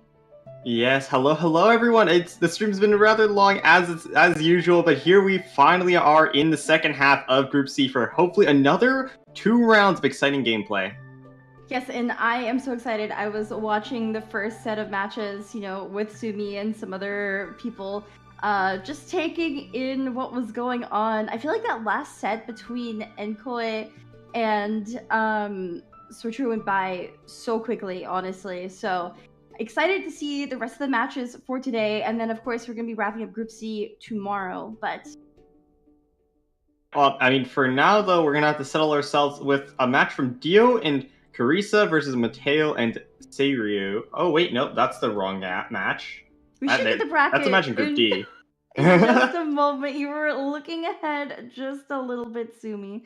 But I scrolled down too much on our schedule, but here is our updated bracket from Group C. A big thank you to Kojo and Staffa for casting the first half. But we are going to be getting into, I believe, Salty versus Alchemist. Yeah, that will be our game 1, and then moving on from that though, we are going to go from the match Sor Tre versus Frost. Sor Tre just finished their match versus enoy, unfortunately getting knocked down into the lower bracket. And then Frost just finished their match against Small One, who unfortunately was eliminated from Group C. Yes, and just as we were saying, we're going to be going through the loser second round there, the lower bracket, and determining who will be making it to that third round. And then we'll be closing out for today, but it is going to be sad seeing at least 2 of these players going home. Yeah, I mean, it is always unfortunate. Figuratively. It is always unfortunate when we see these players drop. I mean, we know how hard they work to get here, how much practice, how much research, how much deck building and theory crafting that it must have taken just to create their decks alone. Not to mention the many games and hours they have put their time into in order to qualify through the regular season, through wildcard, in order to make it here. So it's just always unfortunate to see them go. But that is the nature of the tournament, and we will have to see some of them leave eventually. Yes, you are absolutely right, and it's just really unfortunate when people have to go home, but of course, people going home means there are people making it through. There will be 2 people making it to the live event in each group, and we're going to be determining Group C here, at least the lower bracket. We're going to determine the rest of it tomorrow, but yeah. So what do you expect between these 2 sets of best of 3s coming up, Sumi? Well, first things first, the elephant in the room, Conwell. I expect all 4 of our players to bring it and then immediately ban it. Kind of like it's the Pacific handshake, right? Conwell players believe it to be the strongest deck in the game. It has a near 80% ban rate. Honestly, it probably is 80% at this point. And then I expect players to just kind of handshake that away, right? Like you bring it, it's really strong. Players don't want to deal with it, so you take the free ban, I suppose, and you make your other deck choices around the fact that you don't need to deal with Conwell, so you do not need to bring a deck for that matchup. I remember you were saying earlier, because we were kind of discussing the first half on our own, that there was a surprising lack of the Double Dragons Hyper Magic deck. I'm wondering if maybe there will be a change going into these next 2 sets of matches, because, for example, Salty will be playing. Salty was just knocked down to the lower bracket by Chua, last year's Prince Cup champion from the Japan Prince Cup tournament. So I wonder if he's going to change up his strategies going up against Alchemist, I believe. I'll have to take a reminder what Alchemist was playing before. I haven't been updating my spreadsheet in a while, so I'm a bit behind on that. But it really will depend on what Alchemist has brought before. It depends on whether Alchemist prefers to bring Double Dragon, or if they prefer the Kuki Kirara deck, which has been underperforming, at least in my opinion. I don't think players should be bringing that into the future, or whether or not they want to bring the Sayu Chong Herald deck, which we've been seeing rising in popularity in Group C. It will really depend on what other 2 decks Alchemist decided to bring other than Conwell. But yeah, whether or not Salty will decide to switch decks is really dependent on that. I was just about to bring up that Sayu Herald Chongyun deck that has kind of risen in popularity. Do you have anything you want to comment about that deck? Why do you think players are bringing this specific deck starting in Group C? I think it's a really good anti-meta pick, all things considered.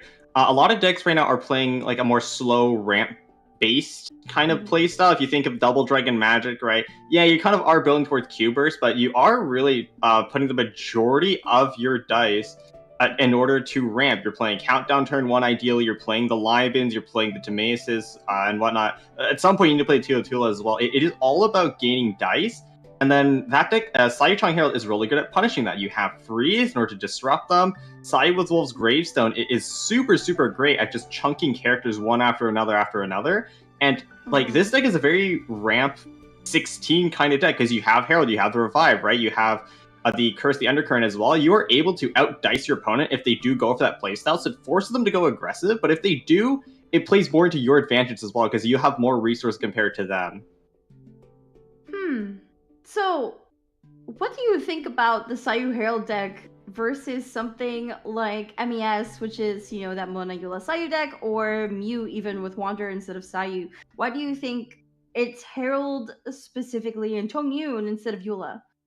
It's because of the stall factor of Herald. The Curse the Undercurrent is just so powerful at delaying your opponent. It forced them to spend extra dice on their turn, which isn't that big of a deal most of the time because there is magic, you're able to make that up. But it's the fact that it's aligned dice, which makes it so much harder. If they want to skill, if they want to burst, if they want to build towards their burst, they are going to get that extra tax. And because it is usages instead of turns, they'll have to deal with it eventually. The Mona not having no fast up on Herald is a bit unfortunate. It makes it hard to get your initial swirl the Sayu, but it's supplemented by the fact that Chongyun has Frostfield as well, and you can apply Cryo on normal attacks, so it's not that bad. And the double Wolf's Greystone just works better for breakpoints on Chongyun.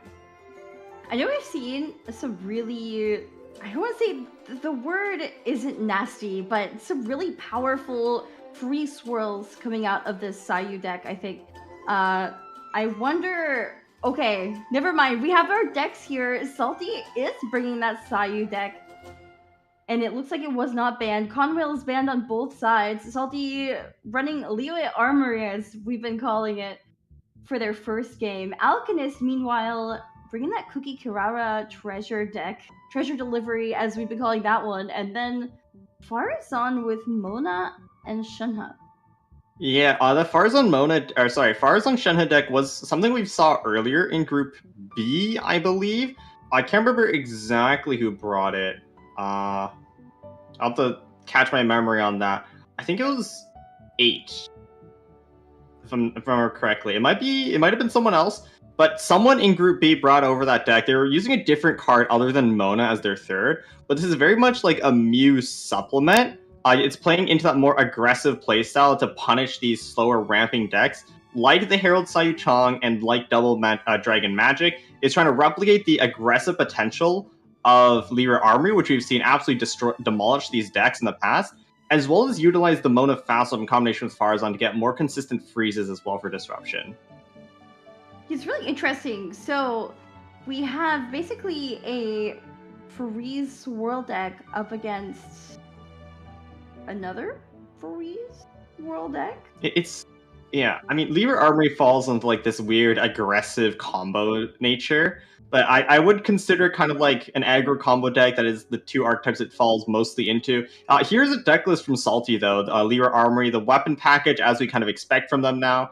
And in Salty going for the double Wagner over double Master Zhang, which has been more common for this deck, as well as running the Lumenstone, one egg, as is normal, and running 2 gamblers as well. Typically, Liyue Armor players do prefer 1 gamblers from what I remember, although with how you're running a lot less draw compared to other decks like 2 Dragon Magic, no countdown and stuff like that, it does make sense that you do run a second copy just for that consistency so you can draw exactly when you need it.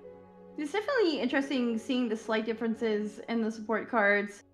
Even though it's basically the same deck, the slight change could make a world of difference, right? So, 2 Wagners and 1 Master Zhang is pretty interesting. I feel like it's normally the reverse. Typically, it is the reverse, because the double master strang is a lot easier to get value out of, only 1 dice, and it could discount up to 3 for free weapon. Talk about that a little bit later here. But here's Alchemist's deck playing this Farazan Shenhe Luna Freeze. I mean, both these decks are aggro, right? It's not just the Liwit Armory that is aggressive. It's also this one here is very, very aggressive. It's similar to Fatui-san, except instead of swirling Pyro, you're forsaking Pyro and Fatui Conspiracy for this freeze. Yeah, I mean, the freeze is just such a powerful reaction. When everyone has so many dice, what can be more valuable than lockdown? It effectively eliminates a character for the rest of the round. They cannot use skills, burst, normal attacks on that character. You can still swap to it to tank HP, but it just lets you have your way with your opponent, and they can't really fight back. Running the 1 Timaeus 1 Wagner, I think it is a little bit high rolly. If you're not able to search them out, you're going to have a difficult time finding your weapons and finding your artifacts. Not running that much draw either, just Lumenstone and Strategize. Well, it is only 1 Timaeus, 1 Wagner. However, you have the Junior Zod package, so I think he will be relying on drawing the Junior Zods in order to get those support cards out of his deck. But here we have Salty's pre-match data with that aggressive tag, matching the decks that he brought today. Honestly, I'm really impressed to see the change in this patch, because Conwell just keeps getting banned, so players are actually leaning into aggro in Group C specifically, I think. But do you have anything you want to note about these stats, Sumi? I think there's nothing particularly noteworthy. Strongest Signal Strike is 8, as expected from a player running Conwell, right? If you do manage to play it. Adeptus Burst as well, very easy to get that number. Alchemist, 9 is Strongest Signal Strike. That is on the higher end. Of course, the reason it looks so small is because the numbers are heavily skewed towards... It was either Z Kremlin or Nzagi. I can't remember which one it was. It did 40 damage on a Serpent Burst. So it is heavily skewed because of that. But and everything just looks... small in comparison. How can his stats went by that fast? We are already getting into this game 1 here, at least for us. Game 1 of the best of 3 between Salty, an aggressive player, and Alchemist, the mathematician. So let's start. Alchemist with Lumenstone. Ooh. Salty is starting off with a weapon, which is what you want in the Libra Armory deck. It is the vast majority of your pressure where it's coming from, which is why you do run 5 of them. Unfortunately, it is the King's Squire. Typically, Libra Armory players do prefer the Moon Piercer because we do like to go on the Shenhe first, because just building dice equals, building towards the burst is just so powerful. Although, because you have the King's Squire, we could just go on Yelan instead, which was what we saw some players do earlier. It still lets us do 4 damage skills. Our burst isn't quite as strong, but we are able to just put our pressure out immediately. Ooh, the Monster Jean-Claude's Golden House. That's going to be really nice as well. This should be a 3 action turn 1 for Salty.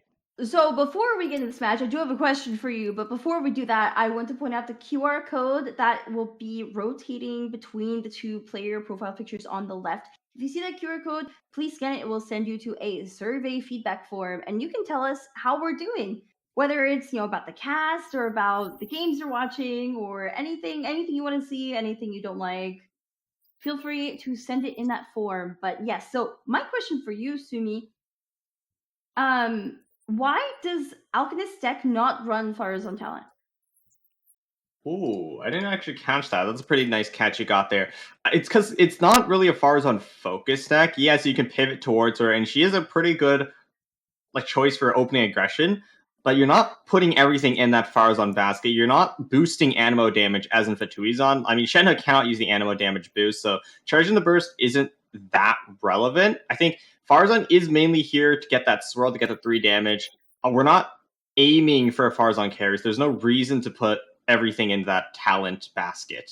I was just thinking, because Farazan's talent does generate an Animo dice with her burst, and I feel like it can be very useful for generating additional actions. Even if you're not focusing on her, you still have that King Squire. But I mean, it looks like Alchemist's deck is very condensed down, if that makes sense, because like you commented earlier, it's only Timaeus, 1 copy of Timaeus and Wagner. So but anyway, Salty is going to be starting on Yelan here, using the King Squire he drew and going for that 1 cost elemental skill. I actually really like this, though I'm a bit curious maybe we're gonna see a swap off because the Heart of Cavarina was not put on Yulan just yet. That's a good catch. I don't think it really matters who it's played on, because you can just equip an end phase and you'll get whatever character it's on to tank it with the summon. I do think Salty would really like to normal attack here to just get that extra draw, to get that extra energy, although that is slightly less relevant. I think if Salty's able to, though, they would really much like to normal attack. The draw is always nice, although swapping off is something they could do if they feel like Yelan is pressured. But no, I think if Alchemist swapped to Farazan or swapped to Shenhe, there was a really real possibility Salty did swap off. Just because you don't want to eat so much damage early, but with 3 dice remaining and nothing else to really worry about, it is just a normal attack coming out from What Salty. I mean, swapping off would have been kind of cringe because we didn't have any 2-cost card in our hand. Was that a normal attack? I thought that was a skill on Yulan. It should have been normal attack. They did draw the Lumen Stone. It was it did hydro damage. Yeah, but they skilled before, so it was 3 stacks on the Breakthrough Barb. Yes, it was normal attack. Yeah. So for those of you who are perhaps a little bit unfamiliar with Yelan, she was in the meta a lot for like the majority of patches that started with the number 4. Breakthrough Barb, her skill does 3 damage, also generates 2 stacks of Breakthrough Barb, and then when her Breakthrough Barb is at least 2 stacks, her normal attacks become Hydra infused, and she also draws a card. So utilizing Yelan's kit to the maximum potential, really min-maxing our draw here. I don't really know how good this damage on Mona is for Salty, despite Yelan being at 2 energy points towards her burst. Yeah, Especially Yelan, with the weapon equip onto Shenhe, it feels like this is going to be a swap onto her. Yeah, I mean, as always against Mona decks, after she gets her skill down, Mona is effectively irrelevant because you already have your Hydra Aura, although in this case you may want to swap back to Mona at some point, because if Shenhe's skills you're going to consume your only little bit of Hydro Aura, so you would really like to swap back to her. You kind of don't want Mona to be the one freezing, she just does very little damage. You much rather prefer Shenhe be the one on-fielding and be the one freezing, but I mean, with how much dice you have, that might not matter. It might just kill your opponent, but yeah. Yellow getting frozen this turn is pretty big. That is the person with the weapon equipped from the side of Salty, although they do have I think that is Moon Piercer in hand, as well as Golden House.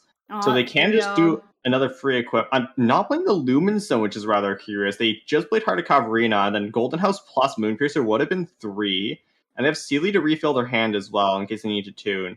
I guess it's just the dice cost. They must have calculated that if they do that, they won't be able to do 3 actions. Yeah, it will be a Heart of Cavarina onto Shenhe and a swap away from Yelan. I just noticed as well, Alchemist with Wagner and Tobias. I know we were commenting a couple of times that there's only 1 copy of each of them in Alchemist's deck. He actually managed to draw them out and play them in the first round. That is actually huge. A little bit of fortune for Alchemist then. I believe that was a skill from Shenhe from Alchemist onto Salty Shenhe. Cryo Aura there. So I mean, the Hydra Aura being consumed on Yelan is fine, I think, because now you have this Cryo Aura you can swirl instead with Farazan, right? Mm-hmm. You can do that. It is a little bit harder though, because no fast swap from Shenhe, of course. That is Mona's passive that does allow decks like Mew in order to just guarantee the initial swirl to do endless reactions. It'll be a little bit more difficult now, but I mean, I guess you don't really need to go to Farazan, because you have Shenhe Burst locked and loaded as well. We're going to re-equip the Gilded soon. Yep. And like 5 damage skills. Liar Song to take back that Gilded. This is definitely going to be a Gilded re-equip onto Shenhe into her Burst, which will be buffing not only cryo damage, but physical damage. Mm-hmm. I mean, it's going to make Shenhe do so much damage. Like with Icicles, with Weapon, with Burst, how Shenhe's going to be doing 5 damage skills, and like that is a world of her for Salty. Oh, we even have enough to do another. There is the Burst -3 onto Salty's Shenhe. Oh, I think we even have to do like 2 additional actions here. We have the Liar Song re-equip after this as well. Oh, and the Covenant of Rock. A skill here is going to put us to 0 dice, which allows us to do the Covenant of Rock, and then we're going to be able to re-equip our Gilded as well. Double Unseen Razor on top of that. Hold on, do we have like maybe 4 actions this turn? I think it's possible. It's definitely going to depend, because Salty also... is about to equip Wood Piercer. Yes, Salty doesn't have as many resources as Alchemist, but I mean, you can still threaten the Shenhe of Alchemist. You can like really pressure Alchemist to swap off of the Shenhe, because there always is the threat of extra dice. We are. Oh wait, no, we're not running Liaison Guild in that deck, but we do have our Unseen Razors in there as well, which in theory could allow us to do an extra skill after this. Assuming we equip the weapon, we could choose not to. Although I think we did invest the Rhythm of the Great Dream earlier. I do see the status and I do see the discount. Yeah, Salty's deck does not have as much dice generation as Alchemist. Alchemist is very jam-packed with weapons and also like the weapon package, also the also you have like one copy of Timaeus, one copy of Wagner, 2 Dinnerzots, 2 Levens, and you have Gilded and all of that. So Yeah, no. Like Algon's deck is very condensed in order to get the dice generation they need to just do skill after skill after skill. We see it pay off here, right? They like already did 3 actions. They're about to do maybe 3 more, depending on how the dice work out. Whereas Salty is more on that consistency side. We want to draw our weapons. We want to draw whatever ramp we have in order to play them for free. And we want to draw our Unseen Razor and stuff. So it's very consistent. We are going to be able to draw our game plan out like 80% of the time. Alchemist is a little bit more on the high rolly end, I will say. If they're not able to get the tools, if they're not able to get their pieces of Exodia, their deck will fall apart. So I think it's rather fortunate that Alchemist did get what they needed, but in another game, in another matchup, this could have went horribly wrong. yeah.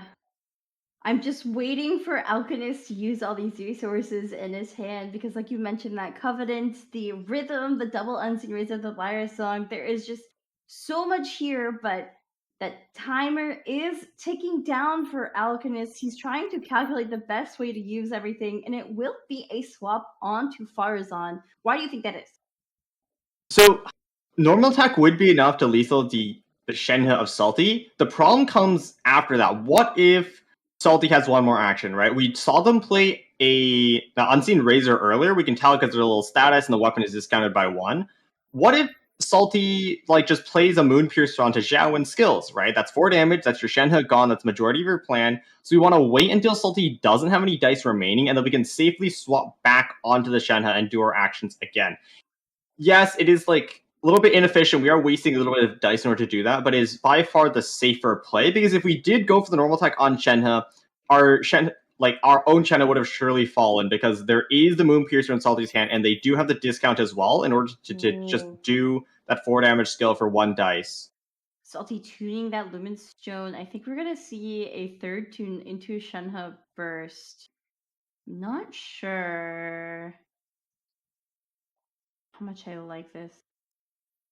I think there's a lot of resources in our hand right now. I mean, just tuning it all away right now could really hurt us in the future, because keep in mind, decks nowadays don't really run dice fixing. They don't run toss up. They don't run Best's Travel Companion. So whatever dice you get is what you're going to have for the round, unless of course you tune for it. And we just burnt so many resources. There is the Shenhe Burst. Now all of Alchemist characters do have those elemental applications, but as you said, Alchemist should just be able to swap back onto his own Shenhe at this point. There is a Lyre Song drawing back the Gilded from his Shenhe. Are we just going with Farazan? I mean, are we going Farazan? Yeah, we are. It looks like it. It will be on to Farazan, and this will definitely be her skill, which, 3 damage skill, will take out the opposing Shenhe. I mean, yeah. The pivot option of the Farazan. I mean, Shenhe was already at 3 HP after he bursted, so this was an okay option. We didn't need to leverage the extra damage from Shenhe. Oh, we also get a 3 damage swirl. That's pretty big. Kind of forgot about that, actually. Shenhe's been doing such a great job on her own. Yeah, from Farazan? Farazan's skill is 3 damage. No, but the off-field 3 damage swirl, because we're buffed by Icicles and buffed by the Shenhe debuff as well. Xiao just took 3 damage. Oh, there is the Covenant. We're gonna have to tune one thing to go for normal attack here. Galen dies here too. Uh-oh. I think this is GG's, because what happens here is that Yelan falls, and there's only one character remaining. Xiao's going to get Cry or reapplied end phase, and then we have a fast swap in him. We just, next turn, we leave it to me, fast swap Mona to freeze, and we just win after that. Tuning leave-in, this will definitely be a normal attack, and Yelan should fall, yes. Yeah, I mean, buffed by, like, Shenhe Burst. Shenhe Burst. Yeah, the Cryo Swirls do 1 extra damage, so... normal. Oh, the timer. There it is. Yelan falls, and Xiao is left at 5 HP. I guess this is what happens when you draw everything you need. Like, Wagner into Tomias, like, honestly, and the Lubin Stone. I mean, into the Golden House as well for the extra discount. Alchemist had everything. Boar Princess, what are we doing here? We can't get another action off this turn. I do not believe we have the dice. Not the cards either. I think the Boar Prince is a little bit wasted. Not that it matters. I think we win anyways. Ooh, right. What are we placing the artifact here? On Mona. Are we just swapping off of Farazan? I don't think we should swap to Mona to greed for the extra draw. I think if we swap to Mona, we actually do risk ourselves losing. So I think the reason that Alchemist wants to swap to Mona is actually to consume that Hydra Aura, so there's no free swirl from Xiao going into next turn. Oh, yeah, you're right. Mona will get frozen, so we can't get a freeze of our own, so we may as well just swap her to tank a little bit of more damage. And also avoid that reaction. Oh no, not punish. Draws the second board. This is the high roll of all high rolls. Unfortunately, I don't think that board is going to be usable this turn. Because Mona will be lethal shortly. Salty does have the turn priority. They did end first, after all. So I don't think the board is going to be used, but extra tuning fodder is always good. Alchemist, calculated this knowing that Mona would be at 1 HP when swapping to her, wanting to consume that Hydra Aura so there'd be no freezing his other characters. And Xiao is going to be forced to take out this Mona who's just at 1 HP. It is a waste of dice. It's a waste of resources, and that's why Alchemist did it. Yeah, we don't really have another choice right now. Ooh, really smart catch onto that Mona. If it...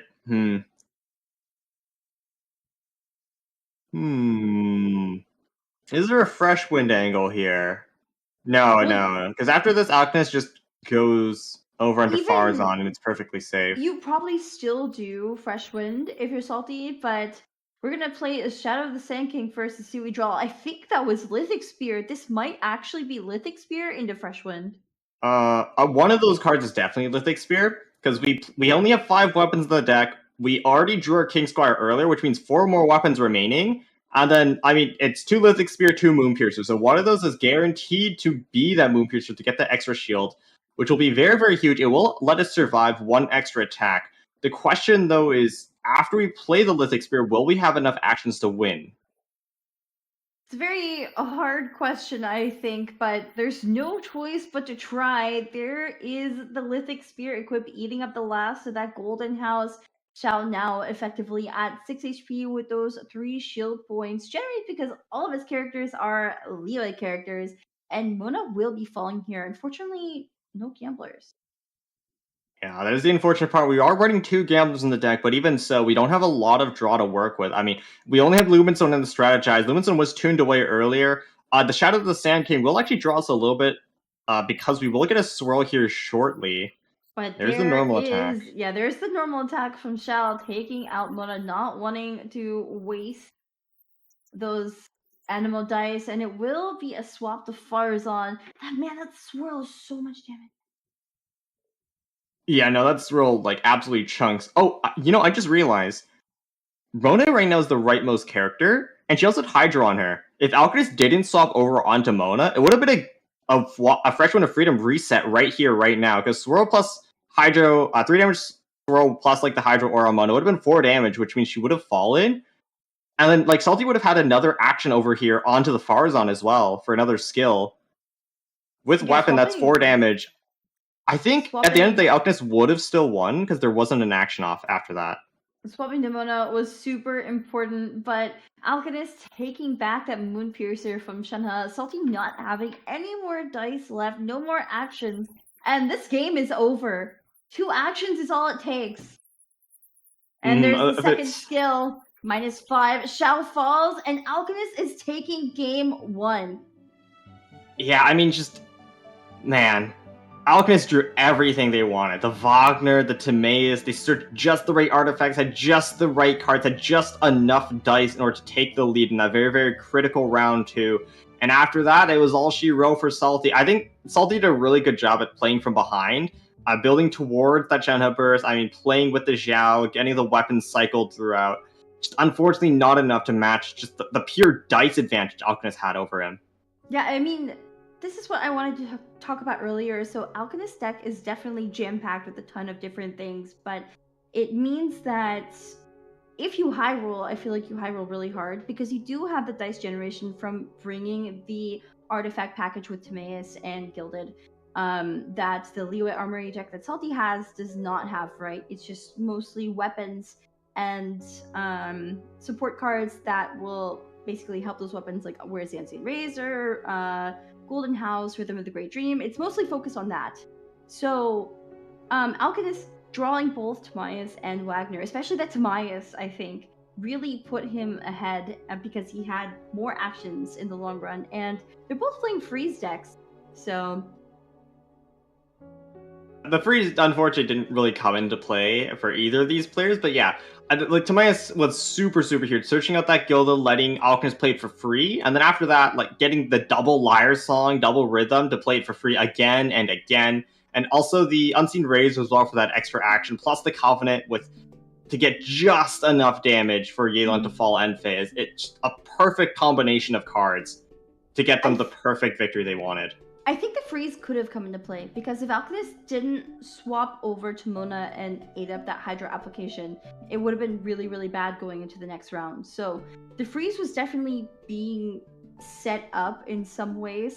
It's just Alchemist also was managing those elemental auras really well. And even though he did eat up that Hydra aura on Salty's Yelan, he was able to apply a bunch of cryo after that. So, I mean, as long as you have one or the other, you can always go for the freeze at some point. The freeze threat is there, even if there wasn't an actual freeze, if that makes sense.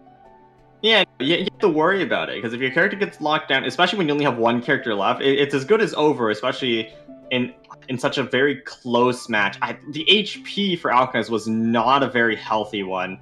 I think, like, if we were able to get that extra throw, if we were able to get our draw early, maybe we could have found something in our deck for the Shadow of the Sand King to bail us out. A little bit too little too late, though, and I think that really comes off the fact that we drew the wrong weapon turn 1. Maybe if we built towards Shenhe Burst earlier, we would have been able to match the damage of Alchemist. Yeah, Salty having to start on Yelan was also not great. Like, Alchemist did high roll, but Salty normally wants to start on Shenhe, as you said quite a couple times, and having to start on the Yelan because you draw King Squire is just really unfortunate. But here we go. This is our deck selection going into game 2. Alchemist winning on that Farzan freeze deck will be playing the last deck available, which is that Treasure Delivery, the Cookie Kirara Herald deck. Because this is open decklist conquest format, if you went with the deck, you can't play it again. Salty, meanwhile, is going to be running it back with that Liyue Armory deck. So, what do you expect going into this match, Sumi? I expect Salty to absolutely dominate this matchup. We have seen time and time again just how slow of a deck Cookie Kirara is, and against like a more aggressive deck like Liyue Armory, especially a deck that has so much damage and is also aggressive, it just absolutely destroys Cookie Kirara. We've seen this matchup 2 or 3 times before, and it always ends the same way. Yes. So, do you think there's any chance, though? Certainly a chance. I mean, you can never count out these players. Especially if Salty gets a little bit unlucky on the rolls, maybe doesn't draw a weapon early, perhaps Dice of Cringe is forced to tune their entire hand. Here is Salty's deck once again, though, the Liyue Armory deck. But yeah, I think there is certainly a chance for Alchemist in this matchup. If Salty just rolls really bad, of course, there's always a chance for that to happen. So there is a path to victory, but I do not think the game is in your hands, so to speak. You have to rely on the downfall of your opponent. Yeah, I mean, I think if Salty is forced to start on Yelan, though, there could be a chance. That start was just so unfortunate last round. I also think, like, So I know you don't really want to play treasure super early because it's going to thicken your deck and you don't really have great chances of drawing it out. But I think there are situations in which playing early treasure can actually be beneficial. And when you're up against a very aggressive deck like Salty's here, this Liyue Armory is an aggressive deck. I think if you play early treasure and manage to draw out a few, it can actually help you sustain into later rounds. Because I feel like if you can get Cookie with her talent active and Sapwood, I'm assuming Sapwood's being brought, then you're kind of golden in some ways, right? I mean, Cookie with talent with Sapwood is a for sure like very big anchor threat. It does a lot of damage. Is kind of immortal until you activate that talent. The problem is getting to that point. Typically, in this Cookie Kirai deck, you are reliant on the I haven't lost it, which we are running in order to get these burst off. But like, if you aren't using that, if you aren't sacrificing a character in order to use that card, the burst charging in this deck is very, very slow. And without the burst, you aren't really a threat. But I mean, maybe with the Mausoleum of King Deshret, we could slow down our opponent a little bit, just enough to buy us some time. Although that is rather unlikely. Mausoleum of King Deshret is a bit of a tricky one. I need to look back at Salty's deck. Because there are ways to play around it, and we've seen that happen. Also, I think it was Salty himself play through like 10 million Forbidden Knowledge. You weren't casting that match. I was casting that. I think it was with Stuffa. But there was someone playing this Liyue Armory deck that just was like, okay, I guess I'm drawing Forbidden Knowledge, and ended up having like at least 5 or more in their deck. I think it was like almost 10. And just had like 5, literally 5 in their hand, like a full set of cards, like 10 cards, and 5 of them were Forbidden Knowledge. And it was just like, okay, I'm just gonna play and win. And they actually won the match despite drawing all those Forbidden Knowledge. So I don't know against this Liyue Armor deck how useful that Mausoleum actually is when I think about it. But here we go, Salty versus Alchemist. Yeah, I think Mausoleum is a really great card into combo decks because they do like to draw a lot, and they draw during their turn, which lets you stack up Mausoleum value. But against a deck like Liyue Armory, like it only has 2 different avenues for draw: Lumenstone and Strategize. Both of which you can just delay until the next turn. You don't really need to rush it. You're not playing anything like the Liven, which could force your opponent to get that Forbidden Knowledge into your deck. Salty could control exactly when the Forbidden Knowledge has come towards him. So we can kind of negate the value more or less. Also, we just don't draw a lot in general, so shouldn't be too worried about that. Ooh, weapon is not Moonpiercer again. That's not what we want to see.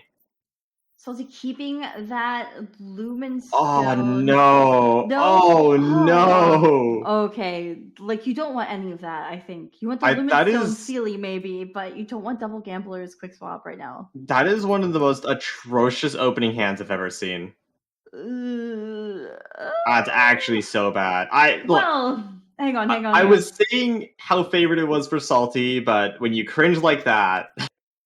So, before we get into this match, this is your gamely reminder that there will be a QR code on the left-hand side between these 2 players' profile pictures. If you see it, feel free to scan it. It will send you to a survey feedback form, and you can tell us how you think we're doing. So, please feel free to do that. But yeah, so Lumenstone down for Alchemist. I feel like Alchemist starting hand is actually really good. Yeah, no, Alchemist starting hand is exactly what you want. You have the Lumenstone, you have the draw as well from Strategize. The veterans, the dice refund on Cookie skill. I'll generate a lot of value throughout as well. I think the Mausoleum is less relevant because Salty just doesn't have enough draw to actually consistently activate it. But the Vanarana is very nice to just carry dice through to the next round. You can play for free as well to activate the Lumenstone on top of that. I think we should be Cookie skilling first, because Vanarana doesn't like to carry over Omni Dice, and Omni Dice is good. Well, you can make... Oh, only a full Electro shouldn't matter, actually. So, Vana into another card, either the Herald Talent or the Mausoleum. It will be the Mausoleum going down. Who draws I haven't lost it? Don't need that just yet. But honestly, against an aggro deck, it could come up faster than you think. But you're gonna get an Electro Dice from this. Yeah, we can carry that for the Vanarana. I don't know how I feel about that Mausoleum. I don't actually think Salty has enough card draw in their deck to actually justify this. And I mean, if they have to strategize, if they just strategize and then end, that's already 4 cards. And then I was during this turn as well, so it's not like you can carry forward value with it, like if you played it against the Libin. I really dislike this Mausoleum play against Salty. I think it would have been much better if we just played the Vanarana and skilled on Kuki. That way we carry 2 dice forward into the next round and 1 Omni dice on top of that. I don't think the Mausoleum here is going to generate value. We aren't going to see Salty draw anything from this Mausoleum until like turn 3. Because even if we played Lumenstone, even if we play the Sealy, Salty's not going to draw enough cards until like sometime during turn 2 in order to activate the Mausoleum, which means they're not going to really be drawing into the Forbidden Knowledge until turn 3, and the game will probably be over by then anyways. So basically. I don't think this Mausoleum is a high value play. Well, it's like I said, I think it was actually Salty that just straight up played through the Mausoleum regardless. But here we go. It is going to be Lumenstone into Sealy into... Is that a double Gambler's Equip just to proc Lumenstone? Yeah, we don't really have a better play. I think the only thing we could have really done was just skill and then maybe tune our entire hand to skill again. Our dice weren't that great either, so yeah. We play the Lumenstone, we just play the Sea, we play the Gamblers. That way we just do something down. We get some ramp down, some draw down, some dice generation, all that good stuff. Salty, hopefully this is enough to float 1. Not ideal. Not ideal. Not ideal at all. Ooh, dice aren't looking better turn 2 either. We really do need to charge the Shenhe Burst. That is going to be the majority of our pressure, well, especially because we don't have a Moon Piercer. Hasn't rerolled yet, so okay, yeah. 4 on me. Okay. So that's pretty good. You could normal burst. Normal burst is an option. If we drew Moon Piercer end phase, that'll be really nice as well. Oh wait, hold on. Could be Moon Piercer. Yeah, we don't know. We can't see it, but it will be Heart of Cavarina. No, that's Lithic Spear. Onto Herald. 2 more cards will proc that Lumenstone. Unfortunately, I don't think we have... I mean, we could play Live and Herald Talent, although I think that's not really worth it. Probably we'll just go Herald. To play anything. Just to swap onto Herald for now. Just chill for now. We're going to skill because we just have so much Hydro Dice to work with. But that is unfortunately Lithic Spear on the side of Salty. I can tell because the little handle poking out. Moon Piercer, I think, is a little bit thinner and a little bit less bright. You can see the handle? I'm like squinting. I don't see anything. You have to look down a little bit. You can see the bottom of their hand poking out on the right side, right underneath the skill icons. You're right! Oh, okay, anyway. Heart of Cavarina on to Shenhe here, and it will be the Lithic Spear equipped onto her anyway, full cost, and a normal attack. Ooh, we'll be able to burst this round. I don't know if that was worth it. Well, wait, you could. So I mean, we're wasting our quick swap for that. Yeah, you have to play. Well, it's not wasting. You're probably not going to swap off, but you have to play. True. The cards in your hand, which is a bit unfortunate. But you're playing aggro deck, so I think you go for it. I mean, it'll get refilled as well because that's Sealy. Lumenstone will draw us 1 as well. I do think it is worth it. It's just kind of a shame. Man, if we had like double Golden House instead, that'd be really nice. You'd be able to get our burst down and a ramp, and like our hand wouldn't kind of go to waste because we're not going to get value out of the 4 princes this turn. So something we should talk about is that the Mausoleum of King Deshret is at 3 stacks, and if Salty goes for Shenhe Burst, by proccing Lumenstone, that is going to be a lot of Forbidden Knowledge. That's fine. Is it? I think it's gonna be 5 Forbidden Knowledge. It was always going to be at least a lot of Forbidden Knowledge because we are drawing this turn. We'd have to put 2 on our deck already. And then, I mean, 5 Forbidden Knowledge isn't too bad to deal with. Ooh. Second Lumenstone into Herald Talent draws egg. Okay, what next? Do we treasure? Treasure? No point to, really. I don't think we treasure now. We should just skill first. Well, if Alchemist is going to play the other Lumenstone, I guess not. Will be a skill. There we go. Cavarina draw. All right. Wait. Ooh, okay. It's 6 Forbidden Knowledge. Yeah, it's going to be a lot. 2, and then that's going to be another 4. Yeah, 6. There's Rhythm going to be rhythm. played. It will carry forward its usage throughout the turns. Oh, okay, that's the dice we needed. Only need to play 1 card. Yeah. However, the Sealy is going to put 3 more Forbidden Knowledge into Salty's deck. Oh, Look that's at Curse the that. Undercurrent, 2 in too. hand. Curse the Undercurrent, yeah, because the Herald talent was applied early. Look at all of that. Oh, yeah, that's a lot. But like I said, this is not the first time this has happened. So there's a chance that it doesn't matter. It really depends on how lucky or perhaps unlucky Salty is. If Salty just doesn't draw into Forbidden Knowledge, it's just really a non-factor. The 2 they have in hand is the guaranteed Forbidden Knowledge that they have, because Yes. Mausoleum will always put 2 Forbidden Knowledge at the top 2 of your Yes. deck when it first activates. Yes, and then the others are shuffled into your deck randomly, so I'll have to see if he ends up drawing them. Yeah, it is random, so it could be at the very bottom or very top of your deck. It really just depends on what Salty's deck is feeling. Ooh, Wait. that live is not going to activate. We need 1 more But dice, and yeah, we you're just not don't gonna have get it from the Lumen Stone. I mean, you could play pressure to proc. No, but then you just but spend yeah, 2 then dice. It it's doesn't matter. It's only 1 dice going into leave it at that point. It is gonna be treasure. I don't know Okay. if this is gonna be helpful. I mean, you really don't have anything better to do, I suppose. You're going to fill it in anyways. Just get the Lumen Stone activation. We are still feeding 1 to Liven, but that kind of feels bad, not going to lie. I think at this point, just swap to Kirara. Or, kind of don't want to apply the Cryo. Oh. I guess go Kuki? No, but then she puts the 5 HP and then she dies to a skill. So you do have to stay Herald. This kind of feels bad. Ending on Herald. This does feel bad. Herald will be falling at the start of next turn. Most likely. Very likely. I mean, Salty could always just not... Oh, actually. Fast swap skill on Zhao, that gets our Gambler's reset, and also mitigates the effect of the Curse the Undercurrent a little bit. So skill will be 4 costs because Curse the Undercurrent is already applied, and then Herald will fall and it will reapply it. Yes.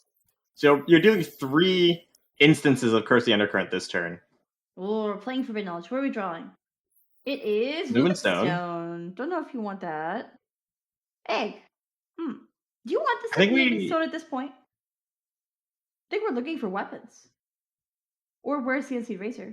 Unseen Razor would be really nice here. The thing is, though, if we put Lumen Stone, it is -1 dice, and we kind of don't have a lot of that to work with this turn anyways, so it might not be worth it. I would agree with you. I think Salty might need to strat. What we really want right now is an Unseen Razor, or Unseen Razor plus Moon Piercer. That'd be really nice right now. We have like the Golden House discount as well, plus Rhythm of the Great Dream. So yeah, that's going to be value on the equip.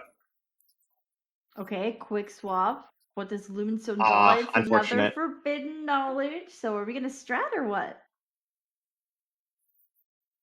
Nope. Swapping to Shout. All right. Do we play Fresh Wind? Here's the question. If skill here puts Cookie down onto 4 HP, and then because we don't have a weapon, unfortunately, Alchemist is able to swap over onto her without any real threat to her safety. Although Salty could, in theory, have a weapon in hand and just hiding it for when Alchemist does make the misplay. So going Kirara here would be the safer option. Going to strategize? Yeah, it will be a strategize. Ooh, wait, which one is that? Is Lithic. That the other Lithic? Yeah, it is. It's the other Lithic. Unlucky. Oh, that's so unfortunate. But I think you could go for Fresh Wind here because Gamblers, remember, is on both Yelan and Xiao. I think you always skill here. We get that swirl, we get the Gamblers, we get just the extra free damage. It's so unfortunate we have the Lithic instead of the Moon Piercer because it's fine to place on Zhao, I guess, but either way, this makes it so Alchemist can't really swap Cookie because Zhao's skill will now do 4 damage, and then she will be under threat, leaving Alchemist on solo Kirara. So no matter what, Alchemist will be forced to go over onto her after this skill, and won't be able to immediately Cookie Adeptus Burst. Yeah, actually, I guess you don't play Fresh Wind. You have the Gamblers, but when you're powering through Curse the Undercurrent, it's just so painful. Ooh, we're gonna play the There is spear a big early. Okay. spear, Yeah, and no yeah, fresh wind, as you said. it's just a skill, no fresh wind. Wait, it was a normal attack actually. No. Oh, It no, was a skill. It was a skill. It was a skill. Kuki took 3 damage, so it must have been a skill. The physical damage from the animation was a little confusing, but Ooh, that's 11 dice compared to 4. Skill applying Electro onto Xiao, drawing a Lieben. So Salty is going to be in a world of hurt. Like, just look at that dice difference. It's crazy. Well, yeah. So you can't, if you're Salty, you can't really swap onto Yulan do anything. You can only go for a singular normal attack with a breakthrough to free someone. So Alchemist honestly has the entire turn to do whatever he wants. And with the I haven't lost yet in hand, you could definitely go for a burst. Now the question is, what timing do you do that in? Do you actually go burst on Kirara maybe? You can't burst on Kirara unless you skill first. No. Just use it on Kuki. I think that's more reasonable. You already have the 1 energy on Kuki. You don't have it on Kirara, so no point going over onto her. Adeptus draws treasure, and what's the other one? Okay, 1 treasure. I think treasure as well. Really want talent, but we're gonna play it a bit aggressively, I guess. I mean, no reason to hesitate right now. You have the dice, you have the damage, so just go for it. We really want to maximize our damage this turn. We want to even out the HP differential between us and Salty. It will start off with this Adeptus Burst, putting Xiao into 4 HP. Not enough to take him out. This still needs 2 normal attacks. Yeah, there is the burst from Kuki, and Salty, with only 4 Omni, is going to be a little bit at a loss of what to do for the rest of this round, because look at Alchemist's dice.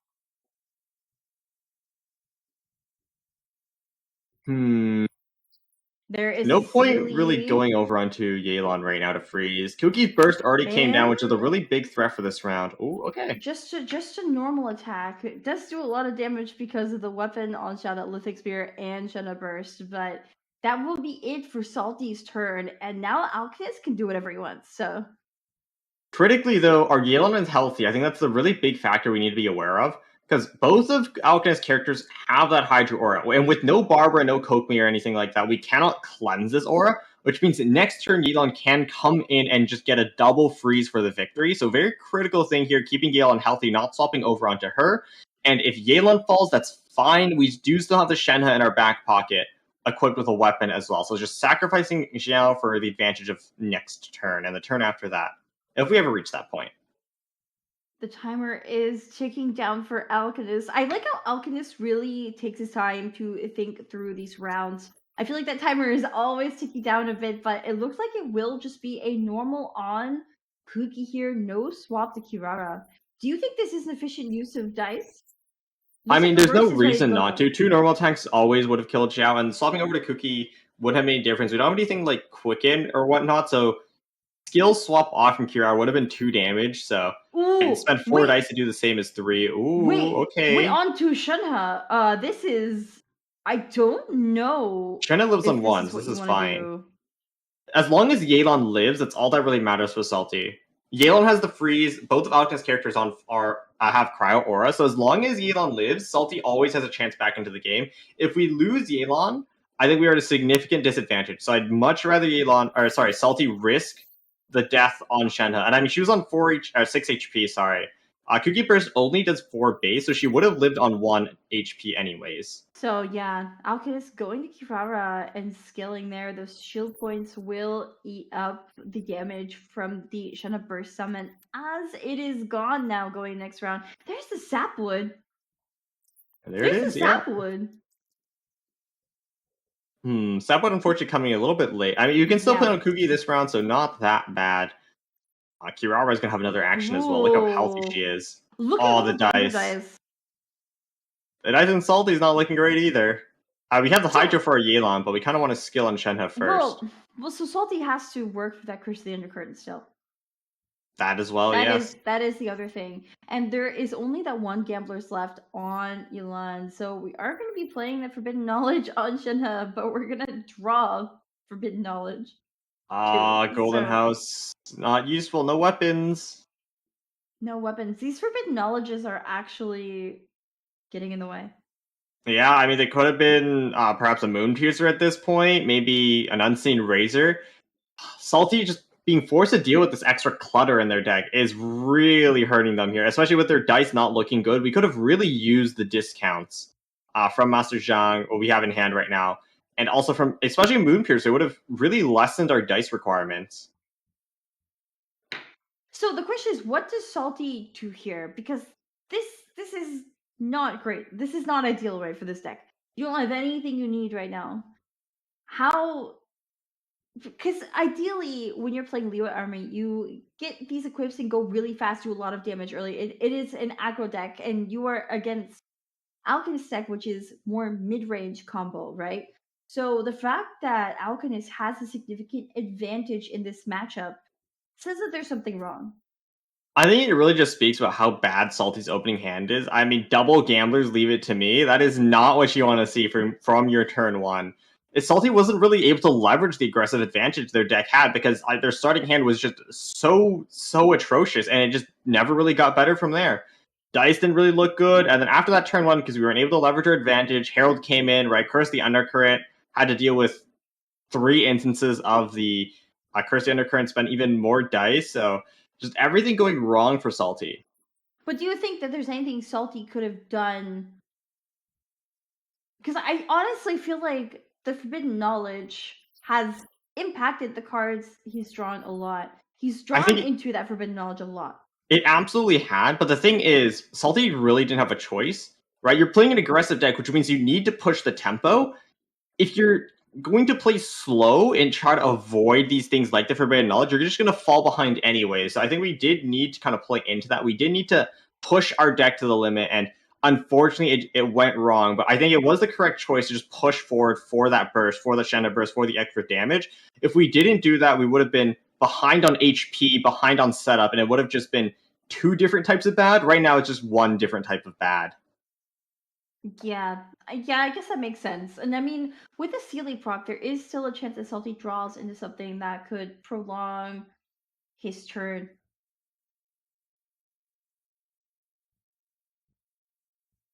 Like a weapon for Yelan and discounts. Yeah, I mean, for example. King Squire would be really big for next round, but yeah, we still have 1 action in the tank remaining.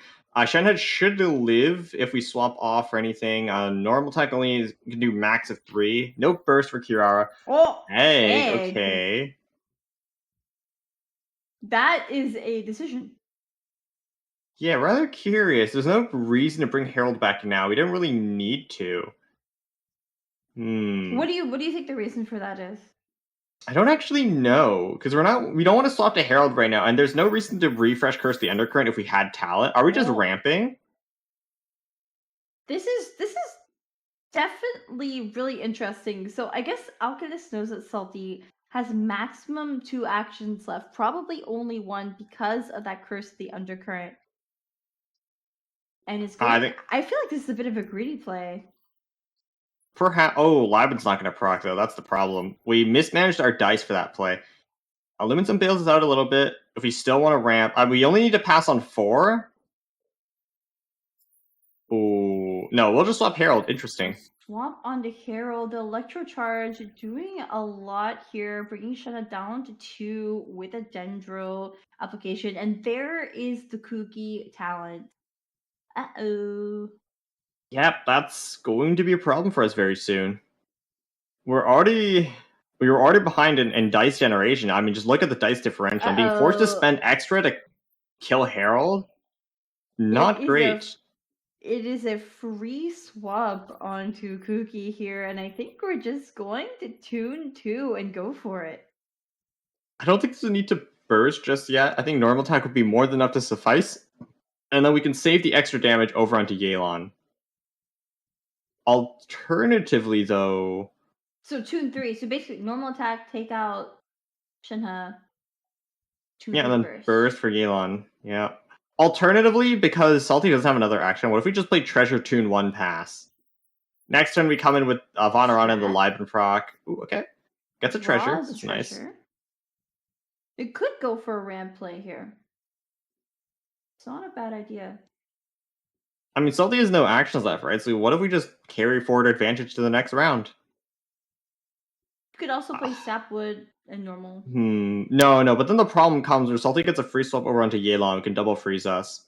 I think we do need to push the tempo a little bit. I mean, Salty does still have an avenue back into this game. There's a Sapwood. Okay. Is it going to be treasure normal? There's a treasure? It is, yep.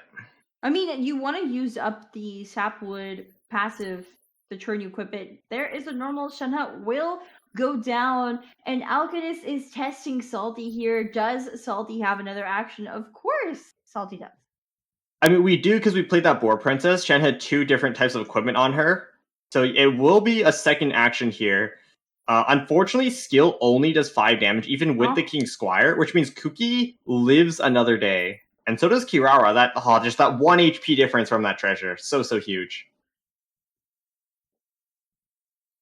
Okay, Lumenstone, Master Zhang. This should be Golden House into a free equip. Equipping it now, okay. Squire now.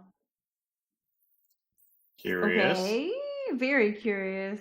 Yeah, that's an interesting sequence of cards. Skill here costs 2, by the way. We miscalculated. Salty need to play the Golden House first. Yes. Because Curse the Enderker makes the skill cost 1 more. I don't know why Salty sequenced it that way. That was rather interesting.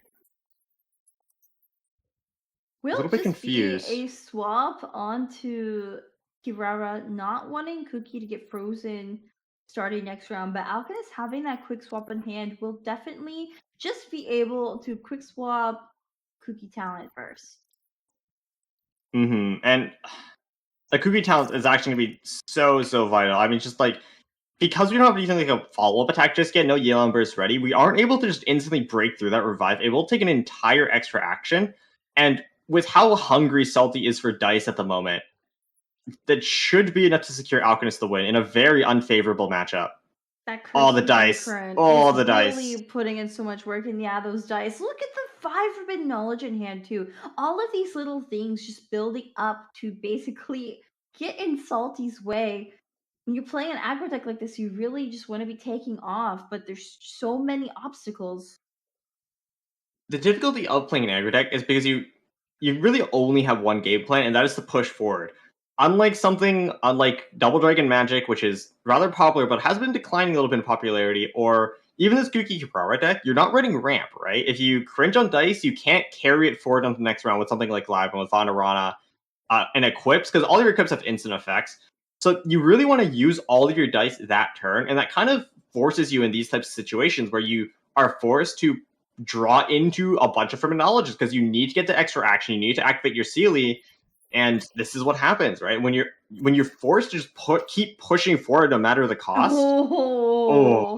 Drawing yet another forbidden knowledge. That is the 6th one in Salty's hand. But here we go. Alchemist playing Leave It To Me. This will be a quick swap onto Kuki Shinobu. And that talent is in hand, just waiting to be played. Has all the dice in the world to use it. Yeah, How much damage is this? With Sapwood? Should be 5. Should still be 5. I think Kuki talent has some sort of damage buff if she's below a certain HP breakpoint, but I don't think that applies here, so it should just be 5 HP. For Princess, replacing the artifact on Kuki for veterans and just waiting for it now. Yeah, I mean, we're waiting for the button to be pressed. There's nothing really to think of right now. I think Alchemist is just checking and double checking everything to make sure this is absolutely the right play, but he is going for that burst with Kuki talent, and of course it heals her, giving another dice from the veterans equip. Yeah, and combined with the treasure in hand, that's another 2 additional actions after this. Of course, Alchemist will not need it because, well, I mean, Salty could tune for skill, but that feels so bad. We're gonna have no resources coming into next round, and it just doesn't matter, right? Because we don't have enough to finish off Kuki this round, especially through the talent. Coming into next round, we're gonna have no dice at all. Our entire hand at that point is effectively just forbidden knowledge, and all Alchemist needs to do is normal attack twice. Actually, normal attack once. We don't have healing in this deck. No Lotus either. Alcon is already having a game on Salty. Taking this game here means that this first set is already over. Salty getting knocked down to the lower bracket by Chua, last year's Prince Cup champion from the Japan Prince Cup tournament, and now facing off against Alchemist. Yeah, and I mean this top this 8 matchup... in the Korea Prince Cup. Yeah, I mean, great job of Alchemist to fight through such like an unfavorable matchup, at least from what we've seen here in the Prince Cup Pacific. But I think a large part of that, I believe, is just how unlucky Salty was. Oh, finally the Moonpiercer coming, but it's too little, too late. I think way too late. Oh, those forbidden knowledge in him. Look at that. But there is the egg to bring back Shenhe. I don't know how much this is going to help. Yeah, I think Alchemist, great job fighting through the difficult matchup, right? Finding the avenues, finding the plays, going Herald early to apply the curse at the end of the current really slowed Salty down. But on the other hand, I think it was just really unfortunate for Salty not to have what they needed, right? They didn't draw the Moonpiercer to get the extra actions down onto Shenhe. They didn't really have a lot their second Luminstone early. No Wagner search for the weapon. Their Golden House discounts came late, and their opening hand was atrocious. So yes, it was great a job for Alchemist to fight through a difficult matchup, but a large part of that was just how unlucky Salty was in their draw. The treasure into... It should just be a normal attack here. There it is. Yelan falls, and Salty falls out of the tournament along with her. Alchemist will be advancing through the lower bracket to see another day. So congratulations to Alchemist, and well played to Salty for making it this far. Just really unfortunate set of matches. I personally feel like the card draw and dice rolls were definitely not in Salty's favor these two games, so that is what I will personally attribute this to. Yeah, I mean, especially in game number 2, it was a super favorable matchup for Salty, especially like after the previous Libra Army versus Kurawa decks matchups we've seen, but just Alchemist needed to prey on Salty's downfall, and what a downfall it was. I mean, I think that Curse the Undercurrent coupled with the Forbidden Knowledge was really putting in work, and this is kind of what I was wondering going into this matchup.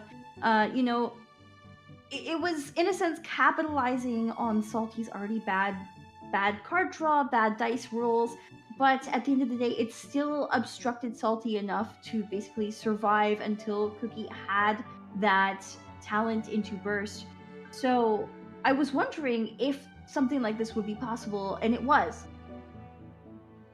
Yeah, it was just really about that delay. It slowed down Salty so much. It really prevented them from doing the extra skills they wanted, which is where the majority of their damage comes from. Forcing them to do normal attacks, being just that little bit more inefficient, allowed Alchemist to just slowly take the edge. And we see that if Salty were able to do those skills, right, Kuki would have been 1 HP lower, Kurawa would have been 1 HP lower, and they would have been able to capitalize with Freshman of Freedom to do skill and win the game. But just the Curse the Undercurrent doing such a great job preventing Salty from doing what they want and eventually leading Alchemist to victory, eliminating Salty from the competition altogether.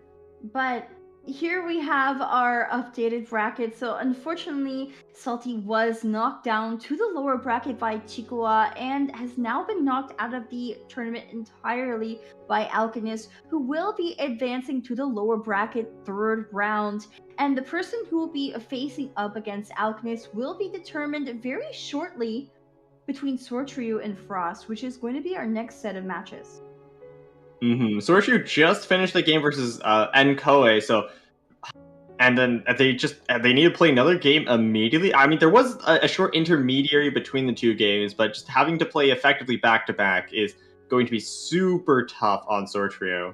So I believe that our 2 wildcard participants in Group C are about to be facing off against each other. It is Frost and Sor Tre. They both qualified to the Prince Cup top 32 of the Pacific through the wildcard tournament, not through the serious showdown. So I think both these players definitely have something to prove. They've already been knocked down to the lower bracket with only 1 life left, but very interested to see the outcome of this match. I think both of them are definitely underdogs in Group C.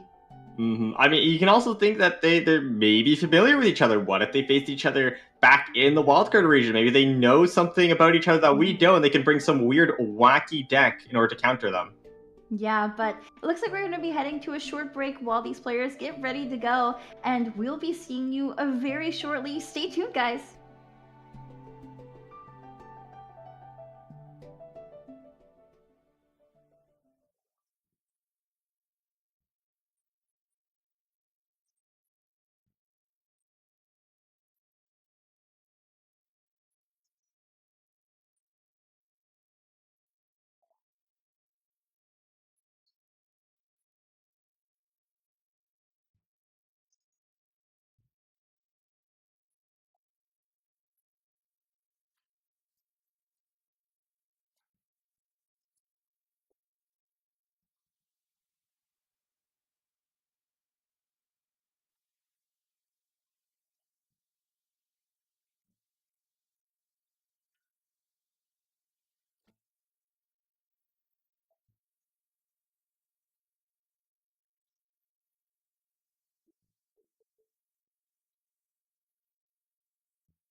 And welcome back, travelers, to the Astro Carnival Prince Cup Pacific Tournament. We are in our last best of 3 here, and once again, my name is Leah, aka Windflower Leah. I'm joined here by Sumi. So, hello, we're back. We are back. So, just to talk again about this last set we're going into for today. What are your expectations, Sumi? Do you think we're going to see the double Conwhale and the double ban on Conwhale again, or do you think these players are going to change it up a little bit? I mean, like, the trend has been double Conwhale handshake ban. It's banned 80% of the time, and I do not expect that statistic to lower itself right now. So for last match today, yeah, I believe it's going to be a handshake ban, and then players are just going to play with whatever 2 other decks they decide to bring over. It's kind of an interesting dynamic when you think about it, because players are going to be bringing this Conwhale deck. It is just basically always going to be banned. You're never actually going to play it because, like, it has like roughly an 80% ban rate, I believe. I'm sure it's even higher than it was the last time I saw those statistics. So basically that means you have 2 other decks that you're going to be playing for sure if you bring that Conwhale, because it's so likely it's going to be banned out. So it's like, what do you bring? And it seems like players are bringing a lot of aggro. But here is our updated bracket for Group C in the regular season of the Pacific Prince Cup tournament. So Salty was just knocked out, and now we're going to be going into Sor Tre versus Frost in the lower bracket second round. Yeah, I mean, Sor Tre just finished the game versus enoy and knocked down, of course, because they did lose. And then Frost was knocked down in a winners round 1, all the way from last week, making their way up into the lower bracket round 2 versus Sor Tre. So the winner here will advance lower round 3, I believe, making top 16 and doubling their prize pool. And unfortunately, the loser will be set back. Yes, but the winner will be advancing to face against Alchemist later on. Meanwhile, we will have Chua versus enoy in the finals round in the upper bracket. The winner of that one will end up promoting to the live event. That won't be happening today. That will be happening a bit later. So just make sure you're staying tuned for those matches. For now, we will be wrapping up today with Sor Tre versus Frost. And you did say earlier that they did play in wildcard. These are both of the contestants in Group C that did qualify from there. So perhaps they played before. Perhaps they have some secret info that we don't know. And maybe this is where we see the really wacky decks being brought out. I think I am most excited for these off-meta decks coming in and really disrupting the competition. We saw 8 bring Kave Whale earlier in Group B. So hopefully something like that repeats itself. I would love to see Kave. I believe the one time I saw it was actually banned, but here is the deck selection for these 2 players. It looks like it is the double Conwhale ban. Sor Tre will be playing Liyue Armory in the first round, also having that Sayu Chongyun Herald deck available that we've seen popping up in Group C. Meanwhile, Frost is going to be playing Kuki, Kirara Herald, Treasure Delivery as we've been calling it first, but also has Liyue Armory in hand. So what do you think about these picks? I think the story of Group C really has been Liyue Armory. We saw throughout Group A and B, Double Dragon Magic was just the cornerstone. We started off really seeing the Layla version, and then in Group B, we kind of switched over to the Crowd Cube as we realized the advantages of that. And then now here in Group C, I mean, everyone's bringing Liyue Armory now because it just matches up so well against that deck, and also the very popular Treasure Delivery deck. Unfortunately, didn't quite go Salty's way in that matchup, but I mean, Liyue Armory just has so many good matchups and a lot of the popular decks into the meta. It really does make sense why players are bringing it. Here is Sor Tre's Liyue Armory deck, and it is not a mirror matchup just yet. Of course, Frost also bringing this deck, but let's note down the important things brought in this list. Do you see anything maybe unusual or out of the ordinary? I think this is actually the more standard version of the deck compared to Salty's deck. They're bringing the countdown to the show in order to kind of alleviate some of the draw issues we saw from Salty. This will help them search through their deck a lot more. Running the double rhythm as well for extra discount, the Opera Epiclès in order to get that extra dice generation as well, and running 2 Master Zhang, which is more common from the Liyue Armory as opposed to 2 Wagner. Only 1 Wagner and 2 Master Zhang. Double Opera, double Countdown. This is looking pretty different from Salty's deck, as you were saying. Still has the same weapons package, so you have that single copy of King Squire for Yulan, and then you have 2 copies of Lithic Spear, which is of course the weapon that gives you 1 shield point per Liyue character in your deck, and 2 copies of Moon Piercer, which reduces the cost of your elemental skill. But here is Frost Cookie Kiwara Herald deck, and I like that he has the tag aggressive, because this is not an aggressive deck. A little bit of contradiction in the tag, but I think this is the standard treasure delivery system deck. This is what most players are running. I think this is the list we've kind of been leaning towards as the tournament goes on. We saw something similar with Xingqiu OTK all the way back in Prince Cup Atlantic, where players are bringing a bunch of different lists, and eventually a very specific one just gets optimized, and the players bring that version over everything else. And I think this one is that type of list for this deck. I've seen some variations, I think, but I don't know if I like Kiwara talent over double hero talent. I feel like double hero talent just guarantees you're going to draw it, and it's so useful, especially with Egg reapplying Herald talent if that ever comes up. Herald and Curse the Undercurrent has proven to be so valuable to the point that players are bringing Herald over Mona in many cases. I mean, Herald is just such a valuable character. 2 instances of Hydro for every skill you use. Curse the Undercurrent just really messes with the opponent. And there's so many good things about this card, especially in a deck where it is rather slow and a lot of your pressure does come from building towards burst. Having that dice increase, that dice tax on your opponent helps so much in these types of game plans. Definitely. And of course we have double Mausoleum here, but here we go. We're getting into our first game of this last set of the day. Sor Tre, the Grinder, and Dark Horse versus Frost, our aggressive player in Group C. Not playing an aggressive deck, by the way. Typically, we do see the matchup favor the Liber Armory. So Sor Tre is favored in this matchup, but we have seen it go wrong before, sorry. But hopefully the countdown to the show will help alleviate a lot of the draw issues we saw over from Salty and help Sor Tre find the cards they need before it's too little too late. Definitely. Hopefully that Forbidden Knowledge does not drown out Sor Tre's hand like it unfortunately did to Salty. As we get into this first match here. Ooh, Lithic Spear, not great. For Frost. Yeah, Lithic Spear is not what you want to see for Sor Tre. It does have Countdown, though, and then Master Zhang and Golden House. As for Frost, I'm really liking the Timaeus. Timaeus would be really nice to just search out the artifacts. Even the Lieben as well for great ramp. Vaughn around a little bit of anti-synergy, but Cavalrina is going to be very nice. Ooh, we keep the weapon. Interesting. Draws a second Golden House after putting away the Fresh Wind of Freedom. Looks like Sor Tre is planning on playing that Countdown as is expected. How the dice roll's gonna go. Oh, they don't have the dice for it. There's no dice for Countdown. Okay, you tune 1, play Countdown. Oh, that feels so bad though. Because what do we tune? Right, we want to play the Master Zhang because he's going to be giving us our discount. But we kind of don't want to tune the Golden House either, because that's let us equip our Lithic Spear for 1 dice this round. It all depends on how the dice work out. Lithic Spear. Tune Golden House? Other Golden House. I think so. Just a normal attack. Double normal attack. Okay.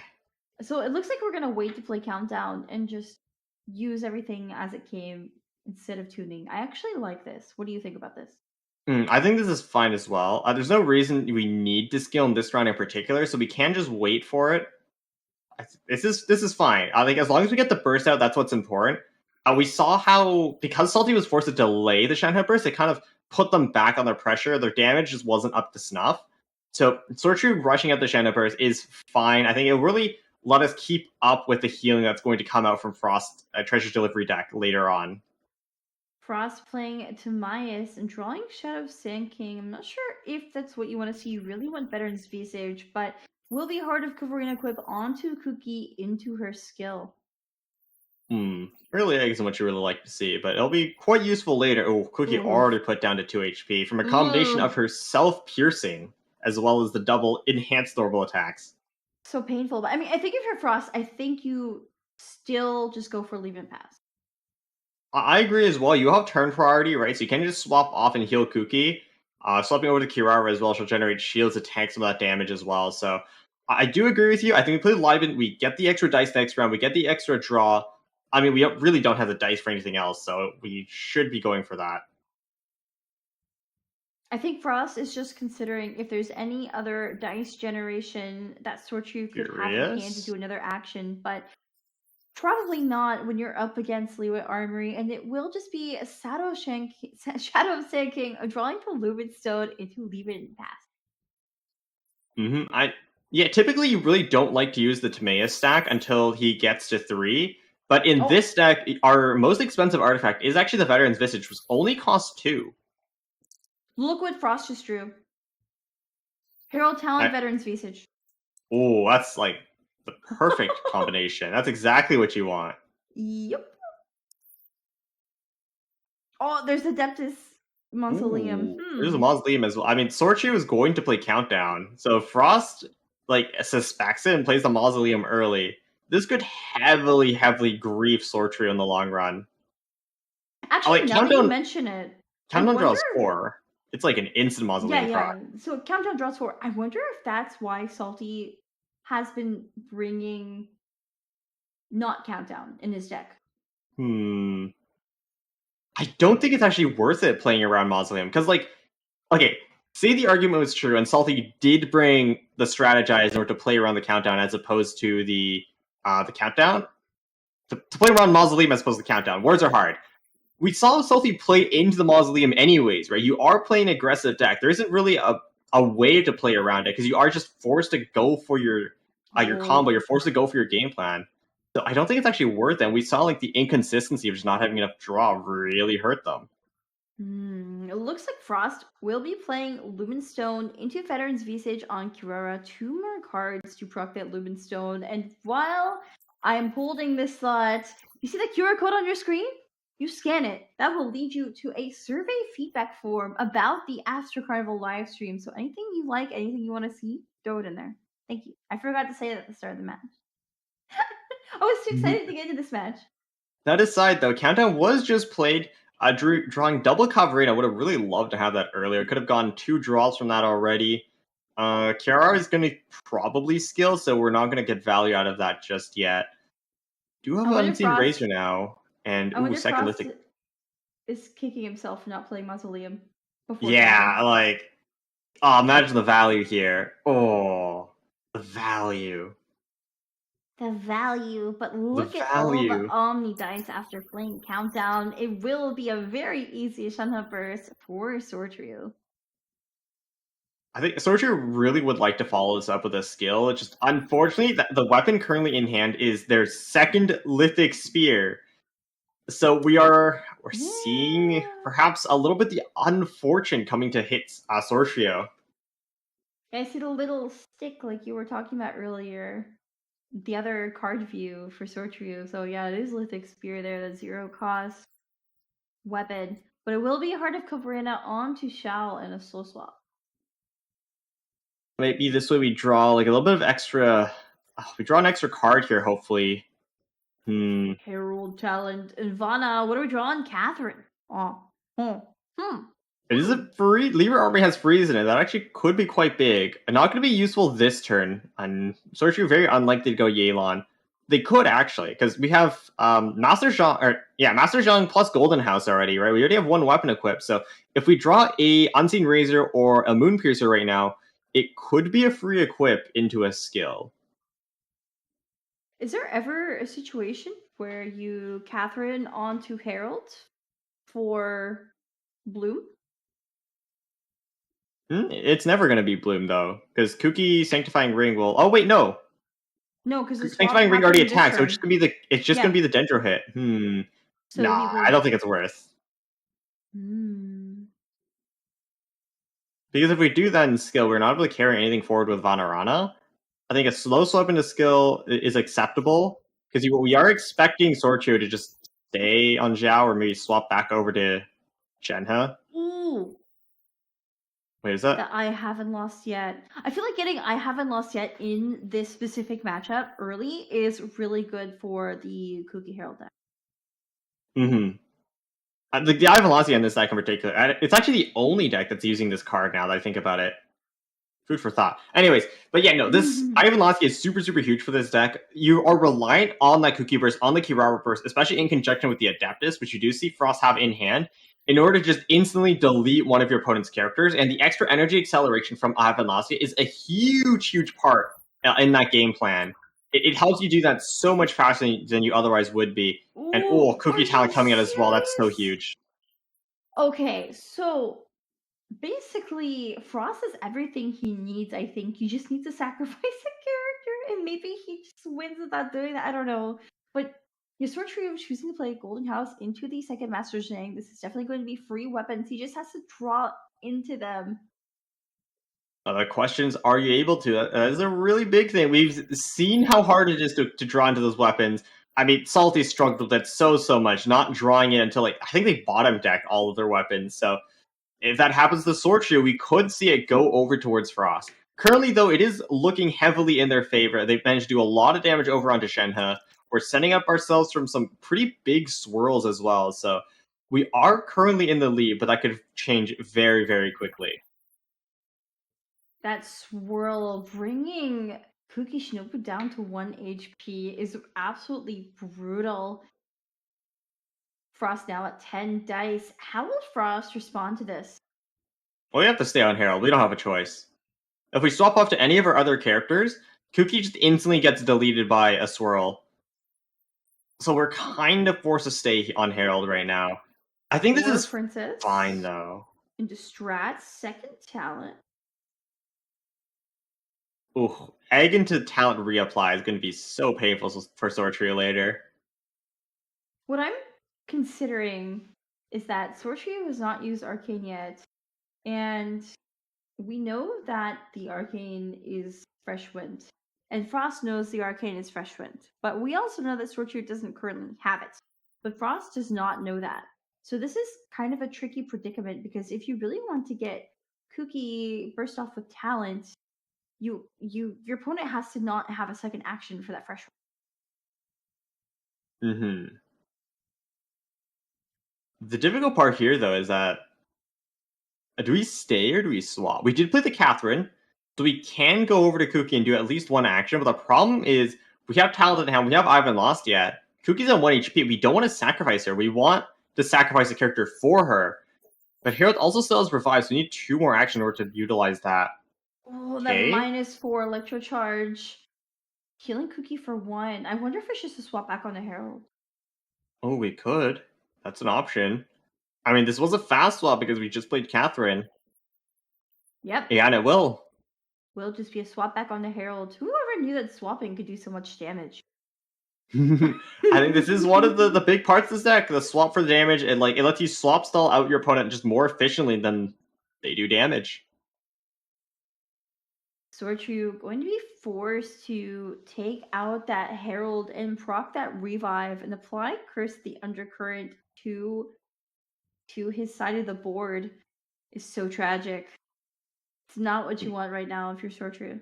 No, it really isn't. Our dice are running out as well in comparison to our opponent. That swap stall really coming into effect, as well as the extra ramp our opponent has because the Veteran's Visage to generate dice, as well as the Vanarana carrying some of it over from last round. Our Shenhe Sum is also going to run out, so that's going to be... We're going to have one last instance of Cry Application through the end phase. That's going to be it.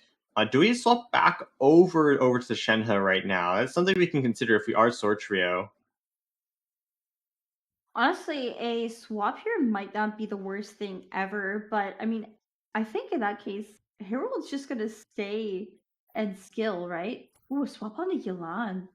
Okay, normal attack is going to give us an extra card as well, and this also procs the revive of Herald one way or another. Frost has yet to play Treasure, so there's no healing to get out of that breakpoint, and I think if you're Frost, you actually rather the revive get popped now than keep Herald that just tiniest bit healthy for later. There isn't really any big burst damage to eat. I'm a bit confused why Sor Tre didn't play Heart of Kavarina on Yelan. Herald is locked into that follow-up attack, so you can't just play it now. I think you're not playing it in case Frost swaps off for whatever reason. Now that Herald has committed to that skill, he is guaranteed to do a follow-up attack, so you can proc it anyways. But if you pre-played the Heart of Kavarina, if they swapped off to Kirara, swapped off to Kuki, then you wouldn't have been able to get the extra draw from it. It is Sor Tre's turn. We're gonna have to see what he does here in response to this Herald skill. There is a Lumen Stone into a King Squire, free King Squire for Yalan, and it will just be an elemental skill triggering Herald's talent, proccing that revive. Oh, Herald dies here. That's oh wait, no, he Frost. doesn't. No, Herald dies. Yes, Herald does die. Unseen Razor to pull it back. It's free equip right now, and then we play the Rhythm of the Great Dream. Oh, we don't even need to. There should be 3. Yeah. Lumenstone gives her second dice because it's a free equip. Okay, there we go. It's fine. 4 damage here. Herald falls. But this is exactly what you want if you're Frost, because now I haven't lost yet. Cookie talent burst. Yep. Kind of an issue now. Yep. Still should be fine though. Xiao will be able to, depending on who Frost ends on, skill as well, hopefully proccing the Cookie revive with a swirl. And then after that, we have Shenhe to finish off the game. I mean, weapon equipped and everything. I think this is still fine for Sor Tre. And here we go. We are on Cookie now that I haven't lost yet in hand, and plenty of Omni dice to go for this burst. This burst is going to heal Cookie for quite a bit as well. Yes, it will. Ooh, no need for Adeptus either. Yikes. Taking back the veterans from Kirara, I think this is going to go on Cookie because, of course, with her burst, healing her, she will actually generate an Electro die. And still has one more copy of War Princess. So here it is. This is actually... Boom. Ooh. Yeah, that's a lot of damage. Ooh. It was not War Princess, sorry. Misspoke. I was like, where did that status come from? Question here is, do we go to Xiao or do we go to Shenhe? If Frost has like 1 extra dice at the moment, they will be the normal attack twice, and Xiao will fall. So is going to play it safe, going over to Shenhe. Shenhe is guaranteed to live this round. I mean, Frost has a maximum 2 actions remaining, which is only 4 damage, 2 normal attacks onto Cookie. Part of Karina on Shenhe and just a pass.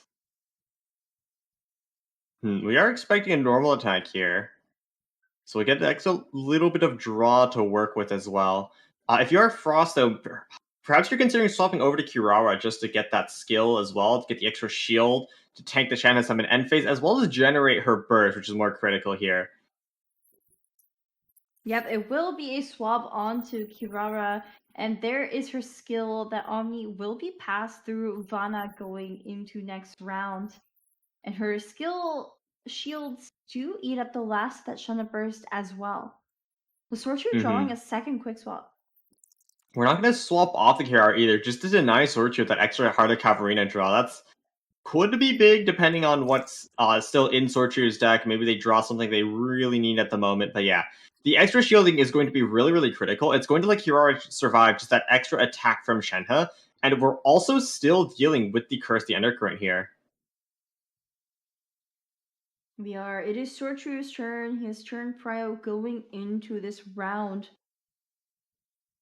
The question is, do you go to Xiao and... No, you can't, right? No, we can't. You can't quick swap go to Xiao. He's only 3 health. Kirara Burst will just kill us. It doesn't matter, though. We need to Fresh Wind onto Kirara, and Cookie has Revive. Fresh Wind does not trigger when Cookie triggers the Revive. It does not count as defeating a character. Wait, you need to fully eliminate them. Ooh, okay. This could get really risky. So, the weapon on Xiao, I believe, is Lithic Spear, correct? It is, but it doesn't matter because we do not have Unseen Razor to pull it back. Gil here will pick Kirara onto 2 HP. Yeah, yes. A swap kills us as well, though. Why are we doing this?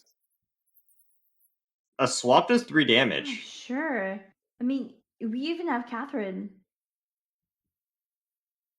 It's a quick swap. I guess... Curious. I don't understand. Because a swap will do enough damage to kill Xiao with the double statuses, right? Like, both do 1 damage and then Quicken is another +1. We swap over onto Kuki. I mean, you could even egg Herald Talent swap Herald. It would be pretty resource intensive. Wait, is it actually just going to be Kirara Burst? I think that's a little bit of wasted damage, right? I think swap Kuki normal attack is much better, and then after that, Sor Tre, it will either do 1 more action to be put at 0 dice, and then we can swap back over to Kirara Burst, or we could just It is a burst. Okay, I think this is so Frost gets his free swap onto Kuki, and now Sor Tre has the Kirara Burst passive, so he can't play cards either. Should just be a normal attack from Sor Tre, though, with Gamblers hopefully as well. The thing is, though, if we do that, I don't think it matters. We shouldn't have enough dice for another action either, just because the Curse the Undercurrent. If it wasn't for that, I think we have another action after this. Not that it matters, because Kuki still has the revive, and we won't be able to finish her off this turn either. Unfortunately for Frost, Kuki does not have Sapwood yet, but I do think it doesn't matter. It really doesn't matter at this point. I think there is still an avenue back for Sor Tre. Shenna is at 10 HP here, right? I don't think Kuki has enough damage to close out the game this round.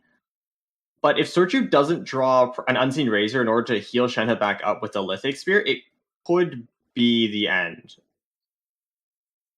Could be the end.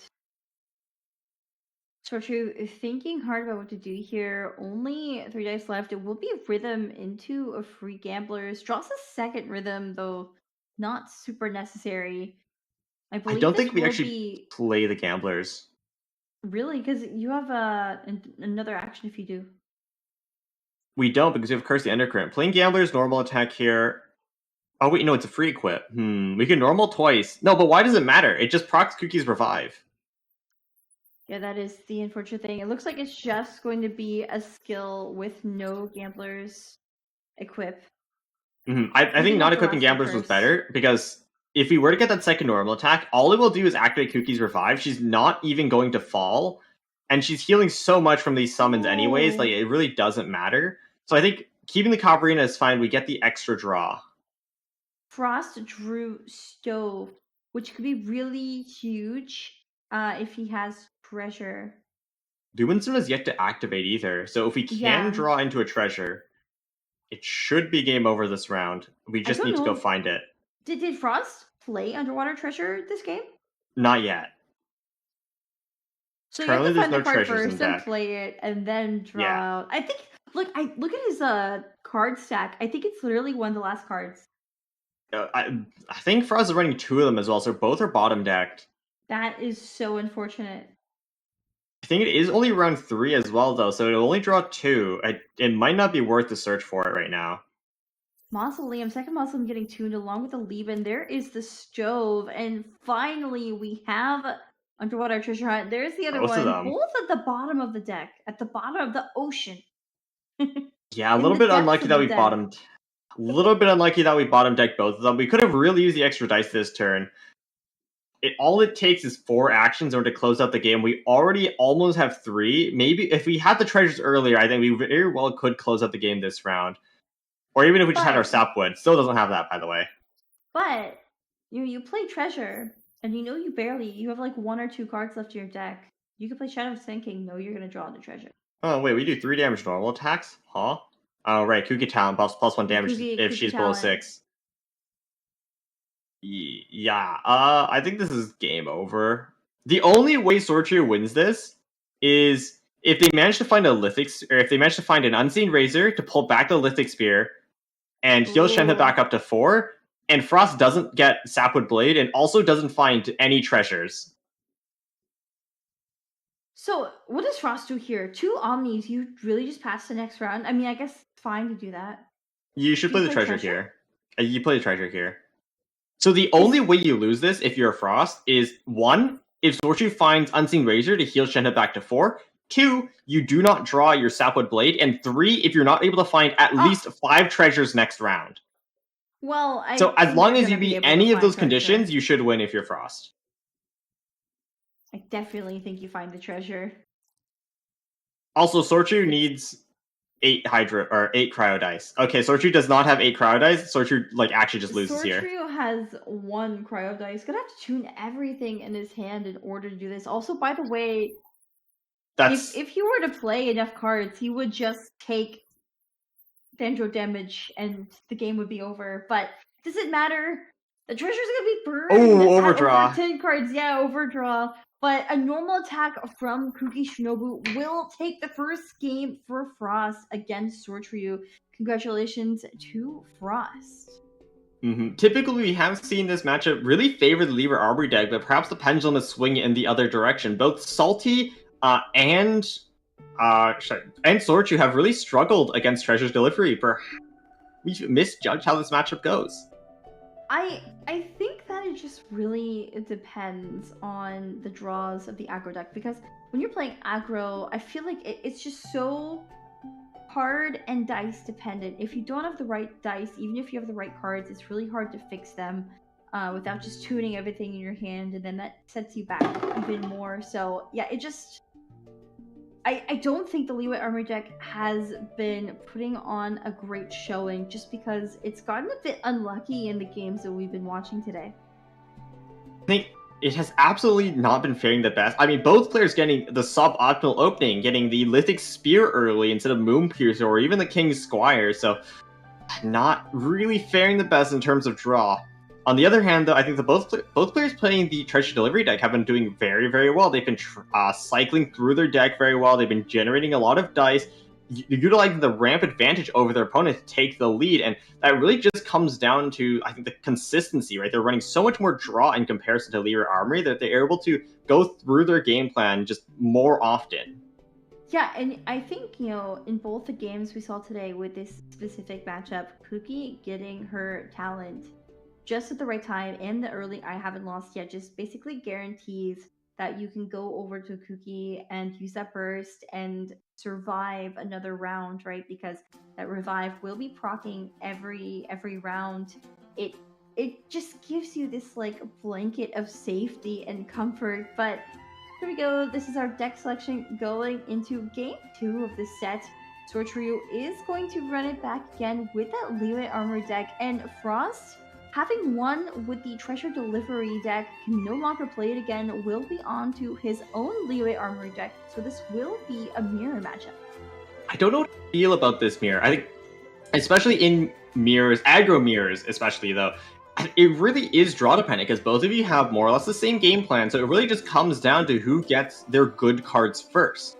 And in an aggro mirror, especially when you have very little draw in comparison to combo decks, and combo decks already kind of struggle in finding their cards in the mirrors occasionally. It just... I think this is kind of coin flippy from Sor Tre. I mean, I think when you're playing aggro, it's always a bit coin flippy in the first place. For reasons we've already stated. So it is definitely going to come down to who goes first and what cards and dice are drawn and rolled. So there's no saying how it's going to go until we actually get into it. Here is Sor Tre's Leer Armory deck once again, though. They are running the standard list, the 5 weapons as we expected, the double Master Zhang, the countdown to the show, as well as a double Opera Epiclass. The double Opera Epiclass, indeed. We did see come up last round. I mean, come up is strong phrasing, because I think it was used just to prepare for the round coming after, but I don't know how to feel about this mirror at all. Yeah, we've seen it before, but I don't think there was really anything to know, because once again, these decks are very aggressive. It's basically an aggro deck, so it is really just about whose draws better and who's able to preserve the HP of their characters more efficiently. Here is Frost version of Frost deck. Tandoori's. So what is the difference together? Is that copy of Tandoori? Do you see anything else here that looks different? No Opera this time. They are running a second copy of Rhythm, and I think running a second copy of something else here as well. Of course, the Tandoori being replaced as... Oh, I think it's the no Opera for extra Rhythm and the Tandooris. So, also, Frost brings double Wagner, one Master Zhang versus Sor Tre's one Wagner, double Master Zhang. Yeah, the Wagners are going to help you search for the weapons. We saw like a Sor Tre kind of struggle with that, and Salty as well. If you don't get your your Moon Piercer, you do struggle a little bit because you don't have a lot of dice generation as opposed to a deck like Double Dragon Magic where you have the treasures and you have the Gilded Dream. So the Wagner helps you get that weapon and get the discount earlier as well. But I think Master Strength is just more efficient in terms of dice discounting. Frost has Forsaken the double opera epiclase for Egg and Tandoori, which I personally think is a really interesting inclusion. I know that Egg is like the singular food that can be ran in this deck if there's any food being ran at all, but the Tandoori is very new to me. We're gonna have to see how this does as we go into game 2. Sor Trio, the Grinder and Dark Horse versus Frost, an aggressive player in a mirror matchup, this Leo Armory deck. I think the mirror really is just about who preserves the HP on their characters better in order to set up for that very big freeze turn. If you're able to get Cryo or Hydro Aura on your opponent's characters, I think Cryo is typically more common. You are able to just chain freeze them with Yelan and with, especially with the King Squire, you're able to get a lot of actions down. A surprising amount, actually.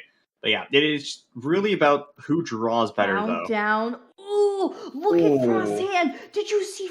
That is Moon Piercer. Golden House Moon Piercer, Heart of Kavrina countdown for Frost.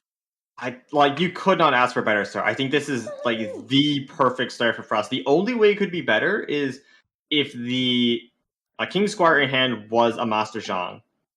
I think that's like the only way it could possibly be better right now. Frost is at an advantage already before the game even begins. Sor Tre, though, does have Lumenstone into double strat, so quite a lot of card draw himself. We're gonna have to see what this card draw yields for both these players. You know, Frost having countdown as well. There should be card draw on both sides, and it will be Sor Tre going first. Sor Tre cringed. Look at those dice. That's not what you want. Especially with no weapon to discount the amount of crowd dice needed. There is the countdown. No. Oh, we don't have double dice opera to play anymore. Double opera. Okay, double opera will actually fix it, so that's good.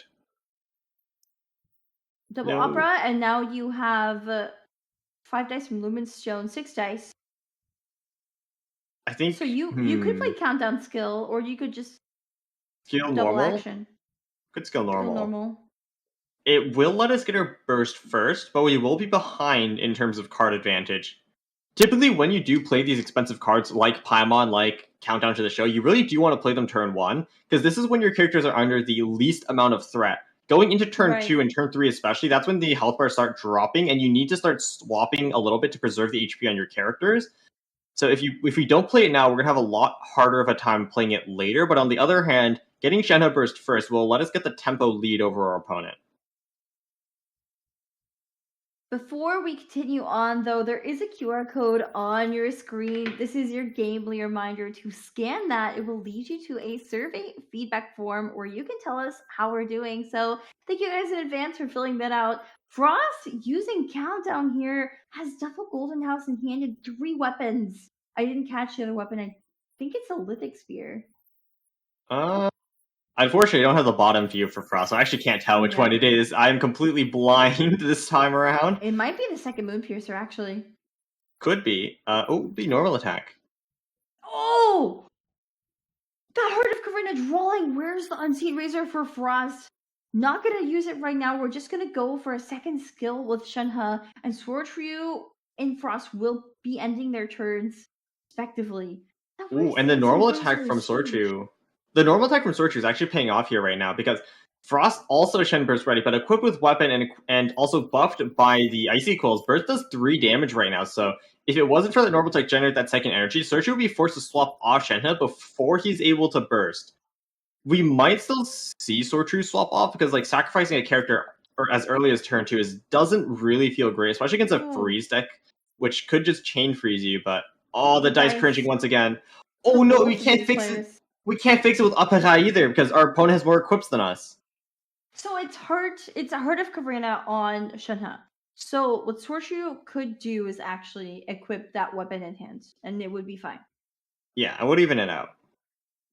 And I believe it is Moonpiercer. It is, yeah. It is Moonpiercer. So here's Countdown. Ooh. Draws King, Squire, Boar. I'm not sure if I like this draw. Ooh, I don't think it's great. The problem here is if you play Moonpiercer on Shenhe and Burst, Shenhe's immediately going to fall because Frost does 3 damage on their own Shenhe Burst. So we actually kind of wanted Lithic Sphere in this situation or to do a skill afterwards. But if we could play it on Zhao though. I think Zhao is a safe pick. The double uppercut and the Lumen Stone. There is the Moonpiercer. Are we just going to Shenhe Burst? I think it's a burst trade. Right? It's a burst trade, and then we also get an additional skill onto our Zhao. But just doesn't feel great. I don't think we like sacrificing Shenhe, but I think it is the best option we have available. There we go. Shenhe Burst is down, and Frost draws a quick swap, a second quick swap from that Heart of Caverna. We're going to be playing it. Is this going to be an early Zhao? It is. Are we going to, where's the Unseen Razor to equip a weapon for free? Or, I mean, it's already 1 cost from Golden House. I think it really depends on whether or not we think we can get an extra action out here. Currently on 7 dice, the Unseen Razor will discount it to 0. So a 1 cost skill. So we are actually able to get 3 actions Zhao here if we play the Unseen Razor. There we go. Taking the Moonpiercer back from Shenhe, and it is on Zhao now. Oh, the Gamblers as well. Yep. This is going to be a huge turn for Frost. Oh, and we also get the bonus swirl damage because we have the double ice equals already stacked up from last turn because we have the skill on our Shenhe as opposed to normal attack. Sor Tre is not in a great spot here. I think what Sor Tre really wanted to do was burst trade on Shenhe, and then Frost burst on Shenhe as well. Their Shenhe falls to get the free swap over to Zhao, and then we get that 3 damage cryo swirl. But because Frost had that fast swap and going over onto their own Zhao, this really disrupts Sor Tre. Because now we don't get that swirl, and we're kind of just behind on damage overall. Sor Tre thinking hard about where he needs to go here. I mean, there's nothing to swirl, but we are going to go to Zhao anyway, and it will be Heart of Caverna equip into what? It could just be a skill here. Skill swap off potentially, or... that's so bad. This is very awkward, I think, for Sor Tre. So what Sor Tre wanted to do here was trade Shenhes and then trade swirls. Moonpiercer on Zhao right now. If Frost decided to burst on Shenhe and stay, Zhao right now does do 4 damage, so Shenhe would have fallen as well. So it would have been just a trade of both characters, trade of burst, trade of Shenhes, and then Sor Tre would have been able to get a swirl as well for 3 damage. Yes, Frost would have still had more actions overall, so Frost would have eventually come ahead in damage. But this way, they would have been roughly even. But because Frost had that fast swap, it really messed up Sor Tre's turn. And with that normal attack generating the burst for Zhao, they're falling even further behind. Sor Tre's Zhao at 5. So the question is, how much does burst do you want cast? It should be 5. It's 4 base right now, amplified by +1 with weapon. It should be 5, so Sor Tre needs to swap off, otherwise their Zhao is dying. Which would refresh Gamblers and just not be get another action. Yeah, you really need to swap off here. And no other choice. Yelan. Yeah, no other choice at all. Still gonna hurt though. Ooh. It will. I think the one advantage Sor Tre really has over Frost right now is the Shenhe summon. But with Shenhe already dead, there's not really anyone to take advantage with it because Zhao can't really come back on field. Because Yaksha's Mask also gives a +1 damage to all of Zhao's kit, right? So skill right now also does 5 damage. He realistically can't come back on field. Sor Tre ending after eating that 5 damage burst from Frost Zhao, and now Frost can just swap off. The question is, where do you swap to? You could go Yelan, but then that's another cryo aura on your characters. You can go Shenhe and sacrifice her. Do you even need her at this point? Looks like that's going to be what it is. You really don't. I mean, Yelan's at 3 HP right now, so she's a one-shot. There's no Lotus in this deck, and you also cannot equip Lithic Sphere onto her either, so there's no healing for this Yelan. She will always die to 1 action no matter what on the side of Frost, And like, if we just draw a fresh wind, it's game over. Can we top deck it? Okay, no fresh wind, but we do have strat. Oh, there it is! There it is! Oh, the top deck. I feel like these matches today, Sumi, have been very, very draw dependent. Yeah, they've been quite one-sided, just whoever rolls better. But this is how a TCG works, right? You are playing a card game, and that is something you need to worry about, especially in a game like JTG, where you also have to worry about what dice you roll as well. There's layers of RNG, and a lot of the top meta decks have built-in tools to play around it. Just unfortunately, this deck doesn't quite have as many. Ooh, interesting. It is Gamblers on Xiao, and Sor Tre did play Boar Princess. So the question is, can Sor Tre come back from this at all? No, not even close. If we play the swap style game, right, and don't take out the Shenhe to preserve Yelan, Frost just bursts on Shenhe, and then we lose anyways, because now we even up the advantage we did have over them. And like Frost will just pull ahead. But things, if we kill Yelan here, fresh win skill, and we die. Sor Tre did play a fast swap. The Gamblers on Xiao will refresh to Omni upon killing Shenhe, and this should be fresh win play from Sor Tre, so Frost can actually not go to his own Xiao. Yes, but the thing is, there isn't any overload to force swap onto that Xiao, so Frost is perfectly content with just swapping over to the Yelan instead. And then Frost also has that second fast swap in hand as well, so we go back to Xiao in order to skill twice with that Gambler's Refresh and with Fresh Wind. No matter what, I'm pretty sure Frost just wins here. But maybe a replace with the Lithic Spear onto Xiao might give Sor Tre just enough HP to live another round. There it is, the swap onto Xiao. Is the fresh wind of freedom going to be coming down here? I think it will. I think it will as well. Something to consider, though, if you are Sor Tre, is to equip a Lithic Spear right now. Although if you're playing it fresh wind, there's no point for that. But yeah, I think like equipping a Lithic Spear will allow us to live another round, I believe. Because Frost doesn't actually have a lot of dice to deal with, especially if we're able to let our Xiao live that one extra attack. Sor Tre was definitely thinking it over, not just jumping straight into combat just yet. Maybe we'll see a Lithic Spear. What will it be? The timer is running down. No matter what, we are going to be attacking, but just, do we play the Lithic? Do we play the Fresh Wind? Things to consider here for Sor Tre. Don't think Lithic actually matters in this case, because Frost always has 2 actions, and 2 actions is always enough to lethal 1 character, so I don't actually think Lithic will make a difference, unfortunately. I think you always play Fresh Wind. It's just the question is, do you equip any weapons or do anything else on top of that? Do you play Lumenstone first? But no, here is the Fresh Wind. It looks like we're finally springing into action. Maybe. I mean, if Frost swaps over to Xiao, there's actually a very real possibility that Sor Tre could actually win this. Although, of course, this is a player that's made it to the Prince Cup Pacific, right? There's no way you make such a simple mistake.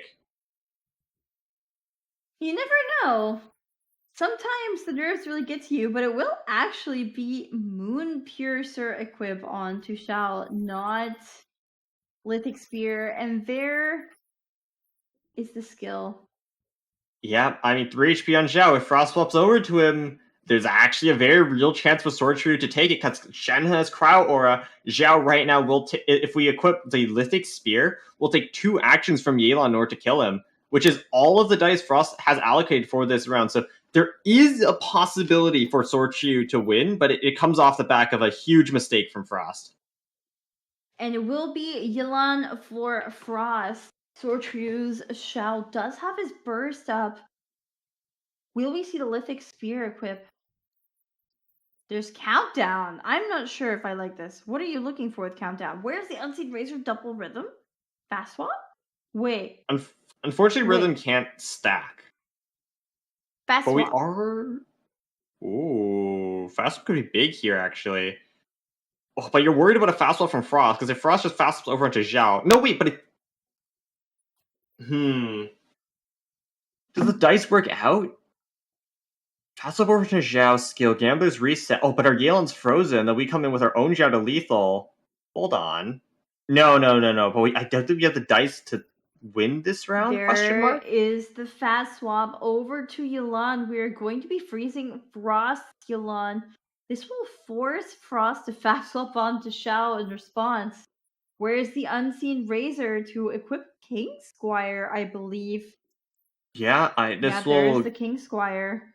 Just gives Sor Tre more dice to work with.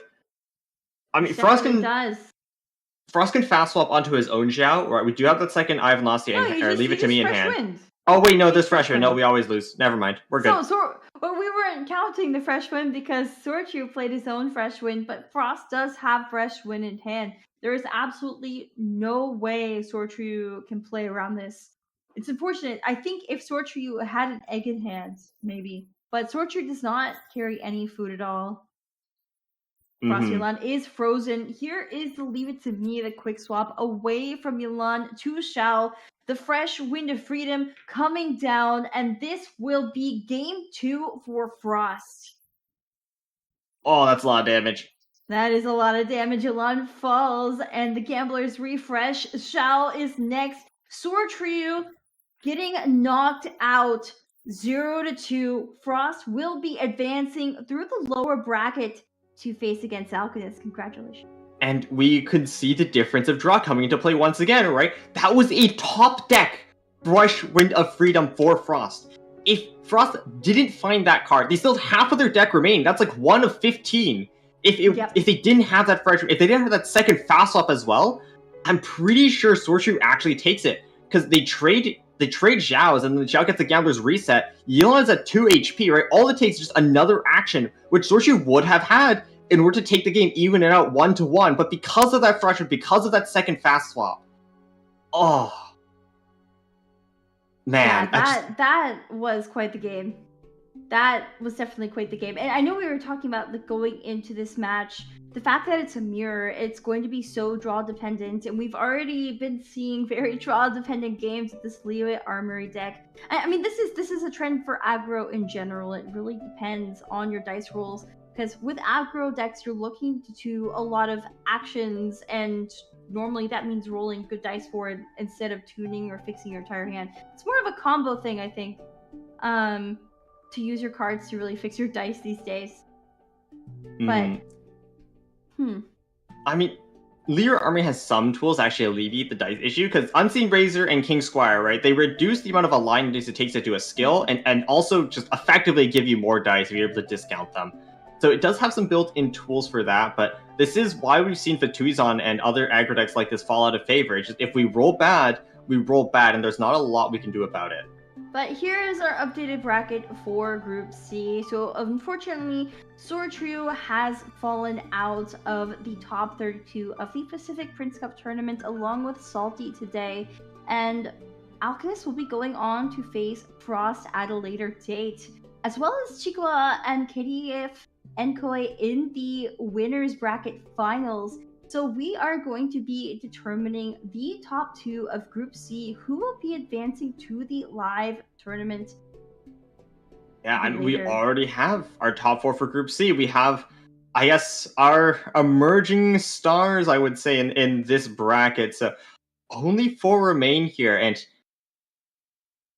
only half of them will be able to continue on to onto the regular season into our live event.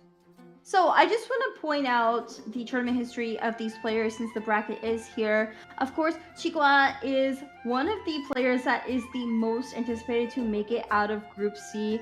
Was first place our champion of the Japan Prince Cup last year versus Kirisa. Also took 3rd place against Metel in WCG Busan tournament. So very, very experienced player here and in that upper bracket finals. As for Enkoi, he did take top 8 in Asia Castles Gathering Season 3, and there is no other tournament records on him. He did qualify through the Series Showdown specifically. All these players in the top 4 did, other than Frost, who qualified through the wild card, just beat out the other wild card opponent in Group C, who was Sor Tre. And then finally we have Alchemist, who was top 8 in the Korea Prince Cup tournament from last year, which is nothing to scoff at. So very, very interesting group of players. We have players with tournament history, players without tournament history. The question is, who is going to make it through? Yeah, these players have a tough road ahead of them. Their opposition is certainly like intense, and aside from just the skill level of these players, we might see another shift in, I guess, the meta of the group. We've seen Lyra Army emerge as the new trending deck here in Group C, but maybe after the two poor showings we just saw from Salty and Sor Tre, not really of the fault of their own, they kind of just rolled bad. The deck doesn't have tools to deal with that. We might see another shift away from Lyra Army towards something else, maybe back towards Double Dragon Magic, or perhaps to a new deck. I was about to say Double Dragon Magic. I feel like that deck took a bit of a dive in terms of play rate, but that doesn't mean by any means that it is bad deck. It's just been getting targeted. So perhaps with Liyue Armory not performing as well, or maybe players will start not banning Conwhale. Maybe they have found ways to work around it. I know some players do let Conwhale through, and it actually ends up losing a lot on the big stage here because, you know, it's only going to make it through if players know how to play around it, so it's going to lose a lot in that case. But we're just going to have to see the next time we're back. I think that is going to be it for today from us. Once again, this has been Leah, aka Windflower Leah, casting, and with me is... This is Sumi, and we'll see you guys next time. Yeah, we'll see you guys next time. Stay tuned.